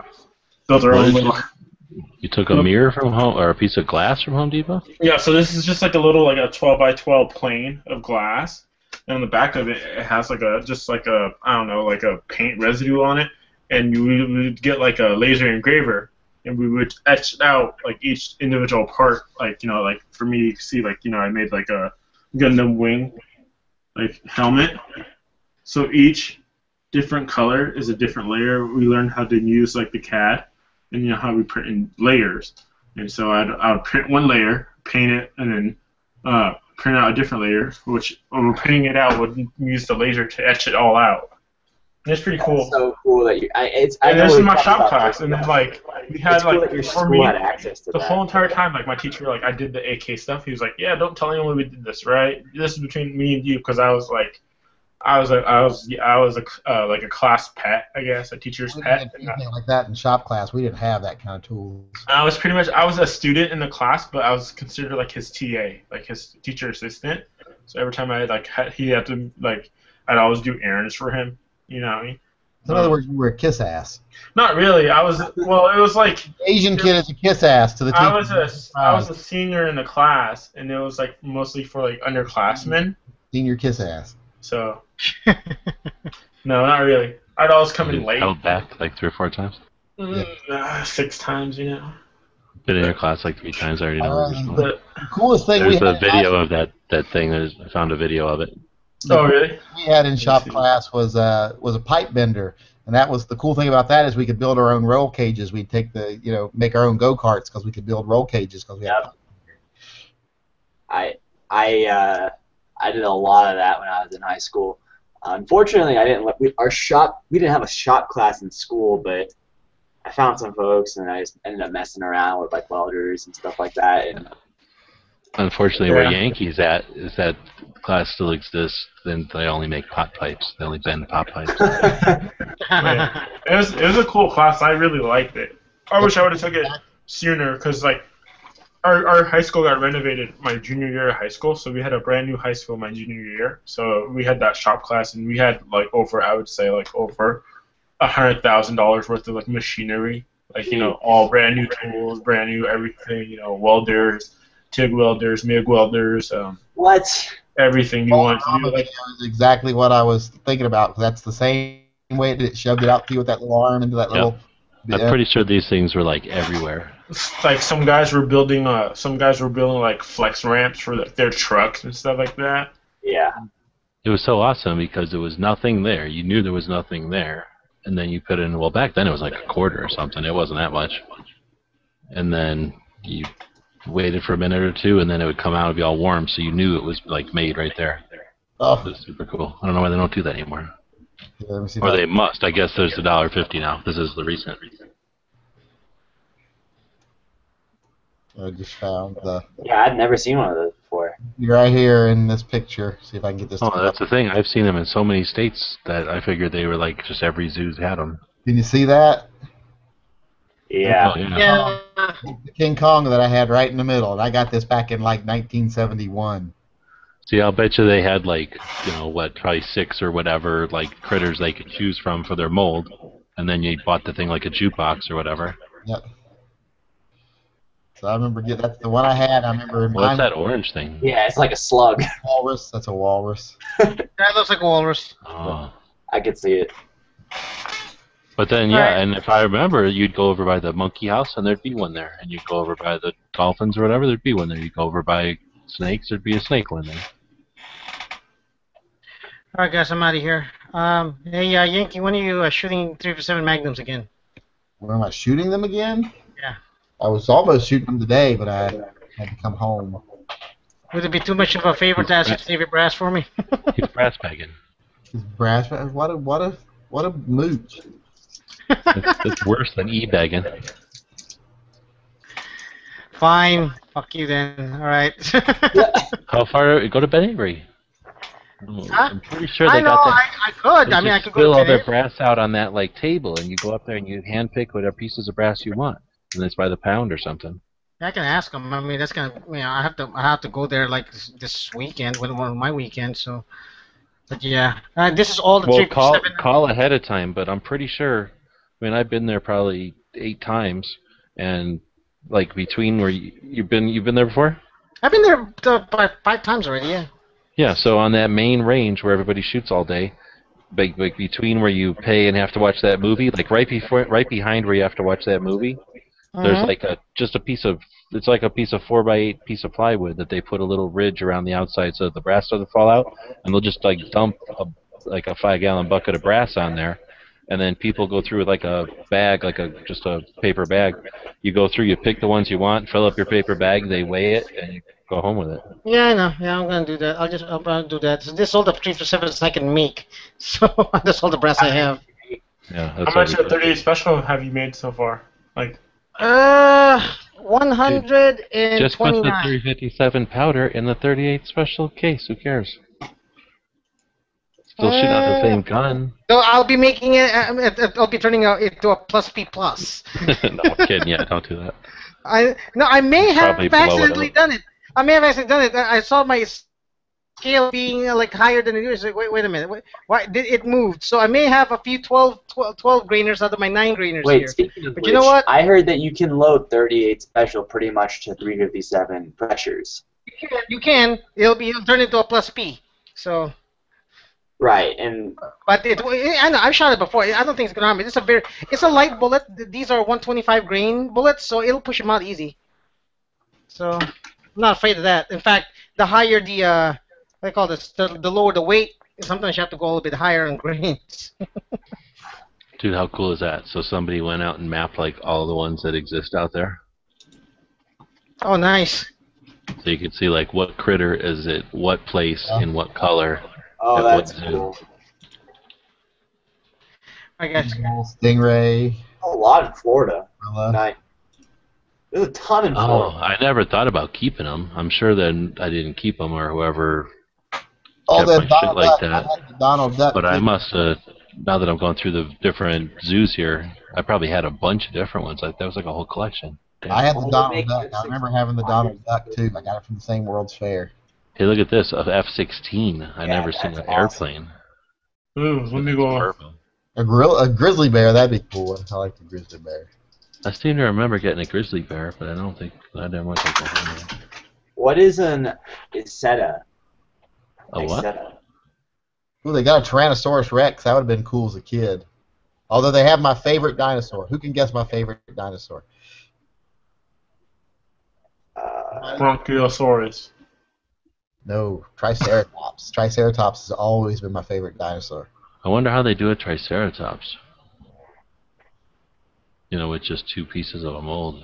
Yeah, that horn. I guess I don't know. Because it's got 3 horns, right? Yeah, well, he's got a whole horn on his little nose, and then 2 big horns on his head. But how do you get that to come out? And they got that cowl, that big cowl on there, that flange. Dude, on there. how cool is this? I mean, if I had a kid, this would be like something I'd be like, all right, well, I guess we now have our vacations mapped out for a while. Yeah. Like, I'm bored. Oh, I'm going to drive to Tampa real quick and knock out 6 of these, like, whatever they're called. Critters, I guess. My favorite dinosaur was the Ankylosaurus. Oh, I see. Messerschmitt, Izetta. That's probably another plane. A Komodo dragon. Mickey Mouse. Did you go to Georgia to get a Mickey Mouse? You would think the Mickey Mouse would be in Florida. It says the Mickey Mouse was in Georgia. I was saying, did you go to Georgia? I didn't get a Mickey Mouse, but I got a Donald Duck, and I got it. I think it was at the. It was either at the Ohio or the Virginia State Fair when I was a little kid. Oh, a State Fair. Maybe some of these scooted around too. Oh yeah, this was like not locked in one place. I've been to the Henry Ford Museum, but I didn't know they did cars there. I guess that makes sense. That's kind of neat. Have you ever been to the Henry Ford Museum? No. There's the Triceratops. He looks pretty cool. Hey, Keeson, have you ever been up to Toledo? Keeson, have you ever been up to that glass museum up where you're at? Oh, Seattle Glass, the Tacoma Glass Museum. Yeah, I was there when I was a kid. Is that the one with all the glass jellyfish?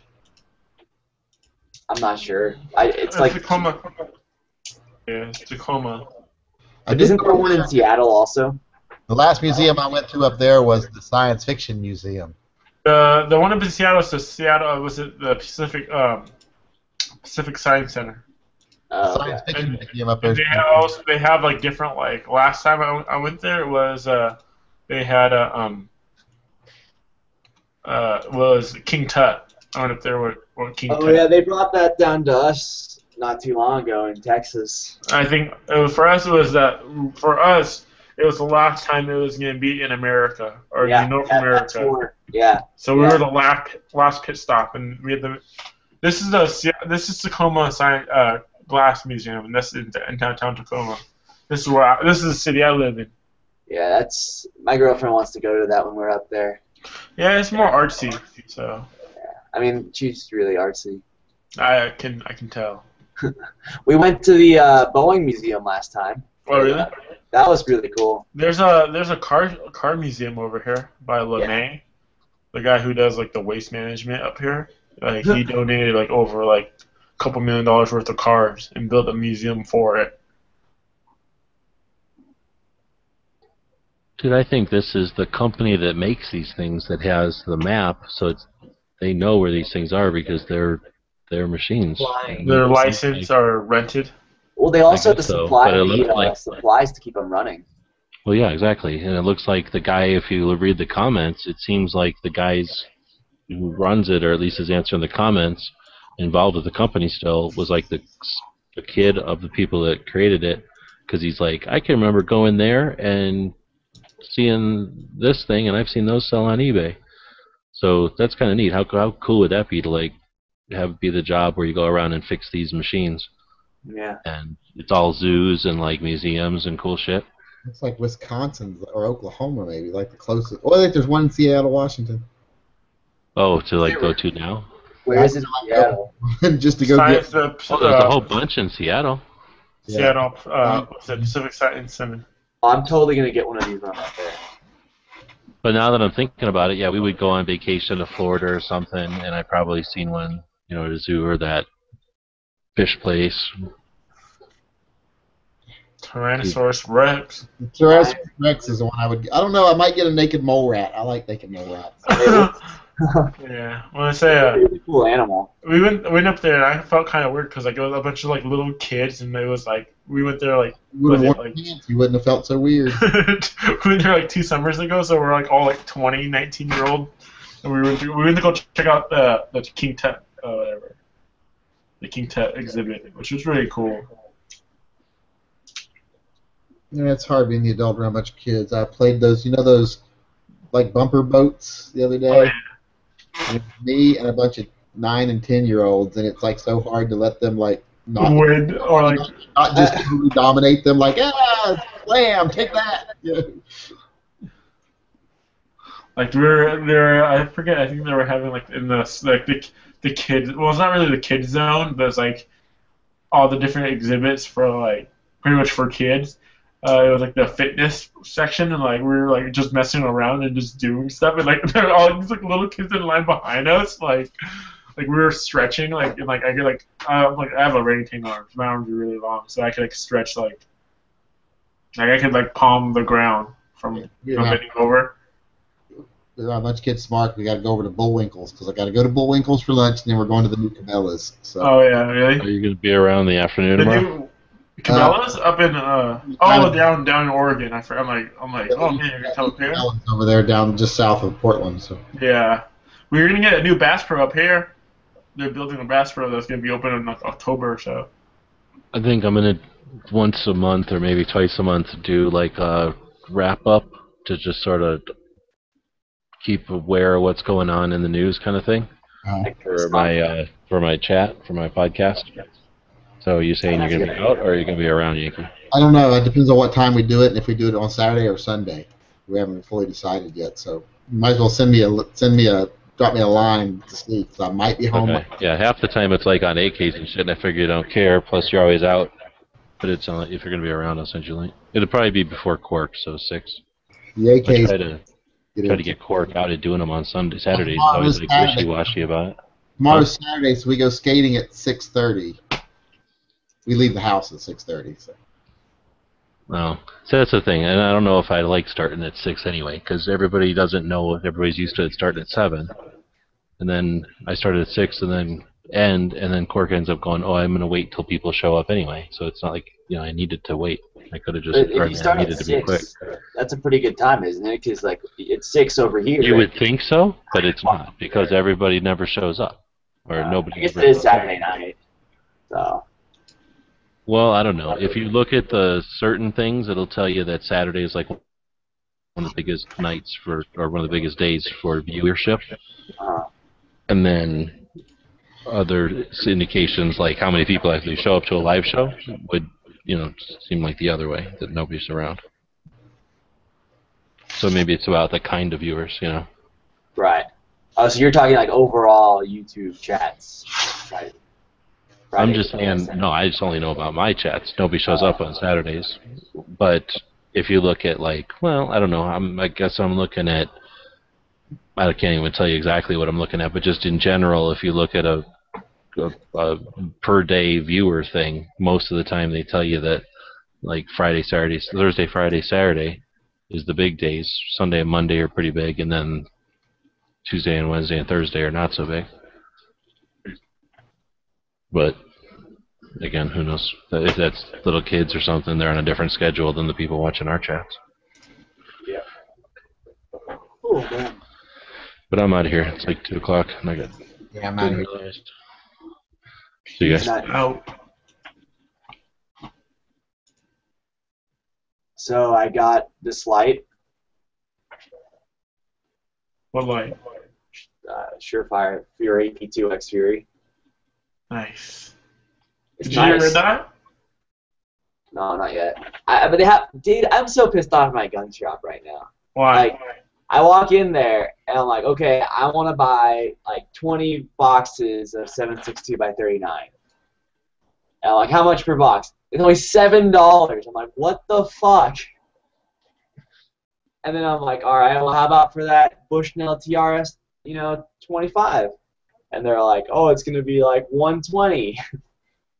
They're like, okay, well, fuck this. Do you not try to? They wouldn't budge at all. I didn't want to bother. I mean, I bought plenty of stuff from them in the past. I bought a shotgun from them, and I guess I've gotten. I mean, not too long ago they sold me like 10 boxes at $5 a box, so that was good. But I think he was just out of like. So like one of my my local gun shop that was like right by my house closed down, and so now I had to go to the one downtown Tacoma, which is like right by the Glass Museum we were looking at right there. It's about like a stone throw away from the Glass Museum. So now like because I used to have like my gun shop guy, right? So like I used to I was like buddies with like the supervisor. His name was Aaron. And then he quit, and then he went to go work for Remington. And then the other big guy. gun shop. There was like a supervisor and stuff. Was that? It was a big gun shop. Yeah, it was really big. They have 2 stores. They used to have 2 stores and an online location, which is separate from the online, like whatever. So I was buddies with Aaron. Aaron hooked me up, and then he left. And then I was buddies with Chris, and then he left. And I was buddies with Kyle. And then he left, and I'm like, F. So now I went in there and I went to go like find my gun rep, my gun shop rep. So they knew who I am again. So it's Tacoma location. So. Oh, they definitely know who I am at that store. I'm in there once a week, and it's a small town, and the owners, it's just two guys who run the shop. The owners. I'm in there all the time. I just think I'll go back like next week and they'll be like, yeah, I'll be like $5.50 a box. They're really old. Is there a Walmart by you? Because they're like only like they're like $4.29 at Walmart. I try not to buy too much from Walmart. If anything, I'll order online. Yeah. Look at that though, $237 for 1,000 rounds of ammo shipped. $237. Yeah. They were having a sale on, I forget what website. It was $215. Oh wow. It was like $215 for a box of 1,000, and I think it was like a $21 flat rate shipping or something like that. Oh, okay. So it'd be the same price almost. Yeah. Oh my god, I'm so tired. I didn't get much sleep last night. And I was 10 minutes late to my class this morning. I slept through my alarm. I have a short shift tomorrow. I work a 5-hour shift. At the pharmacy? Yeah, and then I have a day off on Sunday. So. I don't know. My boss is on like a 2-day vacation, so I don't know how it's gonna be tomorrow. This is the same boss that you like close with? Yeah, I'm really close with. I'm buddies with him. And he's gone for the next 2 days, and I don't know how. And then, like, I'm gone on Sunday, and it's like all like the backups, I guess. Yeah. On Sunday. Well, Sunday was a slower day, but I'm like, I don't want to come in from work on freaking Monday and it'd be like totally destroyed. Oh yeah, yeah, all that stuff. Freaking chaotic, and we gotta freaking pick up the slack. Can you guys hear me? Yeah. Oh, hey. Okay. I was gonna say I was having problems with my mic there. I was gonna say my local gun shop. The one guy friended me tonight on Facebook, and after I accepted, he was offering me wrestling tickets. That's awesome. To a local wrestling thing. That's pretty cool. He's a promoter. Yep. How big of a shop is it? It's a local, small town shop, but they're the only ones around, so. But it's cool that he's like up on Facebook and stuff. Yeah. We got a bunch of gun shops. I've only really been to 2, even though we got like 7 here in a small town. Well, we have gun shops here, and then like we have pawn shops here too. But like the gun shop I like going to is like a legit gun shop, and like I'm not gonna lie, I feel like I get discriminated because I am Asian and I'm also young. So sometimes I feel like when I go into like different gun shops, I feel like I don't know, I get talked down to. I could see that with the whole young thing. I mean, especially because typical gun shop owners are pretty old. But yeah. Like, I'm not gonna lie, when I walk into like Cabela's, I always get like some stares. Like they're like, oh, or like, you know what I mean? Yeah. And then like when I ask questions for stuff, they're like questioning me. Like the guy I walked in there questioned me again when I went to my local gun shop, I guess. Well, my backup gun shop, I guess now. I was asking him about the G17L, the Blue Label edition. So I was like, yeah, it's a limited edition run. He's like, I know. I'm like, okay. Well, I was like, I can order you one. I'm like, you sure? And he's like, yeah. I'm like, you're sure? Like, you can order one right now. He's like, yeah. And then tell me why he went to go waste like 5 minutes and he went to go try to go find it with like his distributor, and they can't order it. And I'm like, yeah, that's why I was questioning you earlier when you're like, oh, I can order it. It's like, well, I don't mind, going back there and calling and see to make sure if I can get it or not. He's like, I'll try. Which is cool. But yeah. They've been looking for that 17L. They had at the other gun shop, and then they closed down, or they closed down, and then I went to go check over here, and I guess they didn't sell. They sold it. I think I want a Glock 20. A Glock 20. You really want a Glock 20? Yeah. Right. Well, I was thinking about just for in the wood, not for everyday carry, but just for in the woods and stuff, because that'd be nice because I could put night sights on it and put a light on it and still have a decent caliber for being outside. Why don't you get a Glock 29, the subcompact? Well, I'm not worried about size once I'm... Well, it's not really... Okay, so like the subcompact is not really a subcompact for the 29. It's like the size of a 19. Okay, but do you think that it would be easier... Do you think that it would be okay to handle the recoil of a 10mm in the 19 frame?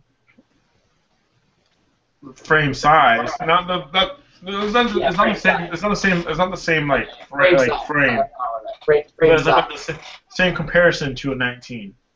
Yeah, is it going to be kind of like shooting a 357 out of an airweight Smith & Wesson?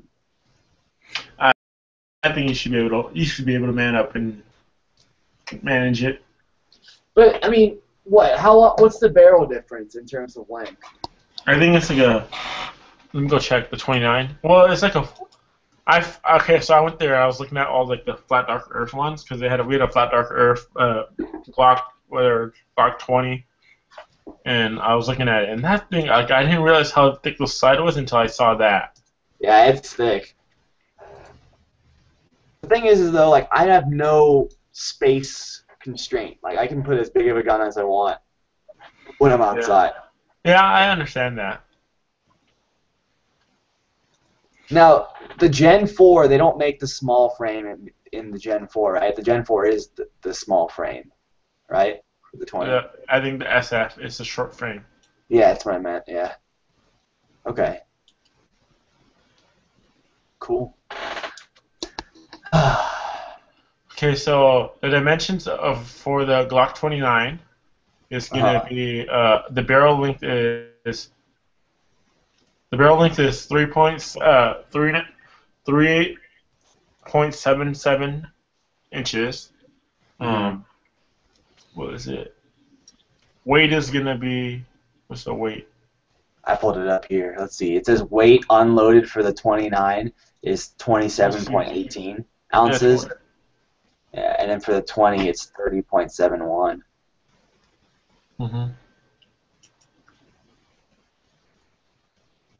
Barrel length. I guess. Is your money? I don't know. I haven't decided on that. I was just... Oh, you get the Glock 20, you could drop it down and put it in a 45 barrel. That's true. But, I mean, I don't know. That's not that high on my priority list right now.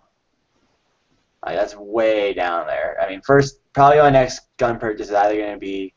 I might throw in a shotgun, but the next one's going to be the carry gun I'm going to get.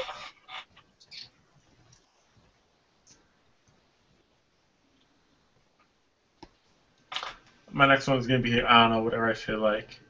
I'm going to get another AR-15 lower. Probably. So I just did the color fill on this, and I just wrapped it back in the plastic and put it in the box. Nice. It comes in a pretty cool box. You should just, like, get a closet and just stack it with those lowers. Yeah, so it comes in a box like this, and I just put the plastic in it, and just get a whole stack of it. Get 20 of them in there. Yeah. That'd be good. Yep. I'm gonna hop out, guys. See, I need to update my. Hosting. Do what? Were you hosting? No. Oh, okay. Ralph is. No, Ralph is. Okay. I think I'm gonna head out too. See ya. See ya, guys. Good night. Good night.